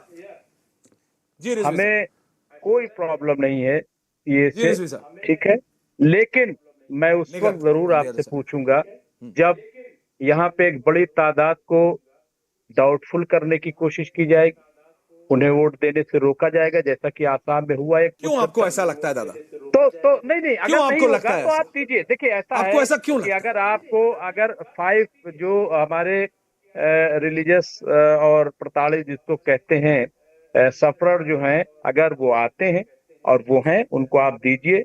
I have no problem. लेकिन हम जरूर उस वक्त अगर कुछ होगा हम आपका भी दामन पकड़ेंगे ऐश्वर्या जी, और पूछेंगे आपसे कि आप बताइए, आप कह रहे थे ना कि ये सीए जो है वो सिर्फ शहरियत देने का कानून है, लेने का नहीं है। तब मैं आपका दामन पकड़ूंगा और आपसे पूछूंगा कि बताइए अब क्या है, ये क्यों किया जा रहा है, क्यों परेशान किया जा रहा है। क्योंकि आसाम का मैंने तकरीबन 8 से 10 बार दौरा किया है। मैंने रश्मि आरा की जिंदगी को देखी है, जिनके बाप दादा यहीं के रहने वाले थे, लेकिन वो जेल में लड़की रही, सुप्रीम कोर्ट से उसको इंसाफ मिला करके, और वो जेल में उसने अपनी एक नन्ही सी बच्ची को जन्म दिया।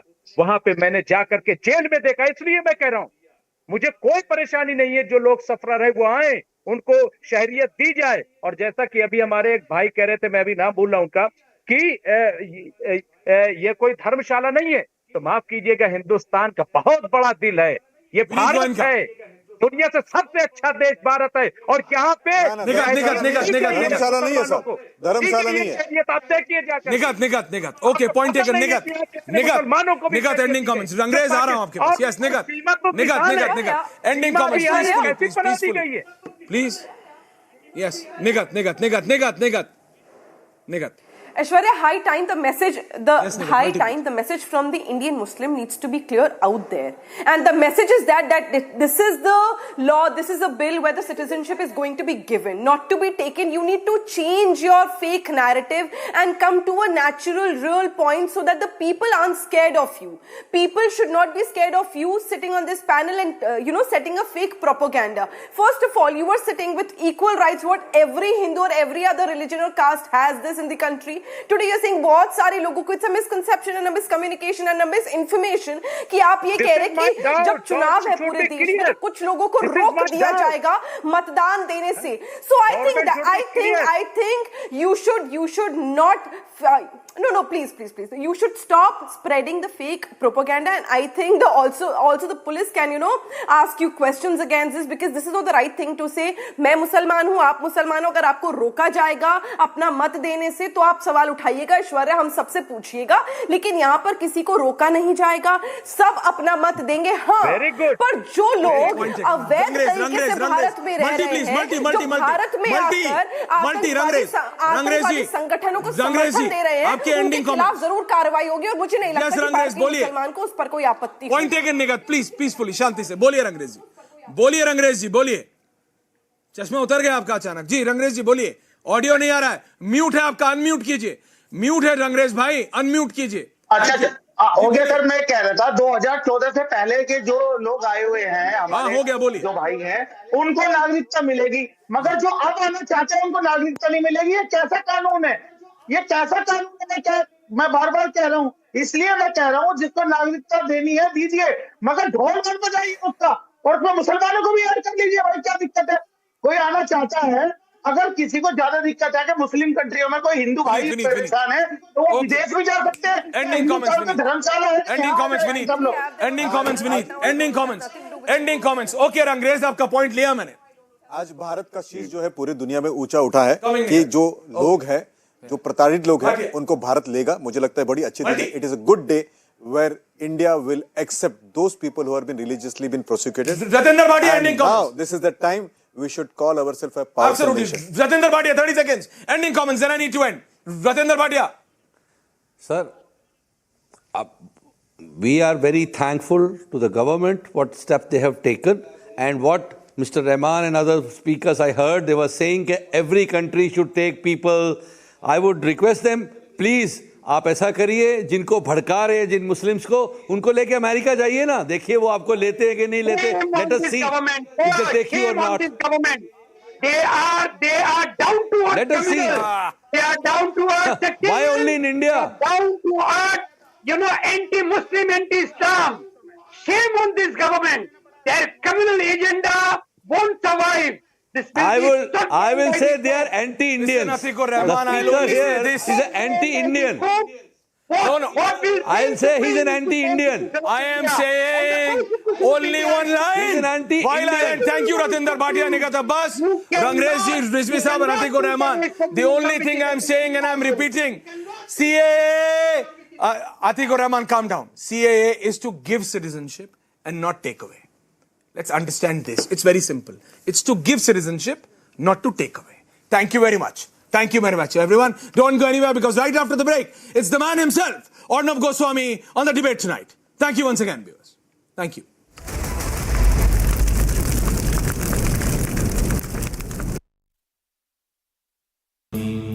Amity has been ranked India's #1 private university for the 11th year by India Today, a testimony to Amity's world-class education whilst imbibing values and sanskars in students.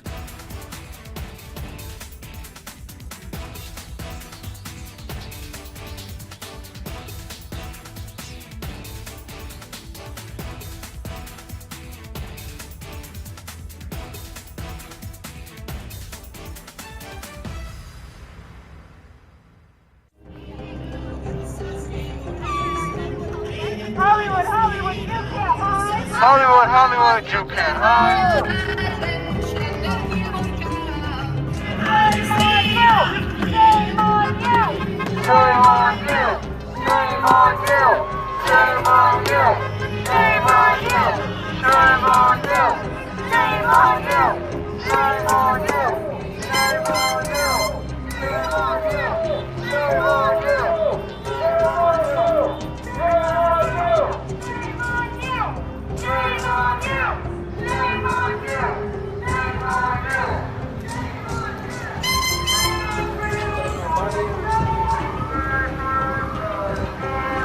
Ceasefire now! Ceasefire now! Ceasefire now! Ceasefire now! Ceasefire now! Ceasefire now! Ceasefire now! Ceasefire now! Ceasefire now! Ceasefire now! Ceasefire now! Ceasefire now! Ceasefire now! Ceasefire now! Ceasefire now! Ceasefire now! Ceasefire now! Ceasefire now!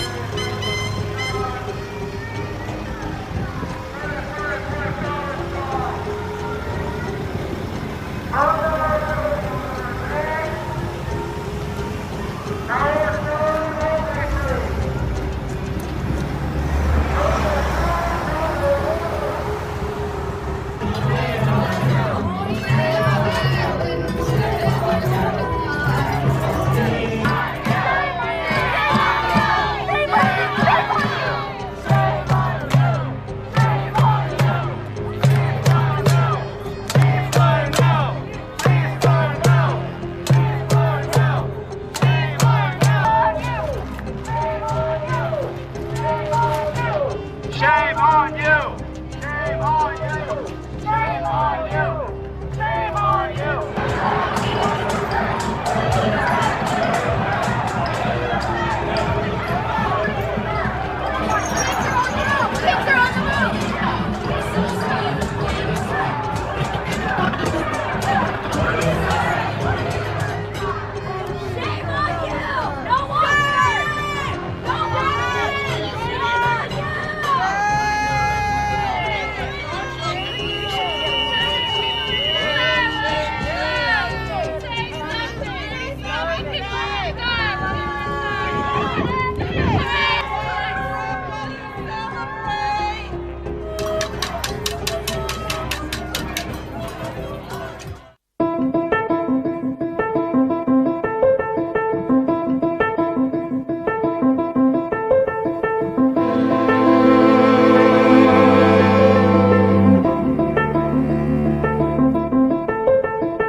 نحن ثبتنا 5 مبادئ من أجل تحقيق هذا الاتفاق الذي نسعى إليه. هذه المبادئ متمثلة في وقف إطلاق النار الشامل وإنهاء الحرب على غزة، الانسحاب الكامل لجيش الاحتلال من كل أراضي القطاع، عودة النازحين بشكل كامل وبدون شروط إلى أماكن سكناهم، وكل القضايا أيضا الإنسانية من قبيل الإغاثة والمساعدات والإيواء والإعمار وإنهاء الحصار وكل ما يتعلق بهذا البعد الإنساني لأهلنا في القطاع. ثم المبدأ الخامس هو الوصول إلى صفقة مشرفة بموجبها يتم تبادل الأسرى.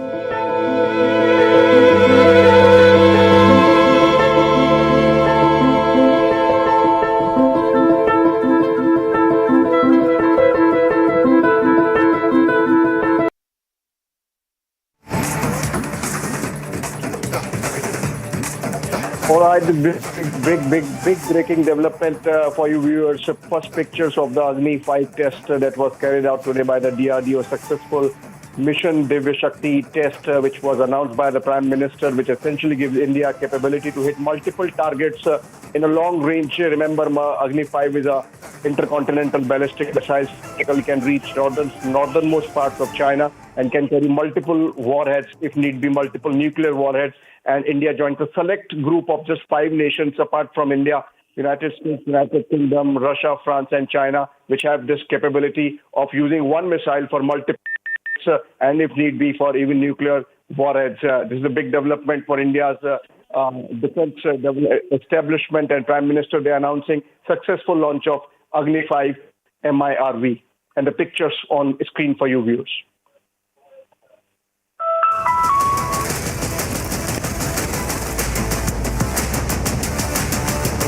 आज Ramgarhtal film shooting का और वहां पे selfie का एक बेहतरीन point बना हुआ है। रामगढ़ताल के ही ठीक किनारे रवि किशन जी ने एक मकान हथिया लिया।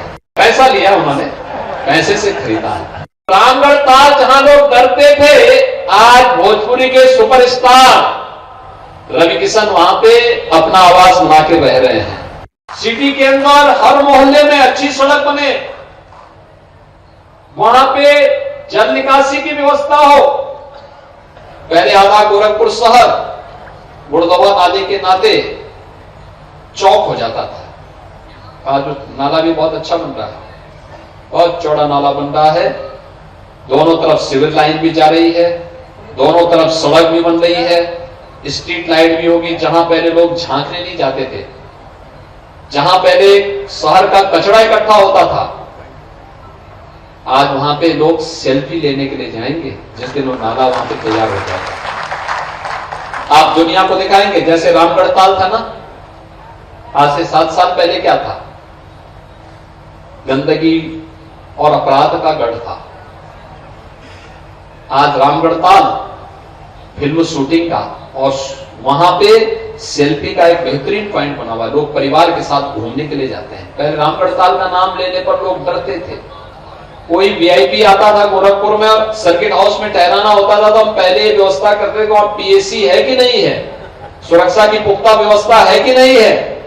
और आज रामगढ़ताल के ही ठीक किनारे रवि किशन जी ने एक मकान हथिया लिया। पैसा लिया उन्होंने, पैसे से खरीदा है। बहुत सुंदर मकान बनाया। आप में से कितने लोग हैं उनके घर में? खिलाए क्या वहां पे कुछ? अगली बार भोजन के लिए बुलाएं क्या लोगों को? अब भोजन के लिए बुला रहे हैं आपको, इसलिए वहां पे आप उनके साथ फिल्म में शूटिंग में भी भाग लीजिए और वहां शानदार भोजन भी खाइए, ठीक है? तो देखो, ये इतनी सुविधा आपको बैठे बैठे मिल गई। तो रामगढ़ताल जहां लोग डरते थे, आज भोजपुरी के सुपरस्टार रवि किशन वहां पे अपना आवास बना के रह रहे हैं। ये है सुविधा। ऐसे गुड़दवा नाले के किनारे भी जो लोग बसे होंगे, पहले नारकीय जीवन था, अब उनको लगेगा कि वास्तव में धरती का स्वर्ग कहीं पे है, तो और अब नाला नहीं रहेगा बल्कि नदी के रूप में सामने आ रहा है।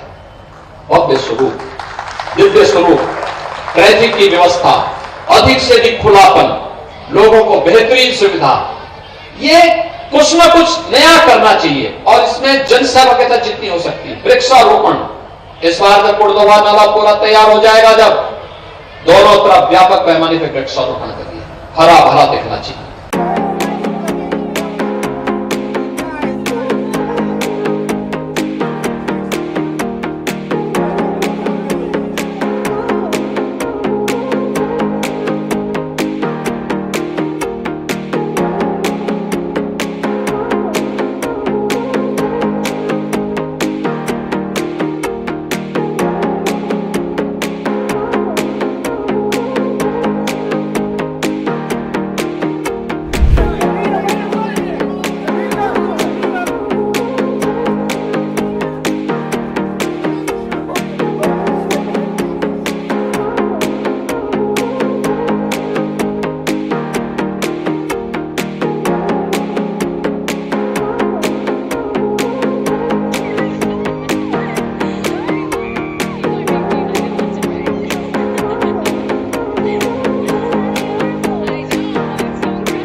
Modi government officially notifies CAA rules.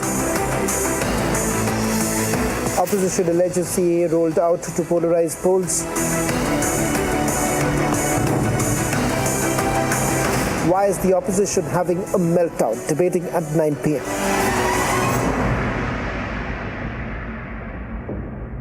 This is Republic Niva Bupa Studio, your one stop for all the breaking news updates, and I am Nikita Sahai.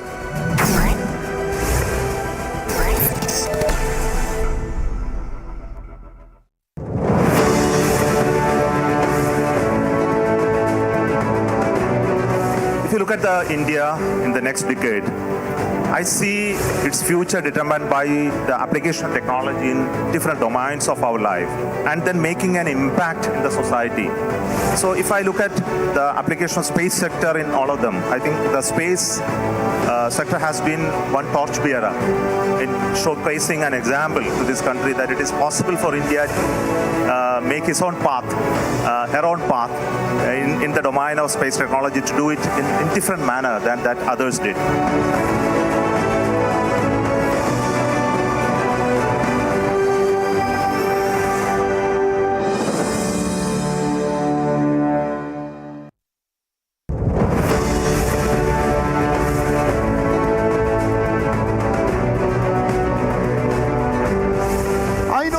Prime Minister very well. I tell you, I don't know if I'm allowed to say this, but Laila, my wife, when she asked the Prime Minister not to come to the Maldives while I was in prison, the Prime Minister not only not came to the Maldives but got me out as well.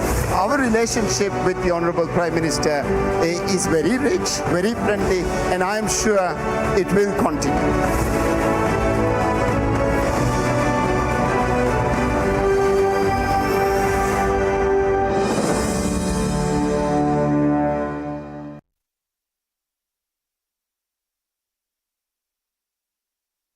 I am very, very happy to announce that Niva Bupa Health Insurance has come on board as Republic TV's studio partner. Niva Bupa Health Insurance is the fastest growing company among standalone health insurance players in India. It has also provided health insurance coverage to 1.1 crore people in India and settled over 15 lakh claims, processing one claim every 60 seconds. So we are delighted to be partnering with them.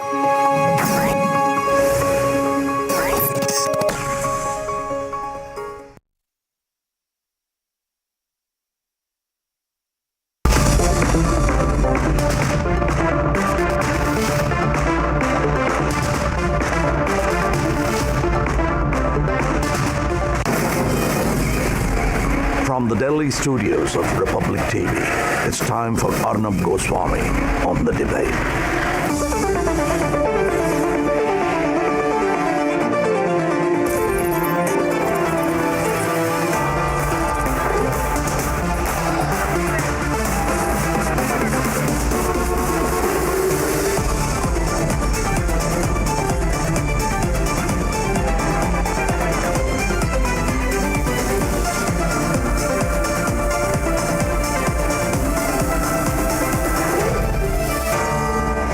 Arnab Goswami on the debate at 9, presented by Amity University, powered by RP Sanjeev Goenka, Century Club Prime and Policy Bazaar.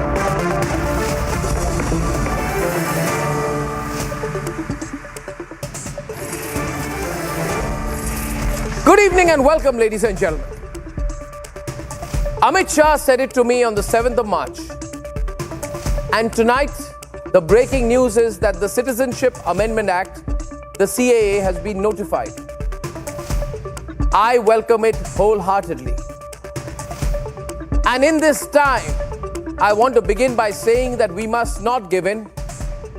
We must not give in this time to the Shaheen Bagh type polarizing threats. And we must not allow anyone to spread the falsehood that a few persecuted Hindus, a few terrorized Buddhists, a few persecuted Sikhs, and a few persecuted Christians from Pakistan, Afghanistan, and Bangladesh, where they are persecuted, where they are terrorized, that their coming to India will put Indian secularism at risk. I say on the contrary tonight that it will not. India is not for Rohingyas. This channel will say it as clearly as that. India is not for the Bangladeshi illegal infiltrators who have entered in millions over the decades. And in Indian states, especially the state of Assam, where I am from, especially the state of Bengal, robbed Indians of their own soil, their own security, and their own ethnic identity. India is not for them. Then you'll ask me, if it is not for them, why should it be for a few persecuted Hindus? if Muslims are not allowed to come to India from Pakistan and from Bangladesh and from Afghanistan, why should Hindus be allowed? If Muslims are not allowed to come from Bangladesh, why should Buddhists be allowed? Why should Christians be allowed? Are not all religions not equal? Well, I believe all religions are equal. But can any of the people spreading that rubbish look at me eye to eye and say Muslims are persecuted in Bangladesh for their religion? Are Muslims persecuted in Afghanistan for their religion? Does the Taliban target Muslims for being Muslims? Are Muslims being persecuted in Pakistan? And if they are not, what kind of Manishankar Iyer argument is this? It's ridiculous. So India is not for those people, but India is for people who have been subject to massacres, rapes and systematic atrocities in neighboring countries. And I am before you tonight to say that we must, without a single explanation, step forward for them. We must make them believe that we are on their side. We must make them believe that we feel for them. Viewers, last time, and I mean when I take the clock back to 2020, last time when Shaheen Bagh and all happened, you may not have known the details of CAA, so you would have been misled. You may have been completely ignorant. When you heard the OACs and the Congress party say that Muslims are going to be targeted and lose their identity, you may have believed it, but you may have fallen prey to all this systematic misinformation then. And the misinformation was that Muslims will lose their identity.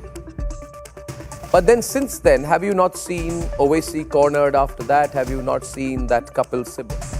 That Kapil Sibal cornered after that? You have seen them effectively admit that they lied, So this time, my only request to you is on top of my program, don't be taken by their lies. Believe me, I have no interest in this. I'm on your side, I'm on the nation's side. Believe in what I'm telling you. And what I'm telling you is that if we are people with a conscience and a heart, sit around in your drawing rooms tonight and ask yourself and ask your family members, do we hate persecuted Hindus from Pakistan so much? Do we hate persecuted Buddhists from Afghanistan so much? And how many of them are there anyway in the whole of Afghanistan? There wouldn't be more than 500 Hindus and Sikhs. They say we should be insecure of them coming here. No, we should open our hearts and our homes to them.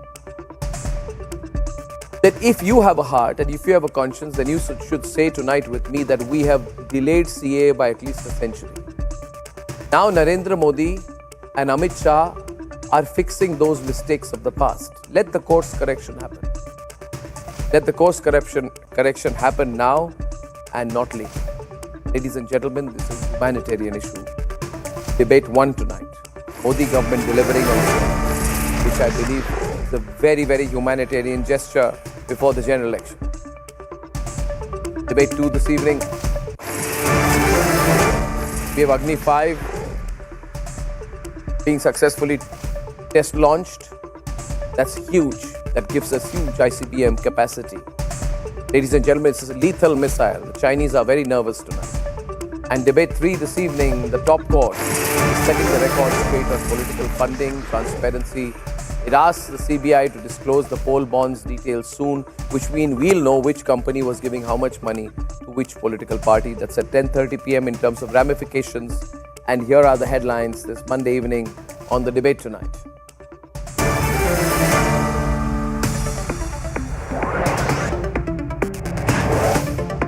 The Narendra Modi government officially announces the CAA implementation sets up portal for registration. This is huge.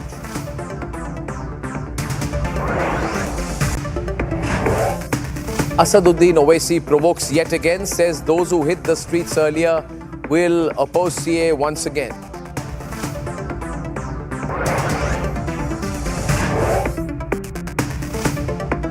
BJP's key election strategy meeting gets underway. The Prime Minister and the Home Minister are in attendance.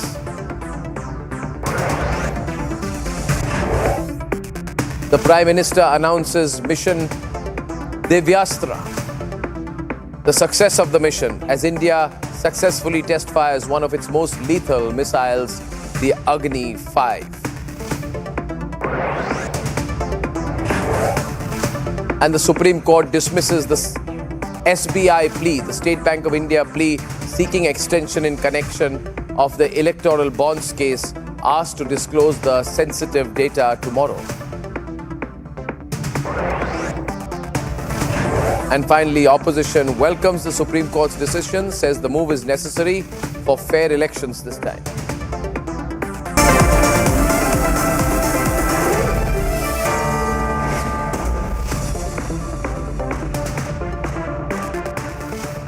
Ladies and gentlemen, the Citizenship Amendment Act has become a reality now. The Narendra Modi government has made the historic announcement just weeks ahead of the Lok Sabha polls. It has therefore delivered one of its biggest poll promises 4 years after the bill was passed. The opposition, on the other hand, has questioned the timing of the announcement and has called for a protest once again. But then why is the opposition spreading a false narrative despite failing to do so the last time? Despite the government's assurance, why is the opposition having a meltdown, a right royal meltdown? Let's debate.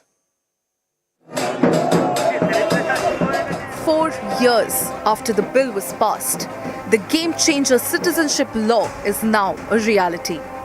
The Modi government made the historic announcement just weeks before the Lok Sabha elections. It delivered one of its biggest poll promise. CAA ये देश का कानून है, पत्थर पर लकीर है, ये वास्तविकता है, ये लागू होगा ही होगा और इस चुनाव के पहले होगा। इस चुनाव के पहले होगा। ये बहुत बड़ी बात कही है आज गृह मंत्री जी ने, बहुत बड़ी बात हम सबके सामने। प्रणव जी तालियां बज गई, कोई धमाका नहीं है, ये बात मैं 10 बार बता चुका हूँ। नहीं, मगर आप चुनाव के पहले CAA लागू होगा, इस देश का कानून है, इसको कोई नहीं रोक सकता। Celebrations broke out in several parts of the country. Even as protests erupt against CAA in Assam, security stepped up in Shaheen Bagh.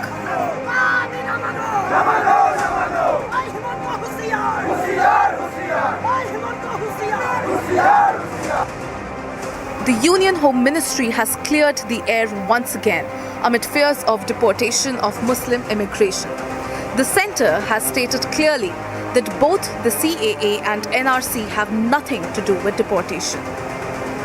It goes on to say that CAA will not affect any Indian citizen, including Muslims. The opposition has questioned centre's move, alleging it's a bid to polarize polls.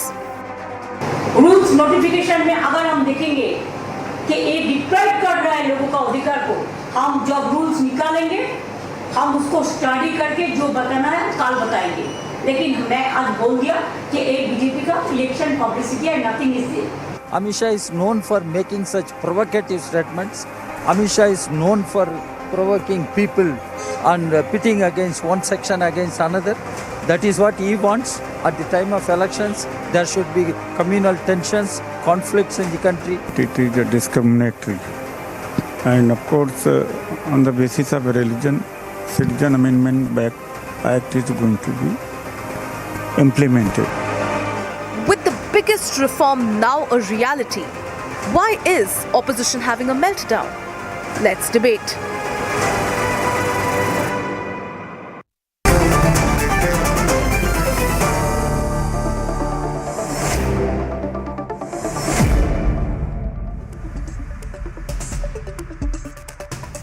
Gaurav, I'll be very straight today. Ratan Sharda, Neil Basu, Akashdeep Muni, who backs the AAP, Tariq Ahmed Lari, who backs the SP, Nikhil Jain, backs the Congress, and Zubair Mehman. I'll be very straight. What is the big deal? They are saying that Amit Shah wants to grab the headlines. Okay. Let us say Amit Shah wants to grab the headlines. Tomorrow you'll say Agni 5 has also been launched because the government wants to grab the headlines. Okay.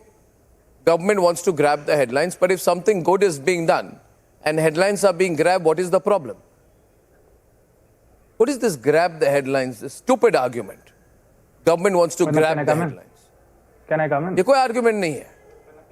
No, this is not an argument. It's the most stupid argument I've heard. Government wants to grab. So okay, government has grabbed the headlines. It's headline number 1, 2, 3, 4 on Republic. Comes in. I have a question.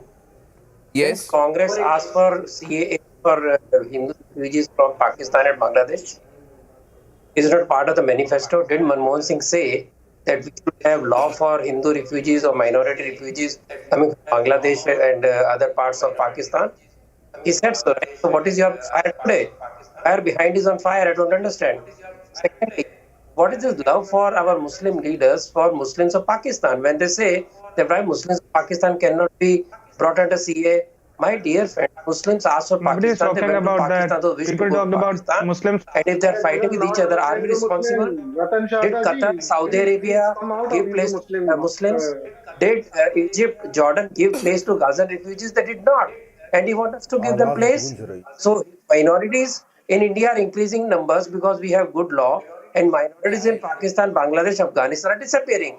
So are we responsible? Are we not? Should we not take responsibility for what Liaquat Pact was? What Gandhi said? Ratan Sharda. Do you understand No, what's no, no. happening in Jammu No, Kashmir? no. 1 million Ratan people Sharda, for they want to 70 years provoke. talked They want to about provoke them. Muslims.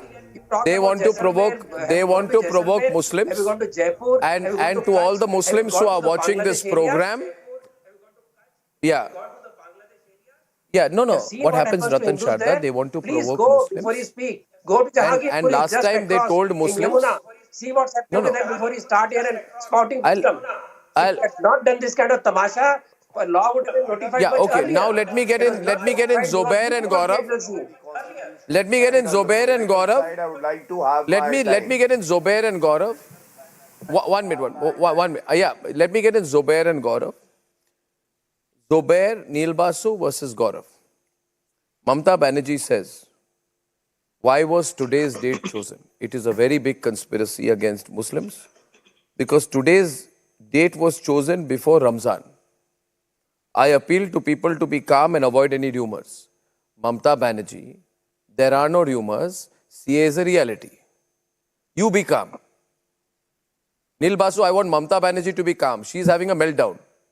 She can't handle it. Nothing to be excited about. The bill was brought in the year 2019. Now, 2019 bill, just 1 week prior to the elections, this bill has been given effect to. This must be a subject matter of the judicial review. Ample time must be there for the judicial review. This is a class within class. I'm sorry, judiciary cannot get into everything. This is violation of Article 14. No. Judiciary can't get into everything. This is violation of Article 14. No. Judiciary was not elected by the people of the country. The judiciary was not elected by the people of the country. I respect the courts, but they are not the elected government of the country. Be clear about that. May not be on the, but they are not the elected government of the country. Just 1 week. No, they won't do. Just 1 no, week. they can't. Everything is not subject to judicial review. Okay, let it be. Let it be subject to judicial review. Stop screaming before that. Judicial review.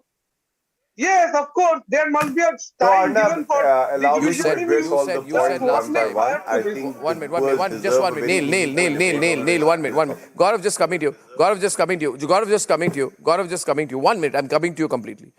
Did you, Neil, you, Zobair, not say last time that Muslims will lose their identity? Muslims will lose their citizenship? चलो हो गया CA आपकी citizenship गई क्या जुबैर जी झूठ क्यों बोलते हो टीवी में आके सीए इंप्लीमेंट हो गई नोटिफाई हो गया are you an Indian citizen you have lied आपको लगा you people thought that by creating this sense of fear Tariq Lari by creating this sense of fear you will agitate Muslims against Hindus you are anti Hindu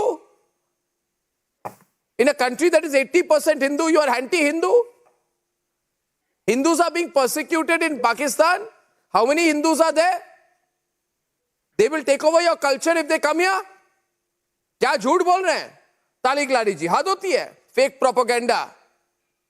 आपको मानना होगा आज तारिक लारी and Zobair that you would have done fake propaganda. थोड़ा समय दीजिएगा. And you must stop the fake propaganda. You have to stop it now on the program. 9:20 p.m. I'm giving you 5 minutes to admit fake propaganda. हाँ दीजिए. Fake propaganda. Fake propaganda कि Muslims will be second class citizens. झूठ बोल रहे हैं. दे रहा हूं भाई. Fake propaganda. जवाब दीजिए. पहली बात है सीए का नाम चेंज कर देना चाहिए. ये सिटीजनशिप अमेंडमेंट का मतलब होता है आप किसी की सिटीजनशिप को अमेंड करेंगे. इसको अमेंडमेंट की बजाय सिटीजनशिप एडिशन एक्ट नाम करिए तो कंफ्यूजन दूर हो जाएगा.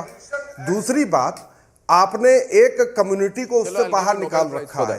तो वो नहीं करना आगे चाहिए था। मुझे याद है 2014 में जब नरेंद्र जी मोदी जी आए थे तो उन्होंने आने के कैसे आप बोल रहे हैं बातें? पाकिस्तान के सारे मुसलमानों को हम इधर ले आए। Should we make all Pakistani Muslim citizens of India? नहीं, should we make all Pakistani? अरे are Pakistani are Muslims no are Muslims persecuted in Pakistan? क्या नाम है, are Muslims tortured in Pakistan? Are Muslims tortured in Afghanistan? Are Muslims tortured in Bangladesh? क्या बात कर रहे हैं आप? देखिए, बात जब सच हो रही है तो उस पर बात रखी जाए।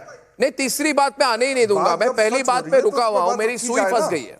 मैं आपसे सवाल पूछ रहा हूं, गौरव भाटिया डिबेट पर है।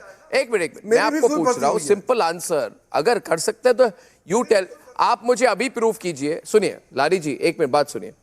आप मुझे इस वक्त प्रूफ कीजिए, 9:21 है, 9:21 PM on this Monday evening.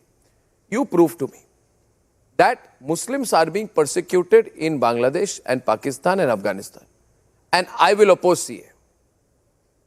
आप ये प्रूफ कीजिए। आप गौरव भाटिया के साथ डायरेक्ट डिबेट में प्रूफ कीजिए। Prove it now, right now, prove it. नहीं, मैं बता रहा हूँ। देखिए, गौरव से मेरा कोई पर्सनल झगड़ा नहीं है कि गौरव से डायरेक्ट डिबेट पर। मैं एक बात कह रहा हूँ, अफगानिस्तान में जो हालात हुआ आपने खुद देखा कि पाकिस्तान प्लेन्स के पहिए पर लटक के जो पहिए बंद होते हैं, लोग गिर के भी मरे हैं अफगानिस्तान छोड़ने के लिए। ये आपने भी देखा, हमने भी देखा। तो क्या उनको नहीं कहा जाएगा कि वो लोग भी बर्बाद हुए हैं? उन लोग के ऊपर भी अत्याचार हुआ है, वहां पे हुआ है, वहां के नागरिकों पे भी हुआ है, और वहां की गवर्नमेंट ने किया है, जिस गवर्नमेंट के साथ आज इंडिया की गवर्नमेंट सहयोग कर रही है, जिसको आतंकवादी सरकार कहा जा रहा है, जिसको आतंकवादी कहा जाता था पहले। पहली बात। दूसरी बात, पाकिस्तान में भी ऐसी बहुत सी कम्युनिटीज हैं जो मुस्लिम कम्युनिटीज हैं, जिनको बाकायदा वहां पे आपके हिसाब से, मेरे हिसाब से, और जो दिखता है उस हिसाब से बाकायदा हो रहा है, उन लोग के साथ अत्याचार हो रहा है। उनको आप करिए। बांग्लादेश में भी हो रहा है। आप पाकिस्तान के सिंगर अदनान सामी को अगर आप नागरिकता दे सकते हैं, जो इतना बड़ा आदमी था, उस आदमी को दे सकते हैं, तो क्या वहां के छोटे आदमी को आप नागरिकता नहीं दे सकते? और मुझे याद है अभी कुछ दिन पहले ही अखबार में आया था कि पाकिस्तान के हिंदू जो वहां से भाग कर आए थे, अभी इंडिया की गवर्नमेंट ने उनको भगा के वापस पाकिस्तान भेजा है। वो भी तो देखिए भाई। अर्नब भाई, ये भी ध्यान रखने वाली चीजें हैं। तारिक लारी आज कह रहे हैं, हर देश में तारिक लारी आज कह रहे हैं। अच्छा तारिक लारी, देखिए, I'll tell you one thing। Tariq Lari ji, एक मिनट। आप तारिक लारी जी, मैं अगले 2.5 मिनट तक बिल्कुल न्यूट्रल रहूंगा। ठीक है? आप कह रहे हैं कि सारे तालिबान के लोगों को, पूरे तालिबानियों को भारत में ले आना चाहिए। आप कह रहे हैं कि कल अगर हफीज सईद कहे कि मुझे पाकिस्तान में बहुत प्रॉब्लम हो रहा है बिकॉज आई एम मुस्लिम, उनको ले आओ, कि Hafiz Saeed is being persecuted because he is a Muslim in Pakistan. नहीं, this should be heard by people. ये कितने आप भी हंस रहे हैं। बनाइए मेरी बात को। You are laughing because that is what you are saying. Jalebi ना बनाइए मेरी बात। Debate is on. Gaurav is responding. मैंने तो अपनी बात कह दी। People are with me tonight. लोग मेरे साथ हैं तारिक लारी। I think you need a doctor, क्योंकि आप बातों को जलेबी बना रहे हो। मैंने कहा कुछ, आप उसको कुछ पुट्रे कर रहे हो। मैं कह रहा हूं आतंकवादियों के साथ इंडिया गवर्नमेंट मिली हुई है। अफगानिस्तान में तालिबान की सरकार है, तालिबान तो आतंकवादी थी ना, आज इंडिया गवर्नमेंट उनके साथ मिली है। वो गवर्नमेंट जो लोगों पर अत्याचार कर रही है। Anyway, Govt Bhatia is responding. Govt Bhatia is responding on the versus screen right now, ladies and gentlemen.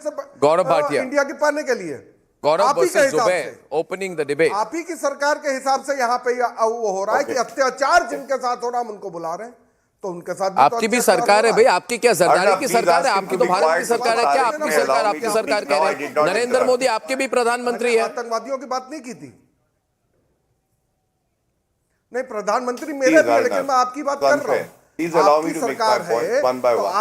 And I will respond to all the parallels. But the opening statements have to be made keeping in mind whatever is in the interest of the country. This is a historical decision taken by. Please ask him to be quiet, Arnab. This is not done. Mr. Lari is now trying to heckle unnecessarily. Show the same kind of respect I showed you, Mr. Lari. Go ahead. He was asking me. No, yes, Mr. Gaurav, you carry on. So, Arnab, that's what I was just telling. Just like Article 370 was abrogated, just the same way today when the rules have been implemented, a historical wrong is being corrected and taking the way of the Constitution. And I must tell you that this historical wrong ought to have been corrected long time back. but it took Narendra Modi ji and Amit Shah ji to correct this wrong. And it would not be wrong to say, Modi hai to mumkin hai, Amit Shah hai to raah hai. Amit Shah ji ne चाह लिया तो करके दिखाया. And sometimes the opposition also needs to realize that you don't need words to praise the ruling dispensation if they have done something right. You need a large heart. And unfortunately, the opposition doesn't have that large heart because they forget. Do you know when CAA was amended? Arnab, that was challenged before the Honorable Supreme Court. Now the Supreme Court did not stay the amendment. And today, when the rules have been brought in, any citizen is free to challenge those also. But there is a presumption of constitutionality and that will prevail. Third and most importantly, this is a law that does not deprive any Indian citizen, including the Muslims, of their citizenship. Rather, it is a law which will ensure that the persecuted, especially from the 6 minority communities in the 3 countries which are Muslim dominated, are granted dignity. They are granted citizenship of India because they believe in the ethos of our Indian democracy. Then I come to the next question. Can Mamata Banerjee or Pinarayi Vijayan, who have taken oath under the constitution, Arda, come out and say we will not implement this law which has been validly passed by the parliament? The answer is a categorical no. And in fact, they are violating their own oath if they say this, because they have no power to say that we will not implement. And thus, Mamata Banerjee and Pinarayi Vijayan are going against the oaths that they have taken. And I must today also say, Narendra Modi ji and Amit Shah ji are 2 leaders who have changed the dynamics of Indian politics. They do whatever is in the interest of Bharat and India, and no force which is negative and sinister can stop the leaders who have a well-thought, positive design for the country. I want to just make one more point. People here say that the Muslims have been left out. No. No Indian Muslim has been deprived of any right that has been guaranteed under the constitution. लेकिन अगर आप कहते हैं कि एक community को बाहर छोड़ा, मैं आज 17 करोड़ जो मुसलमान भाई भारत में रहते हैं उनसे कहता हूं, एक चिट्ठी लिखिए. 55 इस्लामिक मुल्क हैं, उनसे कहिए पंथ निरपेक्ष सेक्युलरिज्म को अपने साथ रखे और इस्लामिक नेशन कहना अपने आप को बंद करें. मैं देखना चाहता हूं ये जो धर्म के लिए जो कहते हैं सब बराबर हैं, कितने लोग गुहार लगाते हैं पाकिस्तान से, बांग्लादेश से, जहां पे हिंदू, सिख, पारसी, जैन, बौद्ध सबको प्रताड़ित किया गया है, क्रिश्चियंस को प्रताड़ित किया गया है. What is their stand on the persecution of the minorities in these countries? They will not take a stand on that. Thank you. No, I have a question here. Tariq, before you respond, I want to ask anyone here, maybe Zubair, just answer one question briefly and then I'll ask you a second one. Was Mahatma Gandhi communal?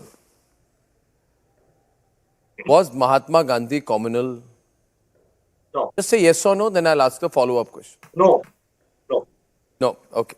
Since you say Mahatma Gandhi was not communal, since you say Mahatma Gandhi was not communal, that he was, in your view, secular, though I have my doubts about Mahatma Gandhi's secularism, I don't agree with Mahatma Gandhi on several things. It is my democratic right to say I am not a believer. But the question is, regardless of what, you people who quote Gandhi must also say that Mahatma Gandhi said, 40 days after the independence of India, he said, whenever our Hindu brothers and Sikh brothers living in Pakistan feel insecure and feel that they want to come to India, they must always be made to feel welcome. The first and foremost duty of an independent India is to see that these, that is Hindus and Sikh brothers in Pakistan, if they want to come here, that they are given the amenities for a comfortable existence and that they are given citizenship. End of story. I won the debate. Mahatma Gandhi, ladies and gentlemen, according to my information, was a great believer that the doors of India must be open for Hindus and Sikhs. Hindus and Sikhs who feel persecuted in neighboring countries. Don't laugh. Counter me. There's no point. There's no point laughing. You counter me, say I'm right or wrong. So counter me. No, did Mahatma Gandhi say that or not? Did he say that or not? No. Did he say that or not? Tell me. Yes, he did. Why did Mahatma Gandhi say that? Why did Mahatma Gandhi say that Hindus and Sikhs must be allowed to come to India if they feel persecuted? Is that not the essence of the CAA? You're not. Okay. The essence of the CAA is not that, because the rules do not, the act does not Mahatma provide. Gandhi didn't say Muslims. Oh, Baba. Can you? Arey chodo act. I'm asking you about what Mahatma Gandhi said. See, viewers is running away. Ratan Sharda is running away on the Mahatma Gandhi point. I have nailed it on the debate. I am telling you, Mahatma Gandhi said that Hindus and Sikhs, when they are persecuted, must be given citizenship of India. End of story. 2014. He cannot defend the people and riot. What about nonsense? 2014. What about the Hindus being persecuted after 2014? Who is responsible for daily riots? What about Opposition to the CAA? Hindus being persecuted? You knowing that the Hindus and Indian Muslims still spread 2014? canard and created riot-like situation and had riots and 60 people died? Daily riots, you should ask Mr. Gaurav Bhatia. What Congress is opposing now? I asked in the opening debate. Starting point, when Congress wanted CAA for the minorities, Hindus and Bauddha, at that time, why today is opposing it? I'm asking them. What a change! What about What a change! Please tell Hindus me. being persecuted in Pakistan after 2014? Why is Mr. Gaurav Bhatia Oh, not come speaking on, you on don't that? even know the Why history. is You the Prime don't know Minister not anything. speaking You on come that? here, blabber, Why you do don't know not from care fascist about the time. Hindus in Hindus Pakistan being and Sikhs and persecuted Christians are right coming out of now? Pakistan. Why do Are you not saying that it care has about happened the in Hindus being 2014? persecuted? You should be Are ashamed. you an anti-Hindu Go party? visit the area of Is the BJP Jaisalmer, an Jaipur, anti-Hindu party? Do they only Jahangirpuri, care Kutch and find out about what's happening. Hindus Go before to Bengal. 2014? Look at what happened to Why can Hindus they there. not care Look at about Hindus Bangladesh. Even after today they are being 2014? persecuted. They are persecuted in Why not 1980 care also, about 74 Hindus also. Are you after aware? 2014? You know Chakmas came in 1964. Are you aware? People are shocked today, I'm telling you. I'm telling you, Akashdeep, Gaurav, Akashdeep and Zubair. Gaurav, Akashdeep and Zubair, people are shocked today. 1 minute. People are shocked, Gaurav, Akashdeep and Zubair. People are shocked. They are telling me, is this true? Is Arnab Goswami lying? Or is he telling the truth that Mahatma Gandhi wanted persecuted Hindus and Sikhs to be given Indian citizenship? If Mahatma Gandhi says it, he is secular. If Narendra Modi implements it, he is communal. If Amit Shah implements it, it's communal. What hypocrisy! Shame on such hypocrites, Zubair. Nonsense. बहुत बढ़िया इतना झूठ बोला है. हाँ बोलिए आकाशदीप. Reply देता हूँ. बहुत बढ़िया आपने बात कही. आजकल बीजेपी के प्रवक्ता और कुछ मीडिया वाले हिस्टोरियंस बन चुके हैं, बट चलो कोई बात नहीं. The point which I want to make, चलो आगे बढ़िए, काम की बात बोलिए. काउंटर कीजिए, मुझे काउंटर कीजिए. वही कर रहा हूँ. आप काउंटर करिए ना. आप बोलिए महात्मा गांधी ने नहीं बोला था. आप झूठ बोल रहे. आप बोलिए महात्मा गांधी ने नहीं बोला था. बोलिए ना, हिम्मत है तो बोलिए महात्मा गांधी ने नहीं बोला था. आपने महात्मा गांधी को गलत कोट कर दिया. सर एक मिनट 30 सेकंड दे दीजिए बिना record. Now you say that CAA, you have implemented CAA so that Hindus from neighboring countries can come to India and have a good living. Very good. चलो बहुत बढ़िया आपने किया. तो एक बात बताइए, जो हिंदू रहे मजनू के टीले पे दिल्ली में 13 साल से, जो पाकिस्तान से हिंदू आए थे और रह रहे थे मजनू के टीले पे 13 साल से, उनका घर तोड़ने का नोटिस आपके लेफ्टिनेंट गवर्नर विनय जी ने क्यों दिया, जो DDA के वाइस चेयरमैन है? क्यों उन्होंने आप सच्चाई बोल दी तो रुक जाओ sir. After he finishes, you can respond. एक उन्होंने नोटिस दिया 7 तारीख को नोटिस दिया कि महात्मा गांधी वाले पॉइंट पे I have not got a response. के से आए हुए हिंदुओं के घर तोड़ दिए जाए. आप YouTube पे जाके देखिए कि ना जी कितने रो रहे हैं, वो बिलक रहे हैं कि ना जी भाई हमारे घर क्यों तोड़ रहे. इतना कि ना जी भारतीय जनता पार्टी फिर जो दोबारा सुप्रीम कोर्ट भी नहीं गई कि ना जी भाई इन लोगों शरणार्थी है, इनको पुनर्वास का हक दिया जाए. नहीं, आपको सिर्फ राजनीति खेलनी है, आपको सिर्फ हिंदू मुस्लिम करना है, आपको उनको घर नहीं देना, उनको बच्चों को पढ़ाई नहीं देना. उनके तो महात्मा गांधी क्या हिंदू मुस्लिम कर रहे थे? महात्मा गांधी हिंदू मुस्लिम कर रहे थे क्या? महात्मा गांधी हिंदू मुस्लिम कर रहे थे? अरे आकाशदीप जी, महात्मा गांधी क्या हिंदू मुस्लिम कर रहे थे? आम आदमी पार्टी ने महात्मा गांधी हिंदू मुस्लिम कर रहे थे क्या? जब उन्होंने कहा Arnab, can I respond to him now? कुछ भी हजारों Hindu Gaurav is responding. Debate is hot, ladies and gentlemen. Very hot tonight. Majnu के टीले पे कभी 9:36 PM. Very hot debate. देख के देखिए।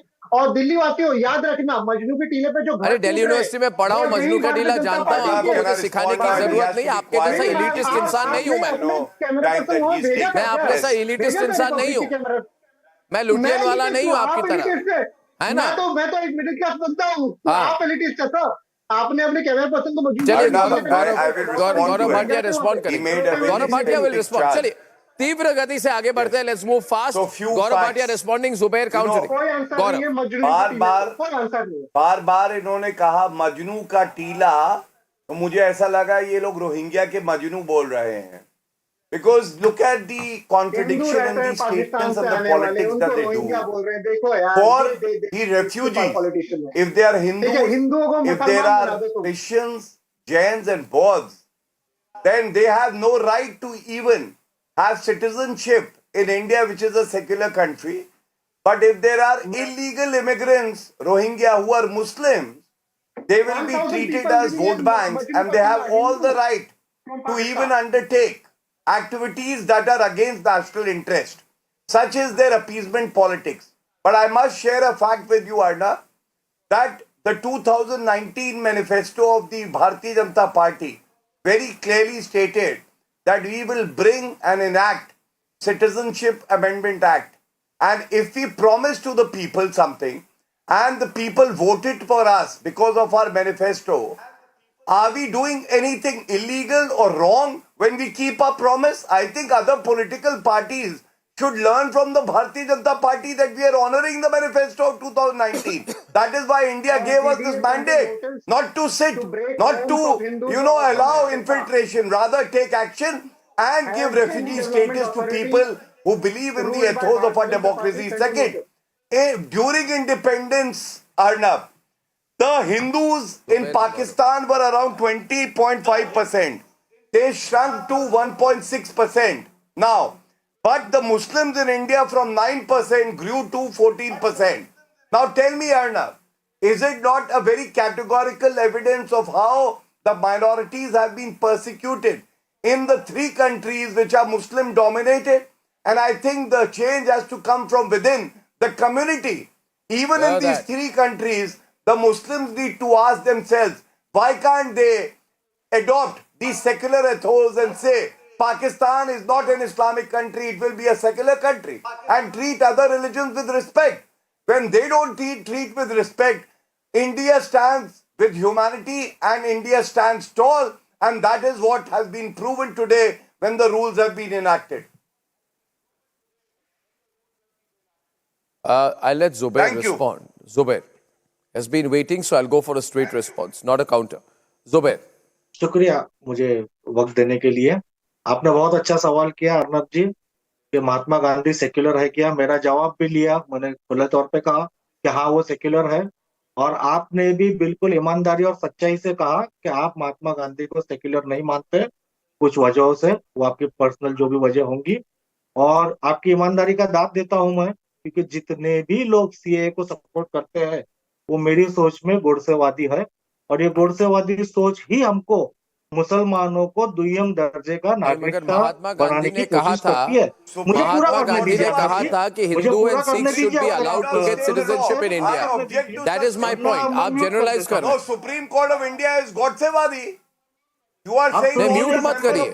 मैं एक मिनट, आपको मैं कह रहा हूँ, आप कह रहे ये मैंने महात्मा गांधी को कोट किया। मैंने कहा नहीं, एक मिनट गौरव, जुबैर जी आपको ही समय दे रहा हूँ। नहीं, आपको ही समय दे रहा हूँ। मैंने आपको कहा, I quoted Mahatma Gandhi on 26 September said, whenever our Hindus and Sikh brothers and sisters in Pakistan feel they want to come to India, they must be made to feel welcome and they should be given citizenship. बिल्कुल। I said this is what Mahatma Gandhi said. Now either you say he said it or didn't say it. If he said it, then you must admit that your whole argument is flop. मुद्दे ही नहीं समझ आए या आप समझना नहीं चाहते हैं। हमारी खुली तौर पे ये मांग है कि सिर्फ पाकिस्तान ही नहीं बल्कि किसी भी देश के कोई भी माइनॉरिटी या किसी के ऊपर जुल्म हो रहा है तो उसको भारत देश में असाइलम देना चाहिए। भारत देश अपने मॉरल ग्राउंड्स पे खड़ के उसको असाइलम देगा। पर अगर हमारे देश में कोई ऐसा कानून बनता है जिसमें नागरिकता दी जाएगी तो उस नागरिकता के कानून में हम किसी जातिवाद नहीं कर सकते हैं। ये एक सेक्युलर देश है, ये बाबा साहब And you have to teach secularism here. अभी तक ये हिंदू राष्ट्र Everywhere where Muslims are in majority, they prefer to have an Islamic country. And if you are in minority, then you speak about secularism. तरीके से पहले भी your heart doesn't give you this voice that you say that all Islamic countries should also adopt secularism. नहीं, बल्कि हर एक भारतीय जो संविधान पे आस्था रखता है, you have faith in the Supreme Court of India. जो गोडसे पे आस्था रखता है, you have faith in the Supreme Court of India. The Supreme Court of India did not stay मैं शुक्रिया अदा करता हूँ जिस बेबाकी और सच्चाई से उन्होंने गांधी को ठुकराया और गोडसे को माना। मैं अर्नब जी की बेबाकी और सच्चाई का शुक्रिया अदा करता हूँ। बहुत बहुत शुक्रिया मुझे वक्त। Arnab, see, they have no valid points to make. So they will have this debate, Mahatma versus Godse. I don't know what it has to do with the CAA. तो वो आप अर्नब जी वो क्या we can have a positive discussion. Gandhi को आप क्यों ला रहे हैं? गौरव भाटिया जी अर्नब जी से पूछ रहे हैं कि सीएए में गांधी को क्यों कोट किया? अर्नब जी जवाब दीजिए। एक minute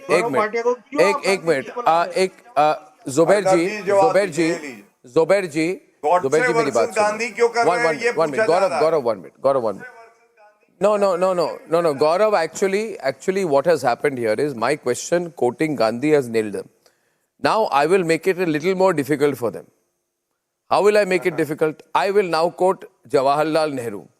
I also disagree with Jawaharlal Nehru. I think he was a disaster, a selected prime minister who did a lot of wrong for the country. He allowed the British to formulate things in the early part of Indian independence. There has never been a person who has worked as much as against national interest as Nehru. But since these people like Nikhil, like Neil, ये सारे नेहरू के भक्त हैं. In 1949, अरे रख तो नीचे यार, I am in a good mood today. मेरी बात सुनो, I am a student of history. In 1949, Nehru wrote to Assam's first chief minister Gopinath Bordoloi. In 1949, Nehru wrote a letter to Gopinath Bordoloi telling him, please absorb. Please absorb. Hindus after Nikhil, 2014. Why do you not care about the Hindus being persecuted right now? Why do you not care about the Hindus being persecuted in Pakistan right now? Why is there a cutoff of this 31st December 2014? Mr. Gaurav Bhatia, you asked the question, are Muslims being persecuted in Pakistan? Yes, they are. The Ahmadiyas are being persecuted. Well, fact in the world. Mr. Gaurav Bhatia says that I only care about the persecution of religious minorities in Muslim majority countries, and that shows his communal colors. He has no love for people from China or Myanmar who are being persecuted on religious grounds. He does not care about the Hindus being persecuted right now. Amit Shah said that CAA आएगा और फिर NRC आएगा और NRC में सब अपने कागज दिखाएंगे. यही सरकार सुप्रीम कोर्ट में जाती कह रही है कागज नहीं दिखाएंगे. इलेक्टोरल बॉन्ड से इन पे कागज दिखाए नहीं जा रहे. 27-28 दिन हो गए डायरेक्शन को आए हुए, डेडलाइन पास हुए 5 दिन हो गए, अभी तक SBI से इलेक्टोरल बॉन्ड से कागज नहीं दिखाए गए क्योंकि अदानी अंबानी के साथ जो साठगांठ है सामने आ जाएगी. In their talk, minorities are being there's no persecuted. coordination. Minorities are being persecuted in China. But Modi ji is Can I say something? Neil, तो कोई जबान भी नहीं चलती. Neil, बोलते हैं चाइना से ना कोई आया था, ना कोई आया. Neil, अरे now Nikhil, you're being a motor mouth. You're not stopping. To Neil, I want to tell him, and on the debate with Gaurav and Ratan Sharda. They are not caring about the sovereign integrity of the country. China is Nikhil, thank you. Is crossing our borders. कुछ भी बोल रहे हो भाई. Military settlements in our. Few words you have understood sovereign integrity. जो भी बोल रहे हो, you're pillowing on the program. Please understand. Just wait. My question is, listen, yeah, just wait, no, यार. क्या बात कर रहे हो? Listen to me, no. This is too much, यार. डिबेट किस बात पे जरा बताइए. आज बहुत प्यार आ रहा है रेफ्यूजीज. ये निखिल भूल गया डिबेट किस बात पे है. मैंने एक सॉलिड पॉइंट. डिबेट इस बात पे है रतन शारदा, नील एंड रतन शारदा वेलकम. तृणमूल कांग्रेस के एक नेतागण जिनका नाम है रत्ना बिस्वास, उन्होंने कहा रत्ना बिस्वास तृणमूल कांग्रेस की नेत्री, 2024 elections are going to be declared. The voters list is going to come out. Many Bangladeshi people are there. All the people from Bangladesh, not Bengalis, people from Bangladesh, if you have any problem getting your name into the voter list, come to me, I will put your name if you are a Bangladeshi into the voter list. True. Did she say that or not, True. Ratna? Did Ratna say that or not, Neil? Did she say that or not? You're legitimizing, Neil. You're getting Bangladeshis legitimized in the voter list. That is Why did she say that? That is her statement, maybe. That is her statement, maybe. I'm not defending that statement. I Even cannot her statement. She's making the statement on behalf of your party. Your leader Mamta said we will not implement I cannot take CAA. the responsibility That is of okay that with you. statement, A but what central I'm law questioning is, under did central Mahatma Gandhi jurisdiction, ever a say state chief Rohingyas minister are not defies allowed? and says I will not Rohingyas are implement. not allowed Is in she our the Ratna country. or Did something? Mahatma Gandhi say this? Do you remember what happens to SC/ST Hindus in Bengal? Remember Mari Jhapi? In Mari Jhapi, there's bullets for SC/ST Hindus by the then state government. So that is okay. But you want to give red carpet to the Bangladeshi Muslims because they are your voters. So you have exposed Do you yourself. remember Sainda? You are talking of Constitution Amendment, Article 14. Article 14, Constitution for Indian citizens. It is not for foreigners. Is it not If you are a classic citizen interest? of India, Is it or not a classic right-wing, interest? Is it not Article 14 violation? It every is not religion in has the same classic rights. interest? So what are you talking about? You are mixing up two issues, Gaurav and confusing Tariq people, Ladi. creating hate. That is all you are doing. CA is for persecuted minorities from neighboring countries and constitution of the people who are of India. Is there any clause in CA which says it is for Indian Muslims? No, but you will create rats. Your chief minister will say, I will not implement CA. She will say, I will give the voter ID. So you are already accepting that Bangladeshi Muslims are voters in Bengal by cheap tactics of getting voter ID. Hindus never got it. Only Muslims got it. So you have shame for Mari Jhapi. You have no shame for people who suffered in Jammu Kashmir. You have no shame for people suffering even today from Pakistan. Every day, 3 sick Christian Hindu girls are picked up, kidnapped, raped or married. You are not worried about them. You are worried about Indian Muslims. You have nothing to do with CA. No, I don't know. Why are you anti-Hindu? Neil, why don't... No. Everybody says you're anti-Muslim. Neil, why are you anti-Hindu? Why are you anti-Hindu? Why does Tariq Ladi not ask Gaurav Bhatia why Neil is anti-Hindu? Hindu women are being targeted, picked up, massacred. Whether in Sandesh Khali, we should be supporting them. But if they're happening in Bangladesh, we should let them come here. We should give them sanctuary. Why be anti-Hindu, Tariq Ladi? You tell. What is the problem you have with the Hindu community?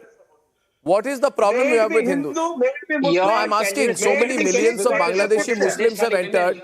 You have said very good. But 100 Bangladeshi Hindus come in, you say we are in trouble. Women. That is your secularism. Gaurav Bhatia responding now. Gaurav and Tariq. Cannot answer. Only Gaurav and The Tariq. women of Afghanistan. Gaurav and Tariq, last point. So, Why am I responsible for women of Afghanistan? I will tell you. When your Islamic countries don't take in Islam. Perpetually pessimist, pseudo-secular and appeasement politics doers is this. That if you are a Muslim who is not a citizen of India, but you enter India illegally, you are welcome because you are their vote bank. But if you are a persecuted Hindu, Christian, Buddhist, Jain, then even the government which has been duly elected with a majority can't take a decision and enact a law to give you citizenship of the country. This is the sad part. This reveals their sick mindset. And I will tell you, Mamta Banerjee, Arnab, you'll remember, she made an infamous statement when she said if you implement the CAA, there will be civil war in India. How can there be civil war in India for a law that has been validly enacted by the parliament? And second, how does she get the courage to say this statement that I will not implement the centrally enacted law? You know what she is doing? How can she is giving us an evidence that the constitutional machinery in West Bengal has broken down. Same as Kerala where the left is ruling. And the president will definitely take cognizance of these statements which are completely against our country and the constitution. Last but not the least, when they say, what about a Muslim who has been persecuted in these countries? I will tell them, they must read the Citizenship Act. There are other provisions which can be invoked to even give citizenship to Muslims from these countries, but on a case-to-case basis, like it has been done for Adnan Sami. The problem with Jairam Ramesh, Rahul Gandhi, Mamata Banerjee, Akhilesh Yadav is they don't read the Constitution of India. They are busy only having their vote bank intact, even if they are illegal immigrants. It's not a clarification. ये मुंह चुराने वाली बात है. दूसरी बात, that is the problem. दूसरी बात, Gaurav. Now give me a chance to speak at least. Gaurav. Hello. Please go ahead. I'm listening to you, Mr. Lari. बोलिए. हाँ, सीए मैंने पहले ही कहा कि सीए का जो मतलब निकाल रहे हैं वो है सिटीजनशिप अमेंडमेंट एक्ट. आप इसको सिटीजनशिप एडिशन एक्ट करिए ना, आप ऐड करने की बात कर रहे हो. अमेंडमेंट का मतलब हो गया आप नाम छोड़िए, लोगों की सिटीजनशिप. पहले तो नाम का कंफ्यूजन दूर करिए. दूसरा, गांधी जी को आपने कोट किया था, तो गांधी जी उतने ही सेक्युलर है. मुखर्जी और मोदी जी कम्युनल है. बिल्कुल सिंपल सी बात है. और जितना जिना कम्युनल है वो ये सब साथी लोग हैं, ये सब साथी बराती हैं. जिना, मुखर्जी, ये सब एक ही थाली के चट्टे बट्टे हैं. आपको प्रॉब्लम किस प्रोविजन से है, जो आप कर रहे हो, जो आप सिटीजनशिप अमेंडमेंट एक्ट कर रहे हो, आपने हम जो कर रहे हो कानून संगत है. इस संविधान में, इस देश के संविधान में साफ लिखा है कि आप धर्म, जात, रंग, भेद के ऊपर भेदभाव नहीं कर सकते. आपने तो सीधे सीधे एक धर्म पर भेदभाव कर, आप तो यहाँ के कॉन्स्टिट्यूशन के खिलाफ जा रहे हो. और ये this time Muslims will not be provoked. Supreme court में चैलेंज होगी. This time Muslims will not be provoked. They have understood that last time you lied to them. They have understood nobody is going to lose their citizenship. You can't cry wolf a second time. People have understood your lies, ladies and gentlemen. CA has been implemented. End of story. No opposition. No Shaheen Bagh this time. We won't allow it. On the other hand, viewers, India tests the Agni 5. What it means for China and what is the message for Pakistan? We'll debate.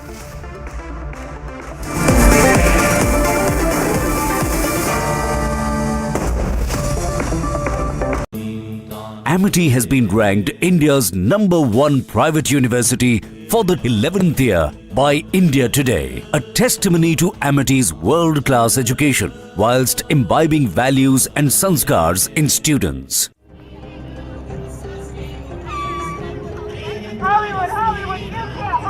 Hollywood, you can hide. Shame on you! Shame on you! Shame on you! Shame on you! Shame on you! Shame on you! Shame on you! Shame on you! Shame on you! Shame on you! Shame on you! Shame on you! Shame on you! Shame on you! Shame on you! Shame on you!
statements.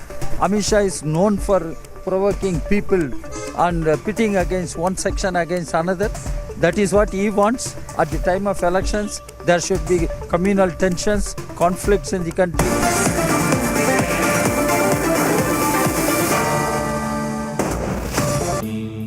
Amity has been ranked India's #1 private university for the 11th year by India Today, a testimony to Amity's world-class education whilst imbibing values and sanskars in students. आज Ramgarh Tal film shooting का और वहां पे selfie का एक बेहतरीन point बना हुआ है। रामगढ़ ताल के ही ठीक किनारे रवि किशन जी ने एक मकान हथिया लिया, पैसा लिया उन्होंने, पैसे से खरीदा है। रामगढ़ ताल जहां लोग डरते थे, आज भोजपुरी के सुपरस्टार रवि किशन वहां पे अपना आवाज बना के बह रहे हैं। सिटी के अंदर हर मोहल्ले में अच्छी सड़क बने, वहां पे जल निकासी की व्यवस्था हो।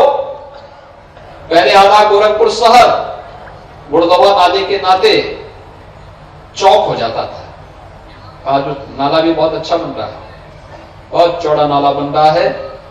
दोनों तरफ सिविल लाइन भी जा रही है, दोनों तरफ सड़क भी बन रही है, स्ट्रीट लाइट भी होगी। जहां पहले लोग झांकने नहीं जाते थे, जहां पहले शहर का कचरा इकट्ठा होता था, आज वहां पे लोग सेल्फी लेने के लिए जाएंगे जिस दिन वो नाला वहां पे तैयार हो जाएगा।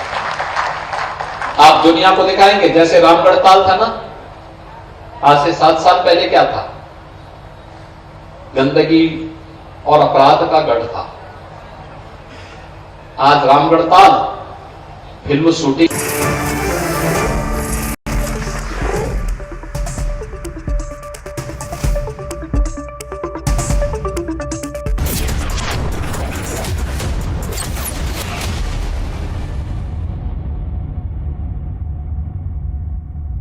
Presented by Amity University, ranked amongst the top 3 universities globally. Powered by RP Sanjeev Goenka Group, growing legacies since 1820.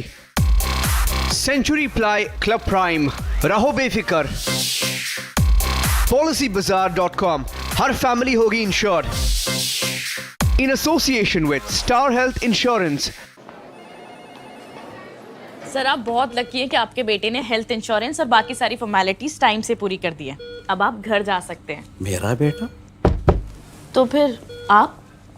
Policy बाजार। क्लेम के टाइम पे हमेशा आपकी हेल्प को तैयार। पॉलिसी बाजार, 1 करोड़ का हेल्थ इंश्योरेंस सिर्फ 390 रुपए महीने से शुरू। टिप चाहिए? पैसा लगाना है तो सेंचुरी प्लाई क्लब प्राइम पे लगाओ। डूबेगा नहीं, जलेगा भी नहीं, कोई खा नहीं जाएगा और मिनिमम 30 साल का रिटर्न देगा। अब इससे बेटर इन्वेस्टमेंट है तो बताओ। सेंचुरी प्लाई क्लब प्राइम, रहो बेफिक्र। RP Sanjeev Goenka Group, growing legacies over 200 years. Hey, did you know the luxurious MG Hector is now at just 13.99 lakhs? If that were true, hens would lay golden eggs.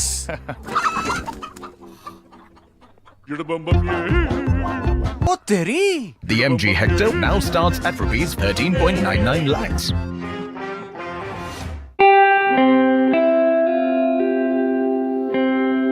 RP Sanjeev Goenka Group, growing legacies over 200 years. My journey of insurance and investments began at the same time, when I invested in LIC SEEP. In this fast-moving world, SEEP can balance your funds with security and growth. SEEP will take care of the ups and downs of the market and will give you fruitful results so that you enjoy the ride. And when SEEP is with you, you can soar high. LIC's unit-linked insurance plan SEEP offers savings and protection so that you can soar high in your life. LIC, हर पल आपके साथ। आपको क्या लगता है ये poker सिर्फ Hollywood type के लोग खेलते हैं? ना।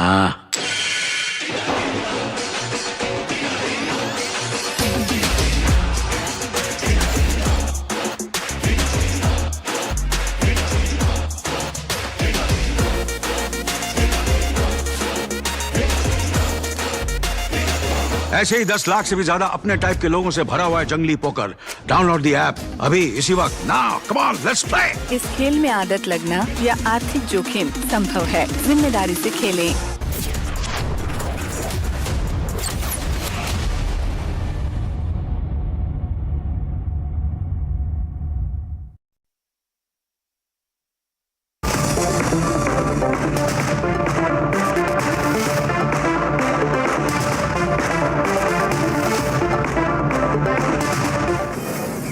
From the Delhi studios of Republic TV, it's time for the debate.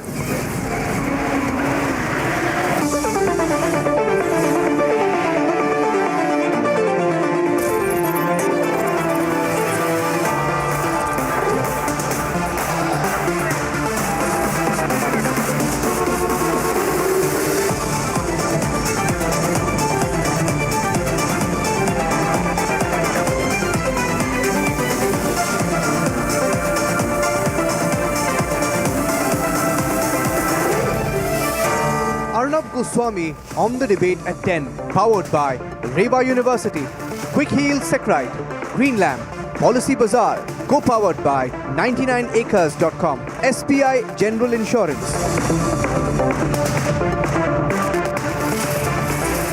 Welcome back, ladies and gentlemen. Now it's time for the nation's sharpest opinion. Big story today. Prime Minister Narendra Modi announced the first successful flight test of the Agni 5 missile. Ladies and gentlemen, this beauty is Bharat's most lethal missile. It's an ICBM. The Agni 5 is equipped with multiple independently targetable re-entry vehicle technology, or the very high-end, very sophisticated MIRV technology. And let me explain to you what that means. This is our most lethal weapon because it is capable of carrying multiple warheads. And each of the warheads have the ability to launch targeted precision strikes on separate locations on any country's soil. The technology deployed is far more advanced than the traditional ballistic missiles, which can only carry a single warhead. This is generally believed globally now to be one of the most lethal warheads. And with this indigenous achievement, Bharat and DRDO have entered an elite and very select club of nations and organizations who have successfully developed these advanced missile systems. The US, France, Britain, Russia, and China are among the few who have done it. Now, while there is no official range ascribed to it, the capability is said to have a range of about 5,000 kilometers, which means that the Agni 5 can bring almost all of Asia in its striking range, including the northern belts of China. And it is a matter of huge pride, ladies and gentlemen, that we have achieved it on our own, indigenously, on our own. And I have always said, as we move to a 5 and 10 trillion economy with the highest growth rates in the world, we must have a very, very strong lethal military capability, matching or more than China. Look at the strategic capability that this adds to the prowess of our sophisticated defense systems. Ladies and gentlemen, this is a new level of preparedness that India has for a new kind of warfare which we are preparing for. Because the technology which is being used in the Agni 5 is for the preparedness of striking multiple targets at once, exactly in consonance with what we saw in December when we tested the same system on the Akash missile. What are we doing here, viewers? We as a country are increasing many-fold our strategic depth, our geopolitical depth, our military and defense capability, our offensive and defensive positions. There is a thought-out pattern to what is going on, ladies and gentlemen. There is a loaded strategic preparedness in the works. That is what it is telling me. The Agni 5 not only arms us, the Agni 5 complicates it for our enemies. Because this missile can penetrate ballistic missile defenses through acts of deceit, through high-speed entry and re-entry and simultaneous strikes, which means that the entire threat matrix in any situation can be conquered, whether the enemy is singular or multiple. You can have multiple targets, multiple geographies. The multiple warheads capability is also a solid siren and a warning to China and Pakistan in any situation, in any era of time, that if they even think of joining hands against Bharat, with the Agni 5 in our fold, China's missiles, which are capable of carrying the MIRV warheads, have an equal and more lethal counter, and Pakistan won't even dare, ladies and gentlemen. That's my view. That's my view. Decisive political leadership ensuring that Bharat achieves all that it is capable of and building the defense capability to obliterate anyone and anything that dares to infringe upon our interest. The Agni 5 is another example of that. Let's debate. India has announced the successful testing of Agni 5 missile, capable of carrying multiple warheads meant to hit multiple targets simultaneously. The success of Mission Divyastra was announced by Prime Minister Modi. This latest variant of Agni missile is equipped with multiple independently targetable re-entry or MIRV technology, first developed at least 5 decades ago but only in possession of a handful of countries. The deployment of MIRV can enhance first strike proficiency for strategic forces. It provides greater target damage for a given thermonuclear weapon payload. The Agni 5's trajectory showcases its sophisticated design as it maneuvers towards its target with precision even after reaching the peak of its trajectory. With the range extending across Asia, Europe and parts of Africa, the indigenously developed missile bolsters India's strategic capabilities. India has joined an elite league of nations, possessing intercontinental ballistic missile capabilities, including the US, Russia, China, France and Britain. Tonight, PM Modi has sent a strong message to Pakistan. It can no more mess with India. Let's debate.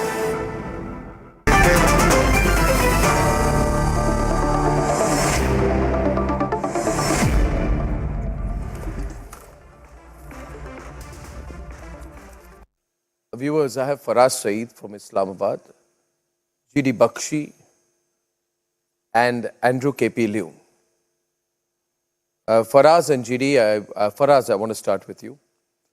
The Agni 5 is a MIRV re-entry vehicle capable ballistic missile, independently targetable, which means that you can carry up to 10 nuclear warheads. I hope you understand what it means, Faraz.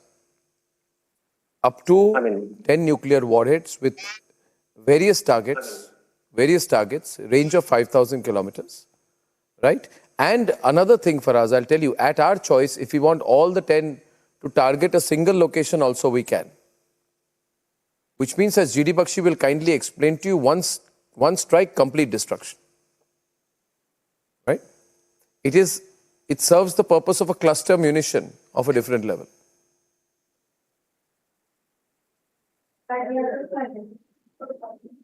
You are, I hope you are ingesting it. I hope you are ingesting it. It is worth appreciating that there has been a breakthrough. Question is, there has been a breakthrough. Yes. Go on. No, I'm waiting for the question. I'm just trying to test your response. That's all. No, I'm waiting for the question. I'm just trying to test your response to what I said.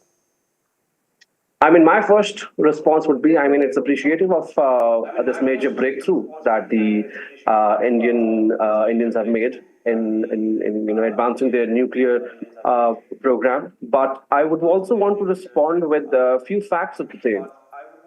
Pakistan last year changed and overhauled its nuclear doctrine and introduced this 0-meter concept, and global experts were concerned about it because Pakistan decided to use nuclear weapons right after any threat from any neighboring country. Now, Pakistan has changed its nuclear threshold as well. Secondly, Pakistan has also developed battlefield nuclear weapons, largely called tactical nuclear weapons, where those tactical nuclear weapons could be deployed to counter any attacking battalion, which will wipe out the entire attacking army. So, it's appreciative that such weaponry system has been tested and launched by the Indians, but testing it to somehow threaten Pakistan's or somehow testing Pakistan's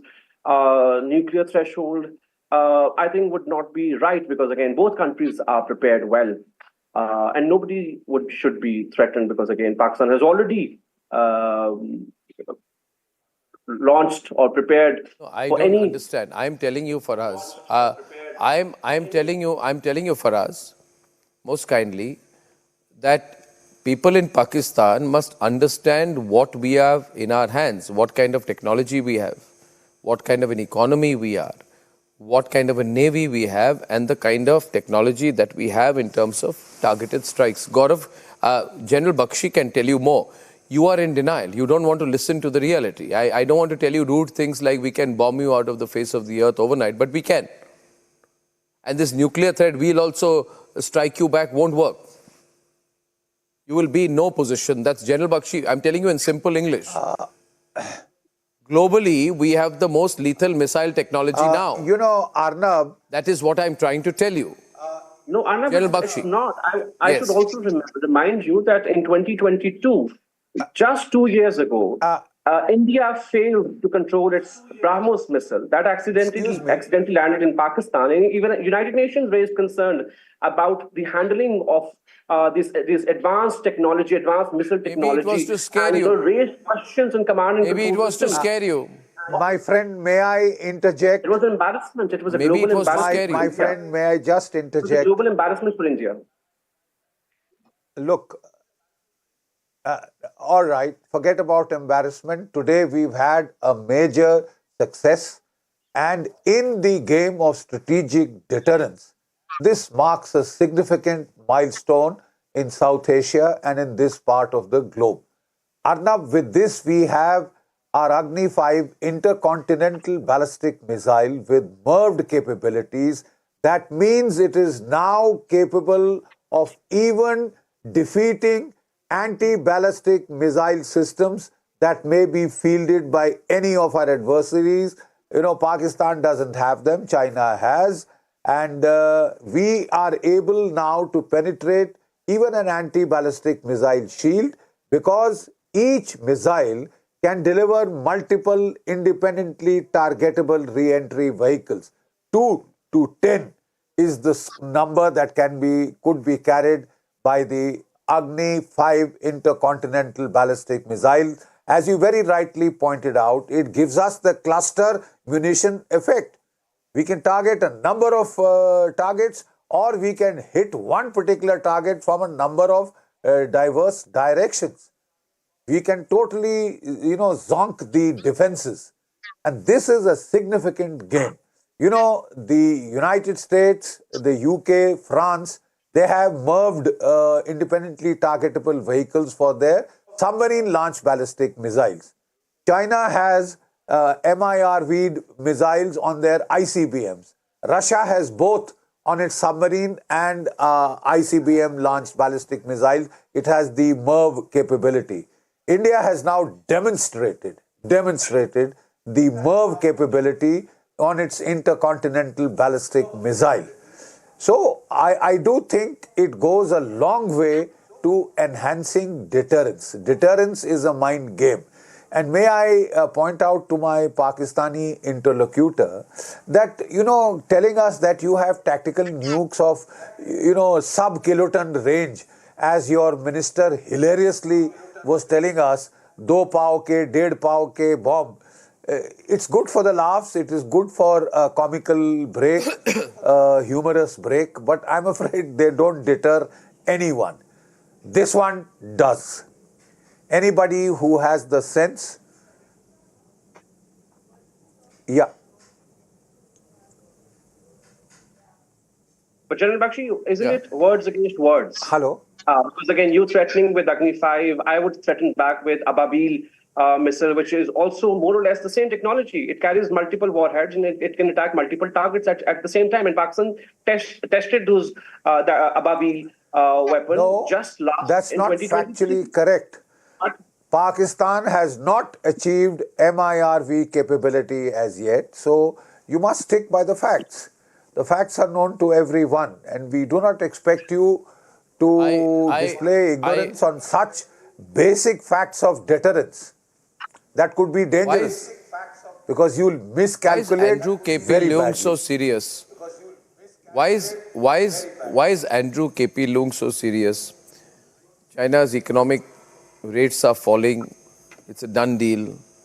the MIRV technology. India is going to be a member of the UN Security Council. Our economy is growing much faster than you. And it is an indigenously built missile, right? We can put it on our submarine-launched ballistic missiles like UK, US, and France do. You, China, have MIRV'd on an ICBM, and you used to say that this gives you an edge. Now, Andrew, this edge is gone. China has no edge. China has no edge. And rapidly, right, this whole strategic situation is being balanced out. So how do you view this? And by the way, you need to understand, Andrew, as an analyst, we have the National Cybersecurity, the Defense Cybersecurity Group, we have the K9 Vajra, the Tejas fighter jet, the BrahMos supersonic missile, right? We're very advanced in terms of our defense preparedness. So how do you view it? Andrew, how do you view it? First of all, I mean, as your just reported at the beginning of this show, there is an elite club of countries, including China, who have already possessed these capabilities, the MIRV. And of course, China's MIRV missiles are much more powerful because it has already been there for quite some time. And then, according to your reportage, the missile which has just been developed in India is only 1.75 meters, so it's quite small.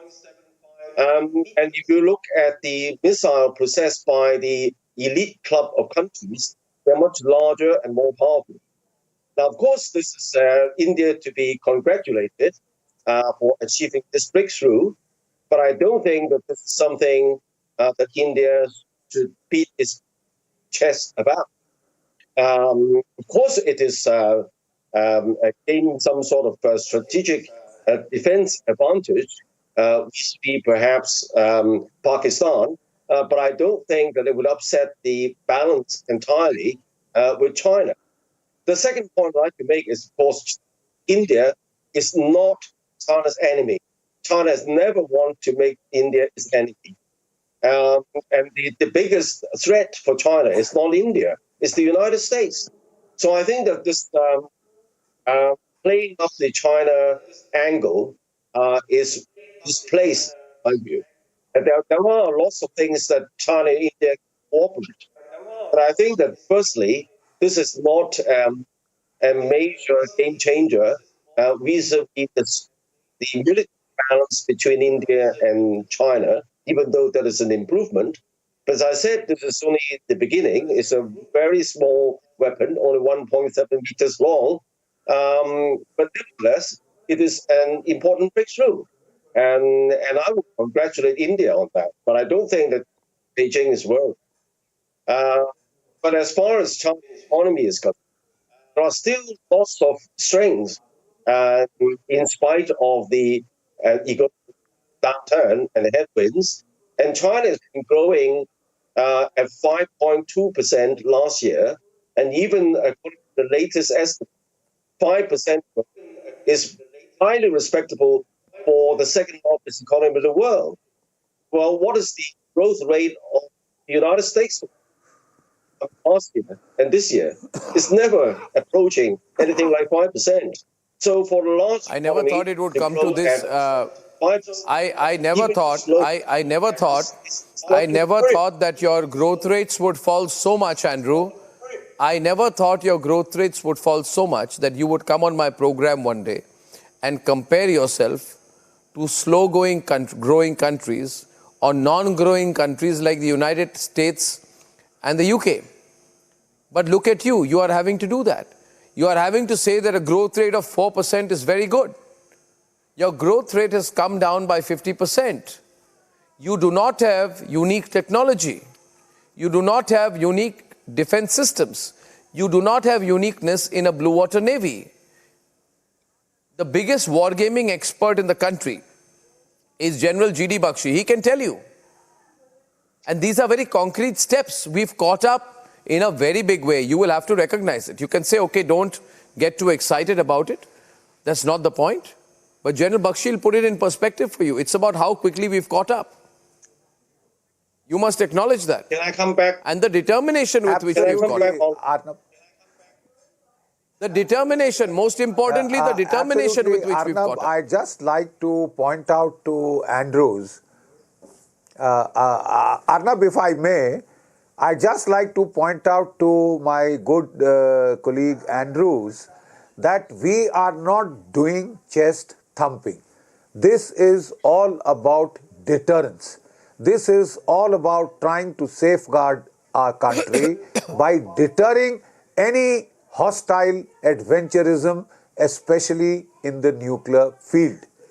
You see, in India, we find it hard to forget that it is China which gave to Pakistan the fissile material for the first 4 bombs.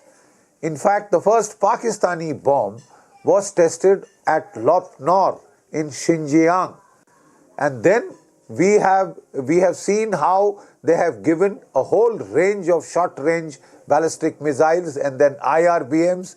And when the Americans put sanctions on certain Chinese companies, the Chinese, put Pakistan in touch with North Korea to get the Nodong and Taipodong, etc. So these are not friendly acts, Andrews. No country goes around arming another country which has fought 4 wars with its neighbor, because that by itself is a hostile act. And unfortunately, we find that there is a predilection in China to interfere in our neighborhood, to try and provoke Maldives into adopting anti-India stances or attitudes. And Andrew, if I may, Andrew, ports in Pakistan. Andrew. No. General Bakshi, with your permission, I want to point to Andrew. And Dr. Saeed Elahi can respond. Andrew, please. You cannot give anything technological to a Pakistani. First of all, they don't have technology. They can't afford technology. They can't use technology. Last time, Dr. Saeed Elahi, it was so embarrassing that you tested the Shaheen 3 missile, and the Shaheen 3 missile landed 20 kilometers away, attacking a nuclear facility in Dera Ghazi Khan in Punjab, which means you tested a missile and it landed on your own nuclear facility. Am I right or wrong? You are smiling, Andrew, but this is how incompetent the Pakistanis are. They launched a missile and the missile landed on their own nuclear base. Mr. Arnab, I think... No, this is a reported fact. Mr. Arnab, Dr. Saeed Elahi, tell me one thing. Dr. Saeed Elahi, is this true or not? And Pakistani missile technology... How can I quote a wrong incident that never happened? Did you test the Shaheen 3? One minute, sir. Your DG... One minute.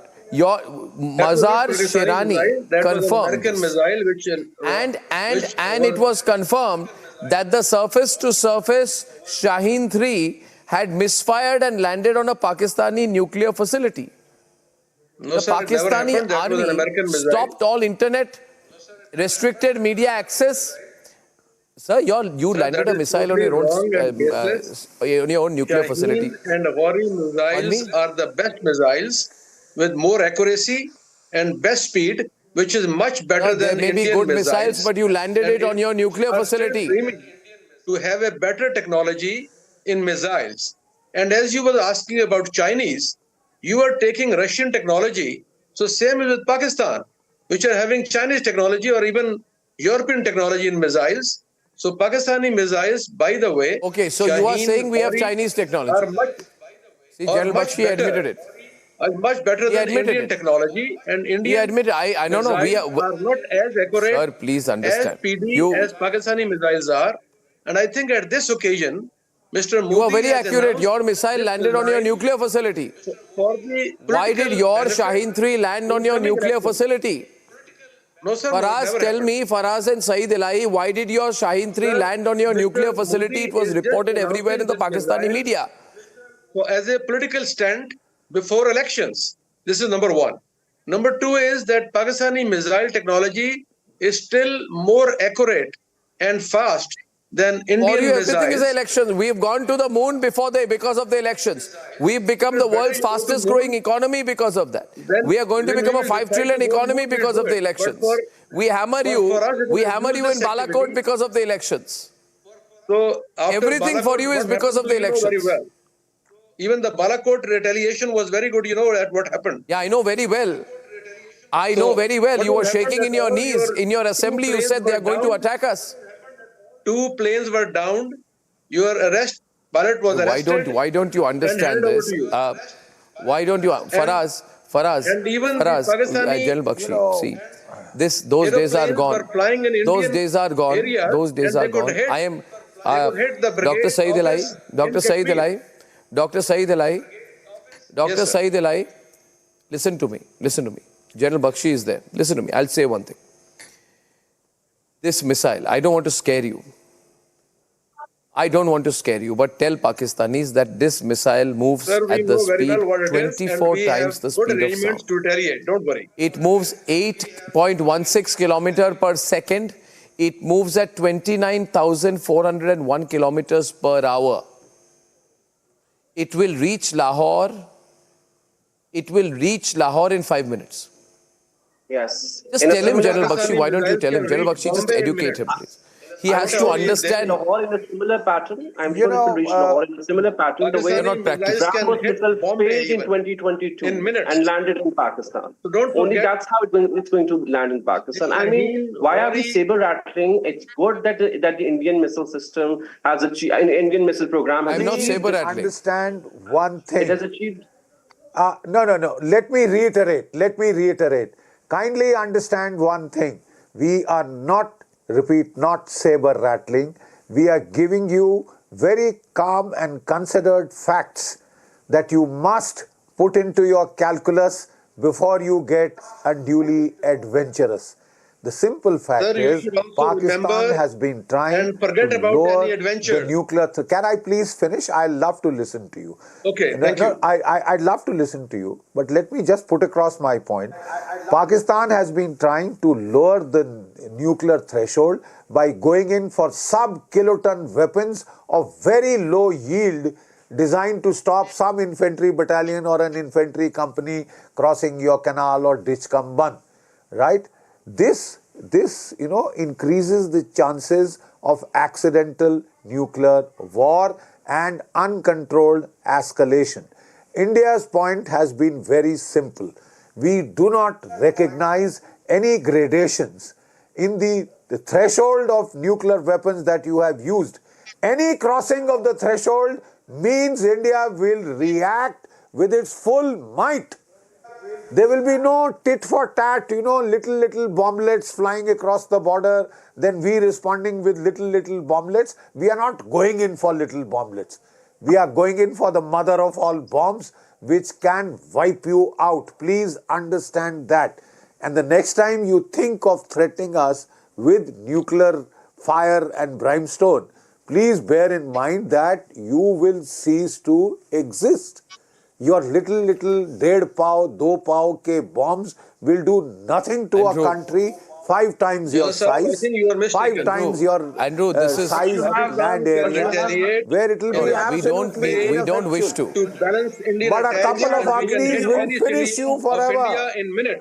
Therefore, don't even think about it. You can't balance. Balancing is over. There is no balancing now. Saeed Elai and Faraz, I'll tell you one thing. Saeed Elai and Faraz, as your well-wisher, Faraz, you should stop even dreaming of ever comparing with India. That is in your interest. That is in your interest. We achieved so this is also your interest. Capability long not before you tested threaten Pakistan. We did that in 2017. We did that in 2023. We are powerful enough to retaliate and to hit your cities and installations anytime, anywhere. Andrew, don't push the Pakistanis into a corner. You are not going to help them. When we hammered them after Balakot, you didn't do anything because you can't. So don't make them feel a false sense of security, which you are not a security blanket for them. You are not a security blanket for them. There's too much economic ties between India and China. You must tell the Pakistanis that they are on their own. Don't fool them, Andrew. Don't fool them. I think you are just don't fool them. Like you fooled Sri Lanka, you fooled Nepal, you fooled Bangladesh. Chinese are great don't fool friends and tested friends. You fooled so many African countries, all in a debt trap now.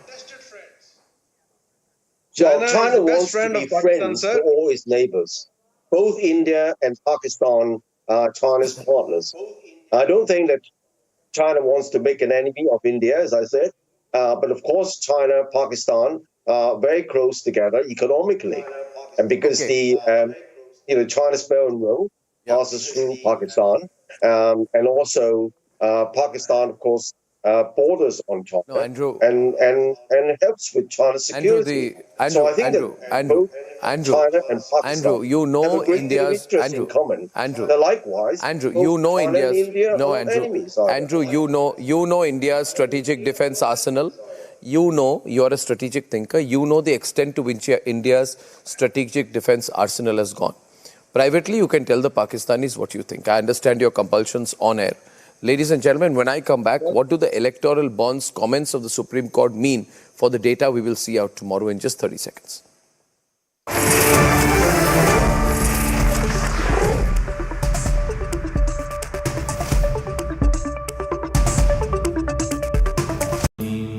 Amity has been ranked India's #1 private university for the 11th year by India Today, a testimony to Amity's world-class education, whilst imbibing values and sanskars in students. Hollywood, you can't hide. Hollywood, you can't hide. Shame on you! Shame on you! Shame on you! Shame on you! Shame on you! Shame on you! Shame on you!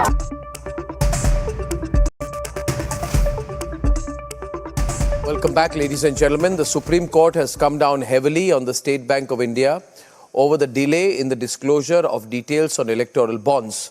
The 5-judge bench has asked the National Bank to apprise it about the steps taken on the disclosure of electoral bonds. It has also asked to share the bond and donor details by tomorrow. Let's debate. The Supreme Court has pulled up the State Bank of India over delay in disclosure of electoral bonds data, while rejecting the bank's extension plea. In a scathing observation, the top court questioned the National Bank on what steps been taken in the last 26 days to divulge the details of poll funding by the political parties. The Supreme Court has asked SBI to share details with the Election Commission by tomorrow. The poll body has been asked to publish the details on its website by 5 p.m. on March 15th. We direct that ECI shall compile the information and publish the details in its official website no later than by 15 March by 5 p.m. on 15 March 2024. The court has warned that it will initiate contempt proceedings against SBI if it does not furnish the details by tomorrow. The opposition has targeted Centre, alleging it poses a threat to democracy. ये तो SBI द्वारा 4.5 महीने मांगने के बाद साफ हो गया कि मोदी सरकार अपने काले करतूतों को पर्दा डालने का कोशिश कर रहे हैं। तो मुझे उम्मीद है कि देश की जनता जानेगी कि इलेक्टोरल बॉन्ड्स बीजेपी पे जो आए हैं या अन्य दलों पे जो आए हैं वो किन किन के माध्यम से पहुंचाए। सबसे ज्यादा इलेक्टोरल बॉन्ड्स किस पार्टी ने लिए? जाहिर सी बात है वो ये नहीं लोगों को ये नहीं इन्फॉर्म करना चाहते हैं कि एक पर्टिकुलर पॉलिटिकल पार्टी ने कितने बॉन्ड लिए। और एसबीआई पे कंट्रोल किसका है? मेरा तो नहीं है, कांग्रेस का नहीं है, इंडिया अलायंस का नहीं है। जिस पे एसबीआई का कंट्रोल है उन्हीं को बचाने की कोशिश होगी और क्या होगा। With transparency in poll funding need of the hour, why is SBI seeking more time? Let's debate.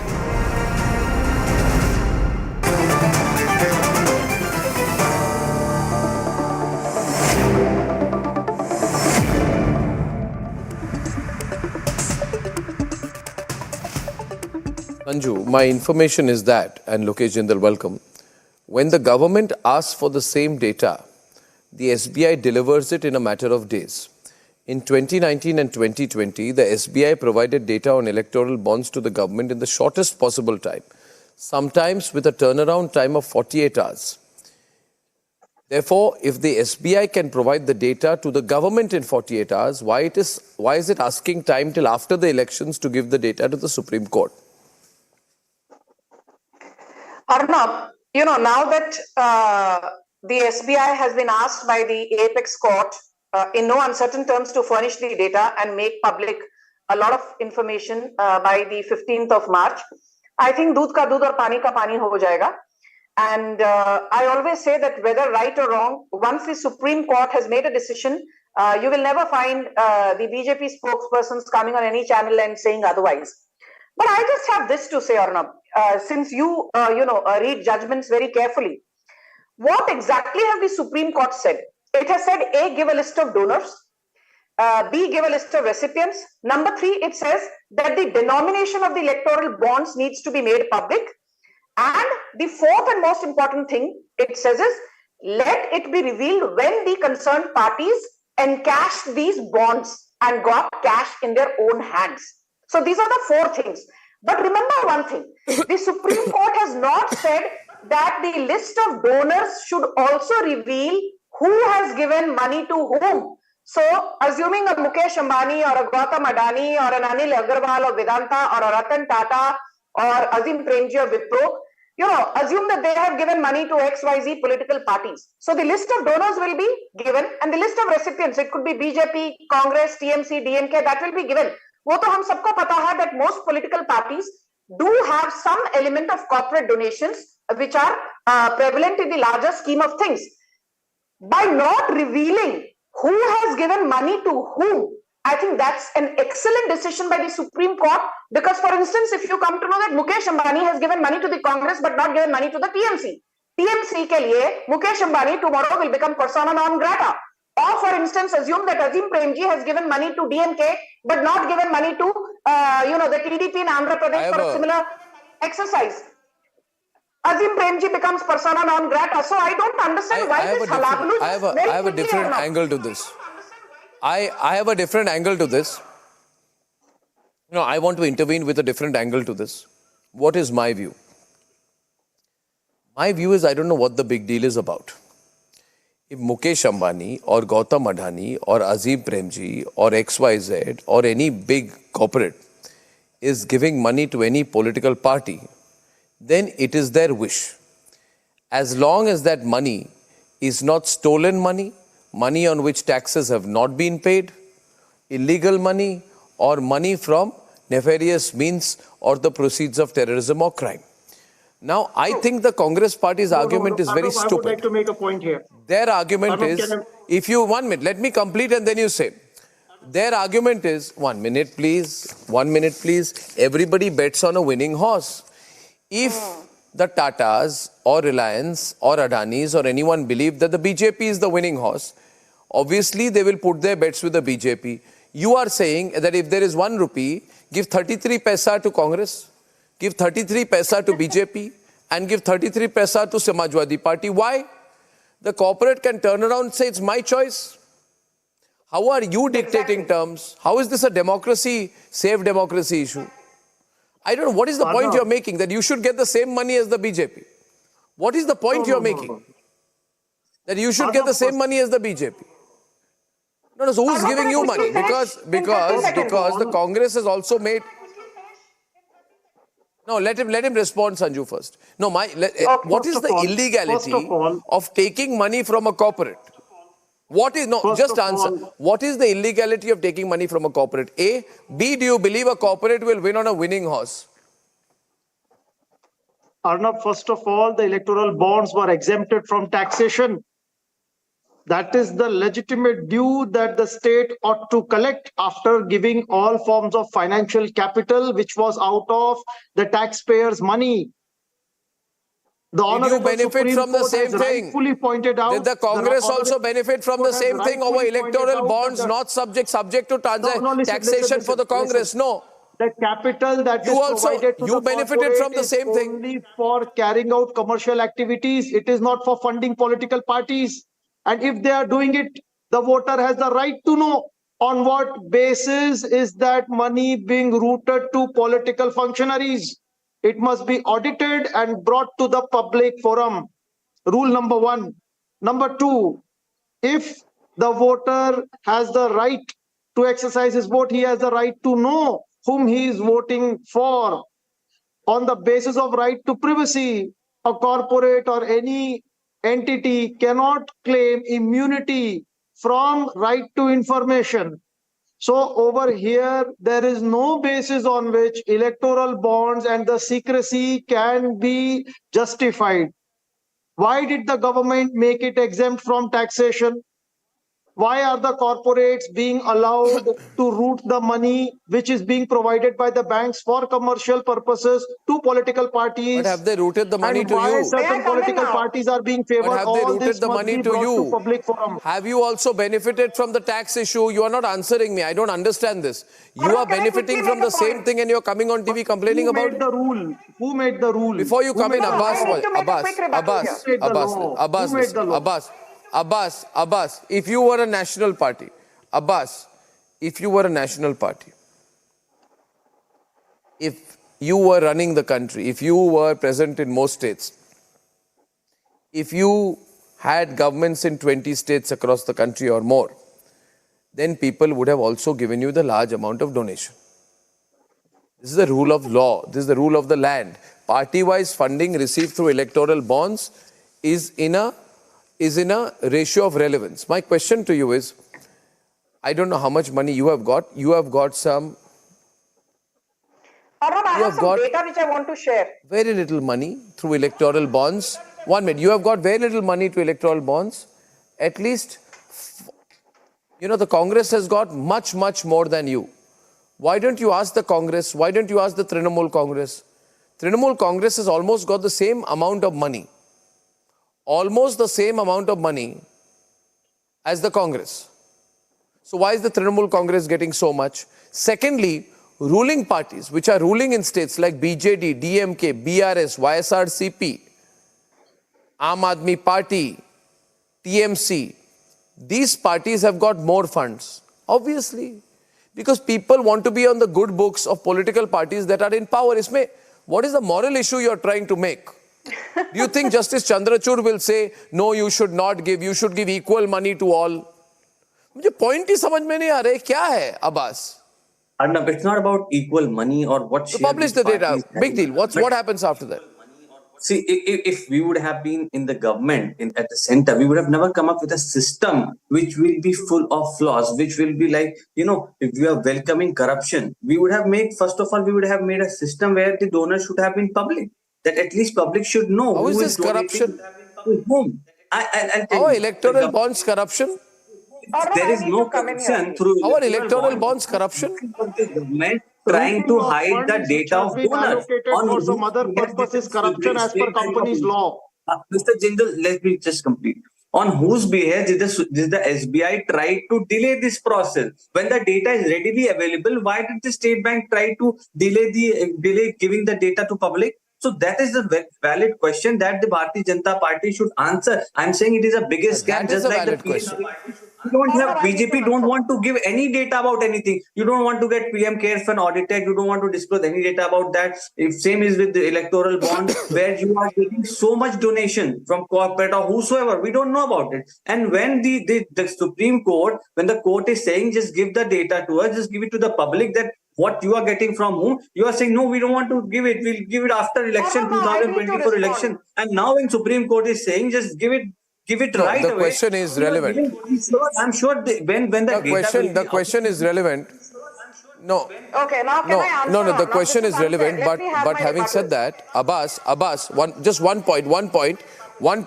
Congress party said that guidelines to to bring political parties under RTI are unfair and not justifiable. Similarly, BJP also filed a counter affidavit against bringing political parties under RTI. So all parties are the same is my view. Sanju, why the anonymity? Let it be open. How much is Ambani given? How much is Adani given? How much is anyone given? Let it be public. What is there to hide? Okay, Arnab, now please bear with me for, a minute. I will just very quickly, without being verbose, give out some data. I have the latest data for FY 22-23. And the BJP income from unknown sources as declared to ECI is 614.62 crores out of the total income of 1917.12 crores. So income from unknown sources out of total income, the percentage is 60.56%. Then you have the Indian National Congress. Income from unknown sources was 95.459 crores. Total income was 541.27 crores. Share of income from unknown sources of the Congress was higher than the BJP at 71.84%. But wait for the big disclosure. Trinamool Congress income from unknown sources was 0.43 crores. Total income was 545.745, and the share of income from unknown sources was actually, the lowest. But when digging around was done, it was found that the actual income from unknown sources by the TMC, it had given only a provisional statement, was 528.093 crores, which means Sanju, 97%. 97% of Trinamool Congress. Sanju, that is fact. I have a question for you. I have a question for you. Sanju, I have a question for you. Now, I am not in that league. I can't. But suppose I am saying that any company gives 1,000 crore rupees to BJP. And there are certain decisions of the government which are seen to benefit a company. Does this raise issues in your view of potential conflict of interest? Let's come to the moot point. Does this raise issues of potential conflict of interest in your view, yes or no? I will tell you why it does not pertain. It does not pertain to conflict of interest. For the simple reason that when a voter goes out there, there has been a trend on social media. Elections in India are a scam, electoral bond scam, blah blah blah. So I just want to say there were about 8 crore people who voted for BJP in Lok Sabha 2009. There were about 14-15 crore people who voted for BJP in 2014, primarily for Narendra Modi's leadership, and about 23 or 24 odd crore people who voted for BJP in 2019. Now, are you telling me that a voter from Maharashtra or Arunachal Pradesh or Kolkata or Telangana, when he goes to the voting booth, जब वो booth पर जाता है, he doesn't care whether BJP has received money from Mukesh Ambani. No, but won't you feel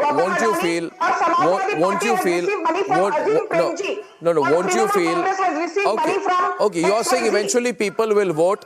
I got it. You are saying eventually people will vote. I got your point. You are saying eventually people will vote as per their ideology. By this logic, Lokesh, even a company can say we are contributing as per our ideology. It has nothing to do with personal benefit. Now, my question is, I want to ask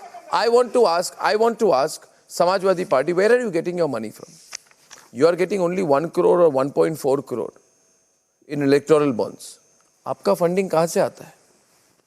At least ये तो transparent है, accounted है. आपका क्या cash है?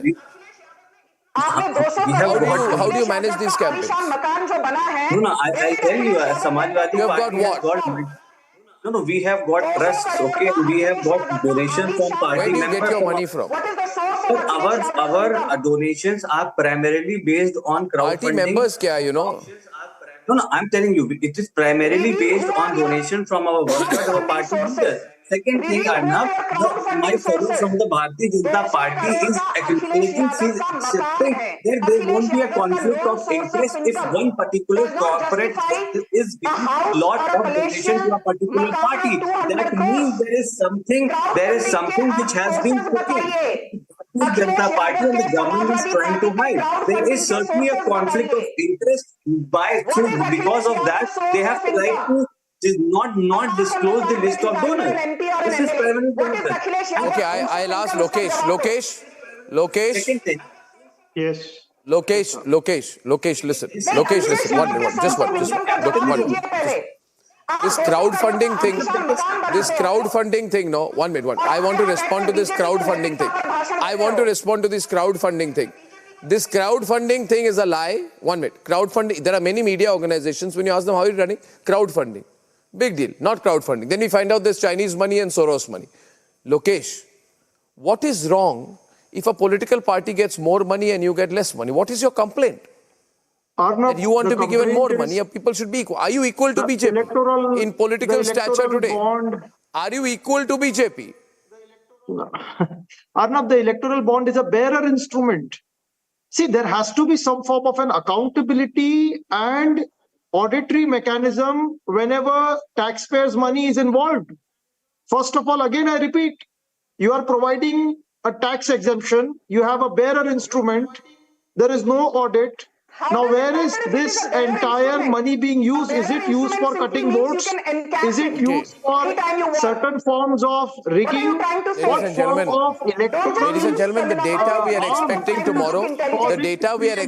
tomorrow, we'll know who is funding whom. But if you ask me, I don't know what the big deal is all about. I don't know what the big deal is all about. If companies are giving money, and then it's perfectly all right. Who do you want to give money? It's better than getting hawala, no? No. It's better than getting hawala. No, but hawala, at least it's an illegal. You want it done through hawala?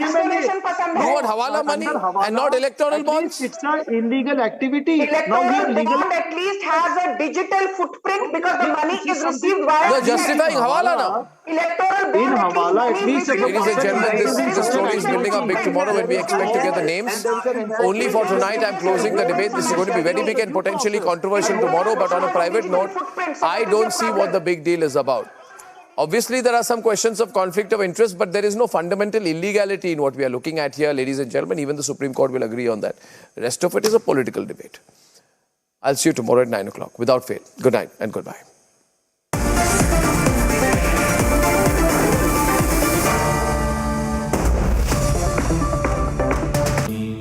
Amity has been ranked India's #1 private university for the 11th year by India Today, a testimony to Amity's world-class education whilst imbibing values and sanskars in students.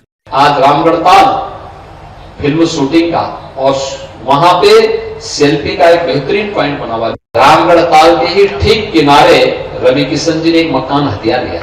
पैसा लिया उन्होंने, पैसे से खरीदा है। रामगढ़ ताल जहां लोग डरते थे, आज भोजपुरी के सुपरस्टार रवि किशन वहां पे अपना आवाज बना के बह रहे हैं। सिटी के अंदर हर मोहल्ले में अच्छी सड़क बने, वहां पे जल निकासी की व्यवस्था हो। पहले आधा गोरखपुर शहर गुड़गांव नाले के नाते चौक हो जाता था। आज नाला भी बहुत अच्छा बन रहा है, बहुत चौड़ा नाला बन रहा है। दोनों तरफ सिविल लाइन भी जा रही है, दोनों तरफ सड़क भी बन रही है, स्ट्रीट लाइट भी होगी। जहां पहले लोग झांकने नहीं जाते थे, जहां पहले शहर का कचरा इकट्ठा होता था, आज वहां पे लोग सेल्फी लेने के लिए जाएंगे जिस दिन वो नाला वहां पे तैयार हो जाएगा। आप दुनिया को दिखाएंगे जैसे रामगढ़ ताल था ना, आज से 7 साल पहले क्या था? गंदगी और अपराध का गढ़ था। आज रामगढ़ ताल फिल्म शूटिंग का और वहां पे सेल्फी का एक बेहतरीन पॉइंट बना हुआ है। लोग परिवार के साथ घूमने के लिए जाते हैं। पहले रामगढ़ ताल का नाम लेने पर लोग डरते थे। कोई वीआईपी आता था गोरखपुर में, सर्किट हाउस में ठहराना होता था तो हम पहले व्यवस्था करते थे कि वहां पीएसी है कि नहीं है, सुरक्षा की पुख्ता व्यवस्था है कि नहीं है। और आज रामगढ़ ताल के ही ठीक किनारे रवि किशन जी ने एक मकान हथिया लिया। पैसा लिया उन्होंने, पैसे से खरीदा है। बहुत सुंदर मकान बनाए। आप में से कितने लोग हैं उनके घर में? खिलाए क्या वहां पे कुछ? अगली बार भोजन के लिए बुलाएं क्या लोगों को? अब भोजन के लिए बुला रहे हैं आपको, इसलिए वहां पे आप उनके साथ फिल्म में शूटिंग में भी भाग लीजिए और वहां शानदार भोजन भी खाइए, ठीक है? तो देखो ये इतनी सुविधा आपको बैठे बैठे मिल गई। तो रामगढ़ ताल जहां लोग डरते थे, आज भोजपुरी के सुपरस्टार रवि किशन वहां पे अपना आवास बना के रह रहे हैं। ये है सुविधा। ऐसे गुड़दुआ नाली के किनारे भी जो लोग बसे होंगे, पहले नारकीय जीवन था, अब उनको लगेगा कि वास्तव में धरती का स्वर्ग कहीं पे है, तो अब नाला नहीं रहेगा बल्कि नदी के रूप में सामने आ रहा है। भव्य स्वरूप, दिव्य स्वरूप, ट्रैफिक की व्यवस्था, अधिक से अधिक खुलापन, लोगों को बेहतरीन सुविधा, ये कुछ ना कुछ नया करना चाहिए और इसमें जनसेवा जितनी हो सकती है, वृक्षारोपण इस बार and of course on the basis of religion, Citizenship Amendment Act is going to be implemented.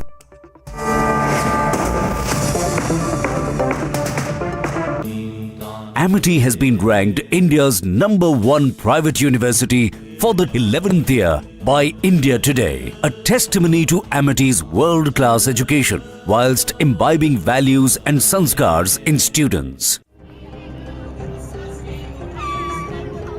Hollywood, Hollywood, you can't hide. Hollywood, Hollywood, you can't hide. Shame on you! Shame on you! Shame on you! Shame on you!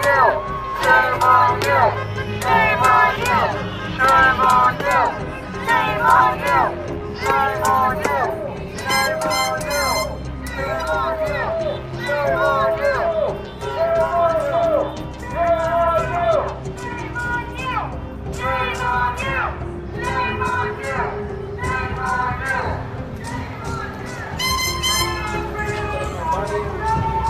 on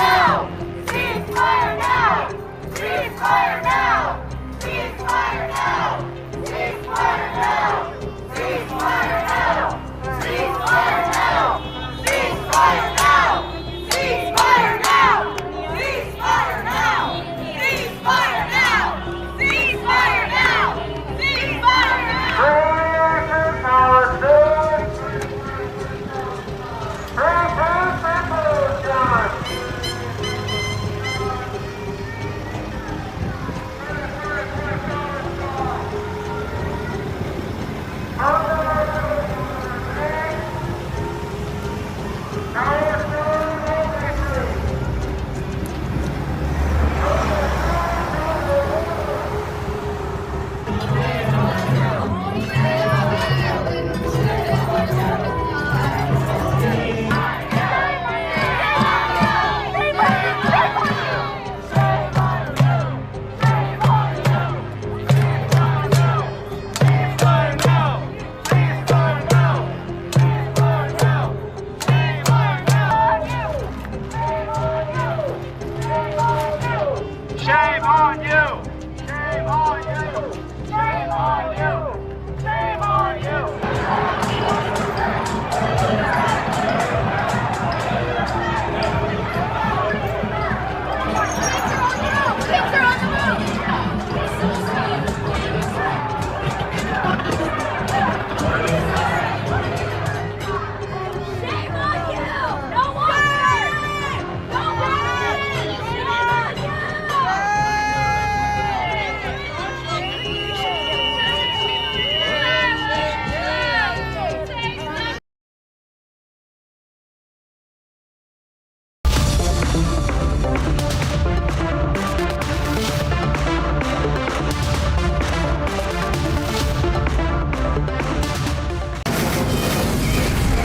From the Delhi studios of Republic TV, it's time for Arnab Goswami on the debate.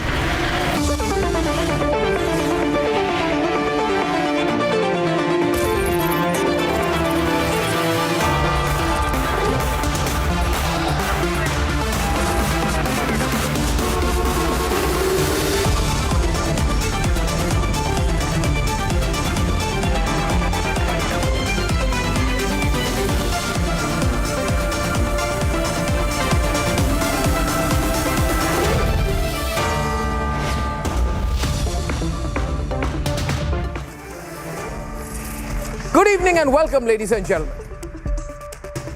Amit Shah said it to me on the 7th of March. And tonight, the breaking news is that the Citizenship Amendment Act, the CAA, has been notified. I welcome it wholeheartedly. And in this time, I want to begin by saying that we must not give in. We must not give in this time to the Shaheen Bagh type polarizing threats. And we must not allow anyone to spread the falsehood that a few persecuted Hindus, a few terrorized Buddhists, a few persecuted Sikhs, and a few persecuted Christians from Pakistan, Afghanistan, and Bangladesh, where they are persecuted, where they are terrorized, that their coming to India will put Indian secularism at risk. I say on the contrary tonight that it will not. India is not for Rohingyas. This channel will say it as clearly as that. India is not for the Bangladeshi illegal infiltrators who have entered in millions over the decades. And in Indian states, especially the state of Assam, where I am from, especially the state of Bengal, robbed Indians of their own soil, their own security, and their own ethnic identity. India is not for them. Then you'll ask me, if it is not for them, why should it be for a few persecuted Hindus? If Muslims are not allowed to come to India from Pakistan and from Bangladesh and from Afghanistan, why should Hindus be allowed? If Muslims are not allowed to come from Bangladesh, why should Buddhists be allowed? Why should Christians be allowed? Are not all religions not equal? Well, I believe all religions are equal. But can any of the people spreading that rubbish look at me eye to eye and say Muslims are persecuted in Bangladesh for their religion? Are Muslims persecuted in Afghanistan for their religion? Does the Taliban target Muslims for being Muslims? Are Muslims being persecuted in Pakistan? And if they are not, what kind of a Manishankar Iyer argument is this? It's ridiculous. So India is not for those people, but India is for people who have been subject to massacres, rapes, and systematic atrocities in neighboring countries. And I am before you tonight to say that we must, without a single explanation, step forward for them. We must make them believe that we are on their side. We must make them believe that we feel for them. Viewers, last time, and I mean when I take the clock back to 2020, last time when Shaheen Bagh and all happened, you may not have known the details of CAA, so you would have been misled. You may have been completely ignorant. When you heard the OACs and the Congress party say that Muslims are going to be targeted and lose their identity, you may have believed it, but you may have fallen prey to all this systematic misinformation then. And the misinformation was that Muslims will lose their identity. But then since then, have you not seen OAC cornered after that? Have you not seen that Kapil Sibal? That Kapil Sibal. Cornered after that? You have seen them effectively admit that they lied, So this time, my only request to you is on top of my program, don't be taken by their lies. Believe me, I have no interest in this. I'm on your side. I'm on the nation's side. Believe in what I'm telling you. And what I'm telling you is that if we are people with a conscience and a heart, sit around in your drawing rooms tonight and ask yourself and ask your family members, do we hate persecuted Hindus from Pakistan so much? Do we hate persecuted Buddhists from Afghanistan so much? And how many of them are there anyway in the whole of Afghanistan? There wouldn't be more than 500 Hindus and Sikhs. They say we should be insecure of them coming here. No, we should open our hearts and our homes to them. That if you have a heart and if you have a conscience, then you should say tonight with me that we have delayed CAA by at least a century. Now Narendra Modi and Amit Shah are fixing those mistakes of the past. Let the course correction happen. Let the course correction happen now and not later. Ladies and gentlemen, this is a humanitarian issue. Debate 1 tonight. Modi government delivering on which I believe It's a very, very humanitarian gesture before the general election. Debate 2 this evening. We have Agni 5 being successfully test launched. That's huge. That gives us huge ICBM capacity. Ladies and gentlemen, it's a lethal missile. The Chinese are very nervous tonight. And debate 3 this evening, the top court is setting the record straight on political funding, transparency. It asks the CBI to disclose the poll bonds details soon, which means we'll know which company was giving how much money to which political party. That's at 10:30 p.m. in terms of ramifications. And here are the headlines this Monday evening on the debate tonight.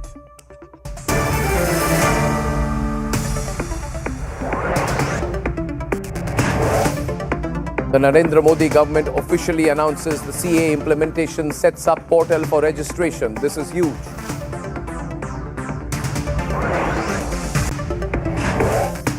Asaduddin Owaisi provokes yet again, says those who hit the streets earlier will oppose CAA once again.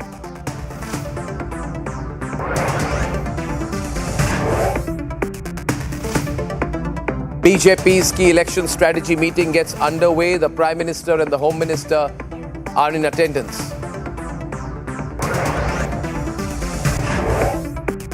The Prime Minister announces Mission Divyastra, the success of the mission as India successfully test fires one of its most lethal missiles, the Agni 5. And the Supreme Court dismisses the SBI plea, the State Bank of India plea, seeking extension in connection of the electoral bonds case, asked to disclose the sensitive data tomorrow. And finally, opposition welcomes the Supreme Court's decision, says the move is necessary for fair elections this time.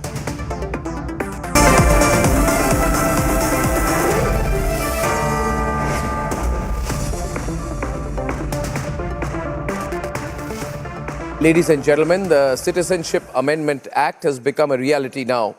The Narendra Modi government has made the historic announcement just weeks ahead of the Lok Sabha polls. It has therefore delivered one of its biggest poll promises 4 years after the bill was passed. The opposition, on the other hand, has questioned the timing of the announcement and has called for a protest once again. But then why is the opposition spreading a false narrative despite failing to do so the last time? Despite the government's assurance, why is the opposition having a meltdown, a right royal meltdown? Let's debate. 4 years after the bill was passed, the game-changer citizenship law is now a reality.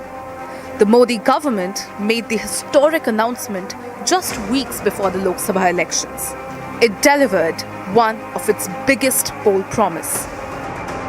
CAA ये देश का कानून है, पत्थर पर लकीर है, ये वास्तविकता है, ये लागू होगा ही होगा और इस चुनाव के पहले होगा। इस चुनाव के पहले होगा। ये बहुत बड़ी बात कही है आज गृह मंत्री जी ने, बहुत बड़ी बात हम सबके सामने। प्रणव जी, तालियां बज गई, कोई धमाका नहीं है, ये बात मैं 10 बार बता चुका हूँ। नहीं, मगर आप चुनाव के पहले CAA लागू होगा, इस देश का कानून है, इसको कोई नहीं रोक सकता। Celebrations broke out in several parts of the country. Even as protests erupt against CAA in Assam, security stepped up in Shaheen Bagh.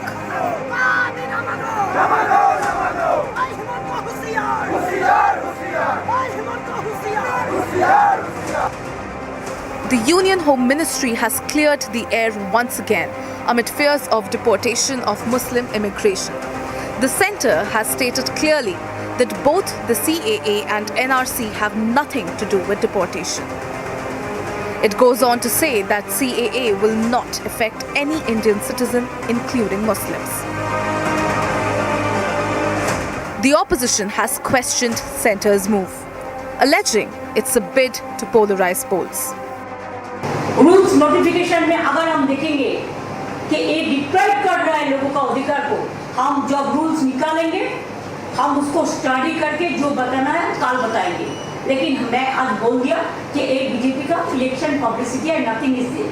Amit Shah is known for making such provocative statements Amit Shah is known for provoking people and pitting against one section against another. That is what he wants. At the time of elections, there should be communal tensions, conflicts in the country. It is discriminatory. And of course, on the basis of religion, Citizenship Amendment Act is going to be implemented.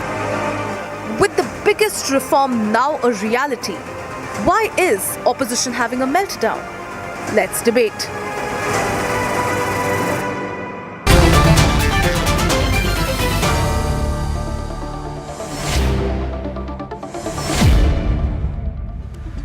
Gaurav, I'll be very straight today. Ratan Sharda, Neil Basu, Akashdeep Muni, who backs the AAP, Tariq Ahmed Lari, who backs the SP, Nikhil Jain, backs the Congress, and Zubair Mehman.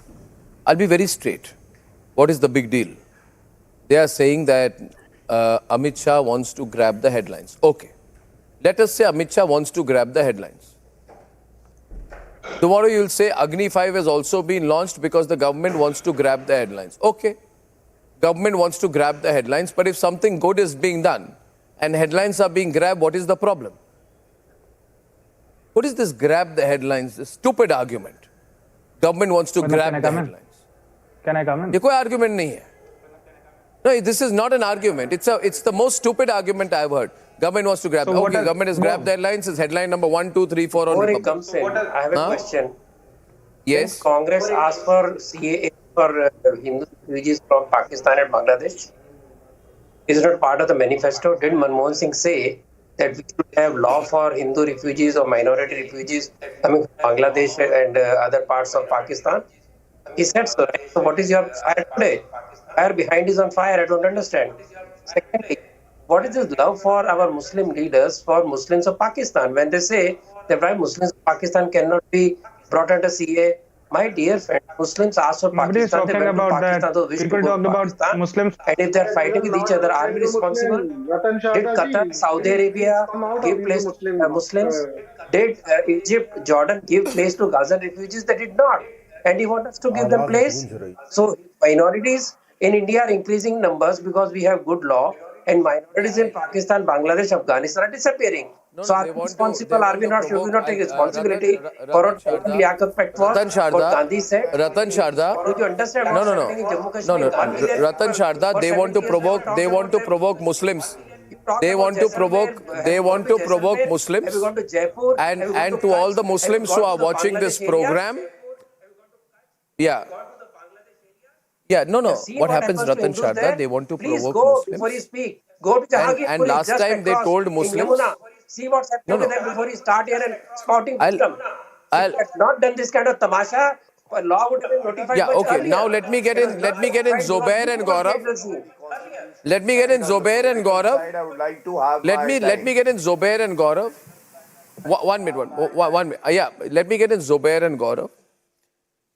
Zubair, Neil Basu versus Gaurav. Mamta Banerjee says, why was today's date chosen? It is a very big conspiracy against Muslims because today's date was chosen before Ramzan. I appeal to people to be calm and avoid any rumors. Mamta Banerjee, there are no rumors. CA is a reality. You be calm. Neil Basu, I want Mamta Banerjee to be calm. She is having a meltdown. She can't handle it. Nothing to be excited about. The bill was brought in the year 2019. Now, 2019 bill, just 1 week prior to the elections, this bill has been given effect to. This must be a subject matter of the judicial review. Ample time must be there for the judicial review. This is a class within class. I'm sorry, judiciary cannot get into everything. Violation of Article 14. No, judiciary can't get into everything. Article 14. No. Judiciary was not elected by the people of the country. The judiciary was not elected by the people of the country. I respect the courts, but they are not the elected government of the country. Be clear about that. May not be under, but they are not the elected government of the country. Just 1 week. No, they want to. Just 1 no, week. They can't. Everything is not subject to judicial review. Okay, let it be. Let it be subject to judicial review. Stop screaming before that. Judicial review. Yes, of course. There must be a time given for allow me to address all the points one by one. I think 1 minute. Just 1 minute. Neil, 1 minute. Gaurav just coming to you. 1 minute. I'm coming to you completely. did you and you and you Neil, you Zubair, not say last time that Muslims will lose their identity? Muslims will lose their citizenship? चलो हो गया CA, आपकी citizenship गई क्या जुबैर जी? झूठ क्यों बोलते हो टीवी में आके? सीए इंप्लीमेंट हो गई, नोटिफाई हो गया. Are you an Indian citizen? You are. You have lied. आपको लगा, you people thought that by creating this sense of fear, Tariq Lari, by creating this sense of fear, you will agitate Muslims against Hindus? You are anti-Hindu? In a country that is 80% Hindu, you are anti-Hindu? Hindus are being persecuted in Pakistan. How many Hindus are there? They will take over your culture if they come here. क्या झूठ बोल रहे हैं तारिक लारी जी? हद होती है. Fake propaganda. आपको मानना होगा आज Tariq Lari and Zubair that you have done fake propaganda. थोड़ा समय दीजिएगा. And you must stop the fake propaganda. You have to stop it now on the program. 9:20 p.m. I'm giving you 5 minutes to admit fake propaganda. हाँ दीजिए. Fake propaganda. Fake propaganda कि Muslims will be second class citizens. झूठ बोल रहे हैं. दे रहा हूं भाई. Fake propaganda. जवाब दीजिए. पहली बात है, सीए का नाम चेंज कर देना चाहिए. ये सिटीजनशिप अमेंडमेंट का मतलब होता है आप किसी की सिटीजनशिप को अमेंड करेंगे. इसको अमेंडमेंट की बजाय सिटीजनशिप एडिशन एक्ट नाम करिए तो कंफ्यूजन दूर हो जाएगा. दूसरी बात, आपने एक कम्युनिटी को उससे बाहर निकाल रखा है तो वो नहीं करना चाहिए था. मुझे याद है 2014 में जब नरेंद्र जी मोदी जी आए थे तो उन्होंने आने के कैसे आप बोल रहे हैं बातें? पाकिस्तान के सारे मुसलमानों को हम इधर ले आए. Should we make all Pakistani Muslim citizens of India? नहीं, should we make all Pakistani? अरे are Pakistani are Muslims no are Muslims persecuted in Pakistan? क्या नाम है? Are Muslims tortured in Pakistan? Are Muslims tortured in Afghanistan? Are Muslims tortured in Bangladesh? क्या बात कर रहे हैं आप? देखिए, बात जब सच हो रही है तो उस पर बात रखी जाए. नहीं, तीसरी बात में आने ही नहीं दूंगा. मैं पहली बात पे रुका हुआ हूं. मेरी सुई फंस गई है. मैं आपसे सवाल पूछ रहा हूं. गौरव भाटिया डिबेट पर है. एक मिनट, मैं आपको पूछ रहा हूं सिंपल आंसर. अगर कर सकते हैं तो यू टेल. आप मुझे अभी प्रूफ कीजिए. सुनिए लारी जी, एक मिनट बात सुनिए. आप मुझे इस वक्त प्रूफ कीजिए. 9:21 है, 9:21 PM on this Monday evening. You prove to me that Muslims are being persecuted in Bangladesh and Pakistan and Afghanistan, and I will oppose CA. आप ये प्रूफ कीजिए. आप गौरव भाटिया के साथ डायरेक्ट डिबेट में प्रूफ कीजिए. Prove it now, right now, prove it. नहीं, मैं बता रहा हूँ. देखिए, गौरव से मेरा कोई पर्सनल झगड़ा नहीं है कि गौरव से डायरेक्ट डिबेट पर. मैं एक बात कह रहा हूँ, अफगानिस्तान में जो हालात हुआ आपने खुद देखा कि पाकिस्तान प्लेन्स के पहिए पर लटक के जो पहिए बंद होते हैं, लोग गिर के भी मरे हैं अफगानिस्तान छोड़ने के लिए. ये आपने भी देखा, हमने भी देखा. तो क्या उनको नहीं कहा जाएगा कि वो लोग भी बर्बाद हुए हैं? उन लोग के ऊपर भी अत्याचार हुआ है, वहां पे हुआ है, वहां के नागरिकों पे भी हुआ है, और वहां की गवर्नमेंट ने किया है जिस गवर्नमेंट के साथ आज इंडिया की गवर्नमेंट सहयोग कर रही है, जिसको आतंकवादी सरकार कहा जा रहा है, जिसको आतंकवादी कहा जाता था पहले. पहली बात. दूसरी बात, पाकिस्तान में भी ऐसी बहुत सी कम्युनिटीज हैं जो मुस्लिम कम्युनिटीज हैं जिनको बाकायदा वहां पे आपके हिसाब से, मेरे हिसाब से, और जो दिखता है उस हिसाब से बाकायदा हो रहा है, उन लोग के साथ अत्याचार हो रहा है. उनको आप करिए. बांग्लादेश में भी हो रहा है. आप पाकिस्तान के सिंगर अदनान सामी को अगर आप नागरिकता दे सकते हैं, जो इतना बड़ा आदमी था, उस आदमी को दे सकते हैं, तो क्या वहां के छोटे आदमी को आप नागरिकता नहीं दे सकते? और मुझे याद है अभी कुछ दिन पहले ही अखबार में आया था कि पाकिस्तान के हिंदू जो वहां से भाग कर आए थे, अभी इंडिया की गवर्नमेंट ने उनको भगा के वापस पाकिस्तान भेजा है. वो भी तो देखिए भाई. अर्नब भाई, ये भी ध्यान रखने वाली चीज है. तारिक लारी आज कह रहे हैं हर देश में, तारिक लारी आज कह रहे हैं. अच्छा तारिक लारी, देखिए, I tell you one thing. Tariq Lari ji, एक मिनट. आप तारिक लारी जी, मैं अगले 2.5 मिनट तक बिल्कुल न्यूट्रल रहूंगा. ठीक है? आप कह रहे हैं कि सारे तालिबान के लोगों को, पूरे तालिबानियों को भारत में ले आना चाहिए. आप कह रहे हैं कि कल अगर हफीज सईद कहे कि मुझे पाकिस्तान में बहुत प्रॉब्लम हो रहा है बिकॉज आई एम अ मुस्लिम, उनको ले आओ कि Hafiz Saeed is being persecuted because he is a Muslim in Pakistan. नहीं, this should be heard by people. ये कितनी आप भी हंस रहे हैं. बनाइए मेरी बात को.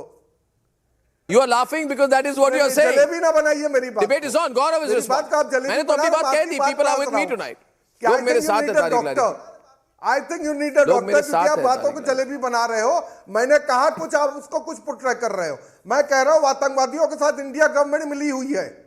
अफगानिस्तान में तालिबान की सरकार है, तालिबान तो आतंकवादी थी ना, आज इंडिया गवर्नमेंट उनके साथ मिली है। वो गवर्नमेंट जो लोगों पर अत्याचार कर रही है। Anyway, Gaurav Bhatia is responding. Gaurav Bhatia is responding on the versus screen right now, ladies and gentlemen.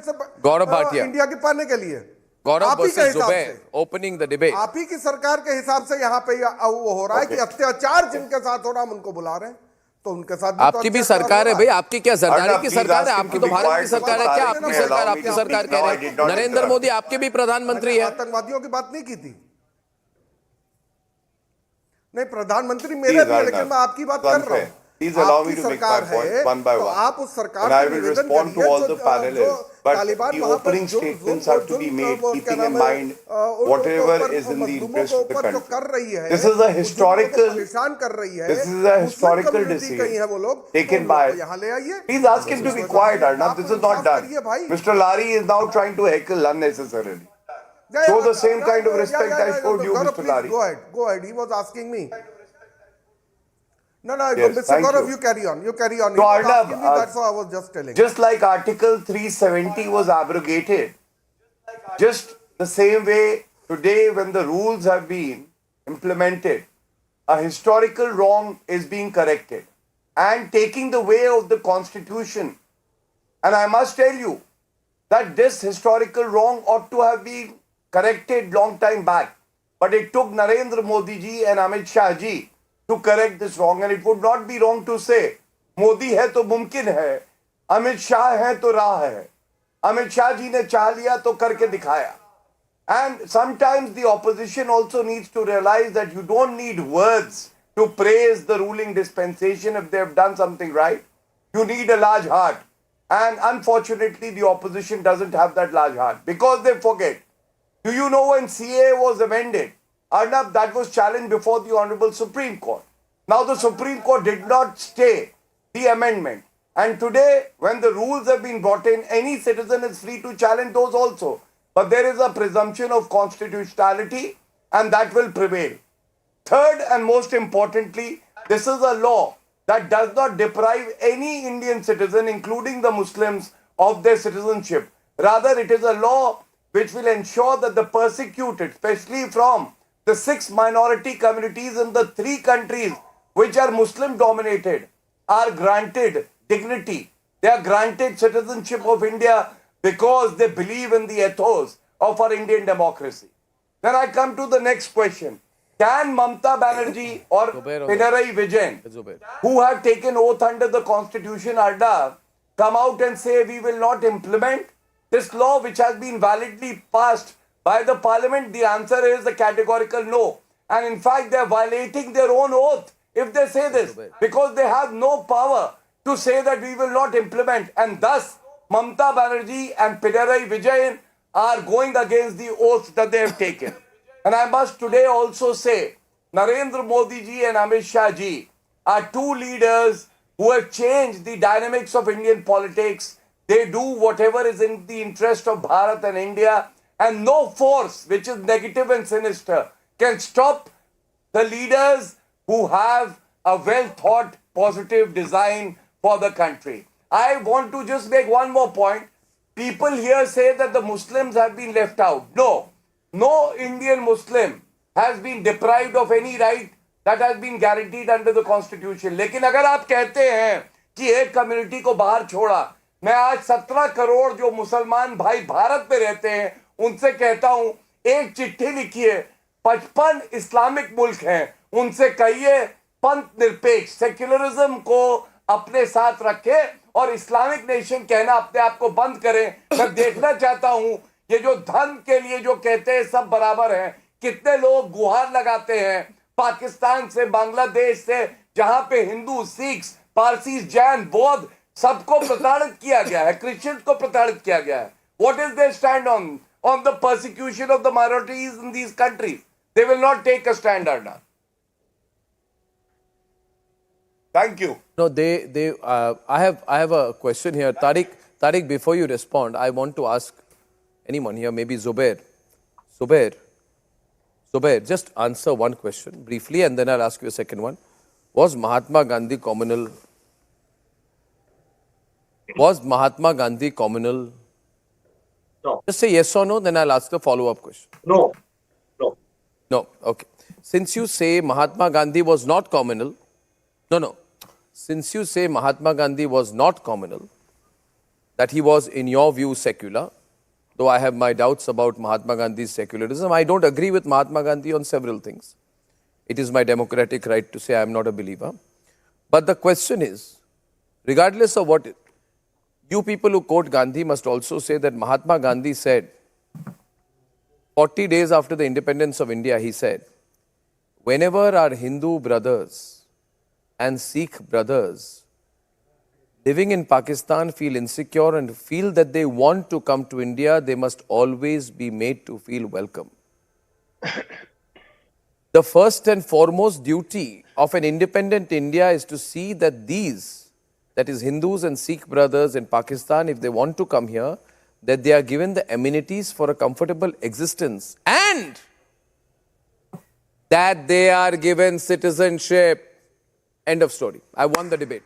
Mahatma Gandhi, ladies and gentlemen, according to my information, was a great believer that the doors of India must be open for Hindus and Sikhs. Hindus and Sikhs who feel persecuted in neighboring countries. Don't laugh. Counter me. There's no point. There's no point laughing. If you let me speak.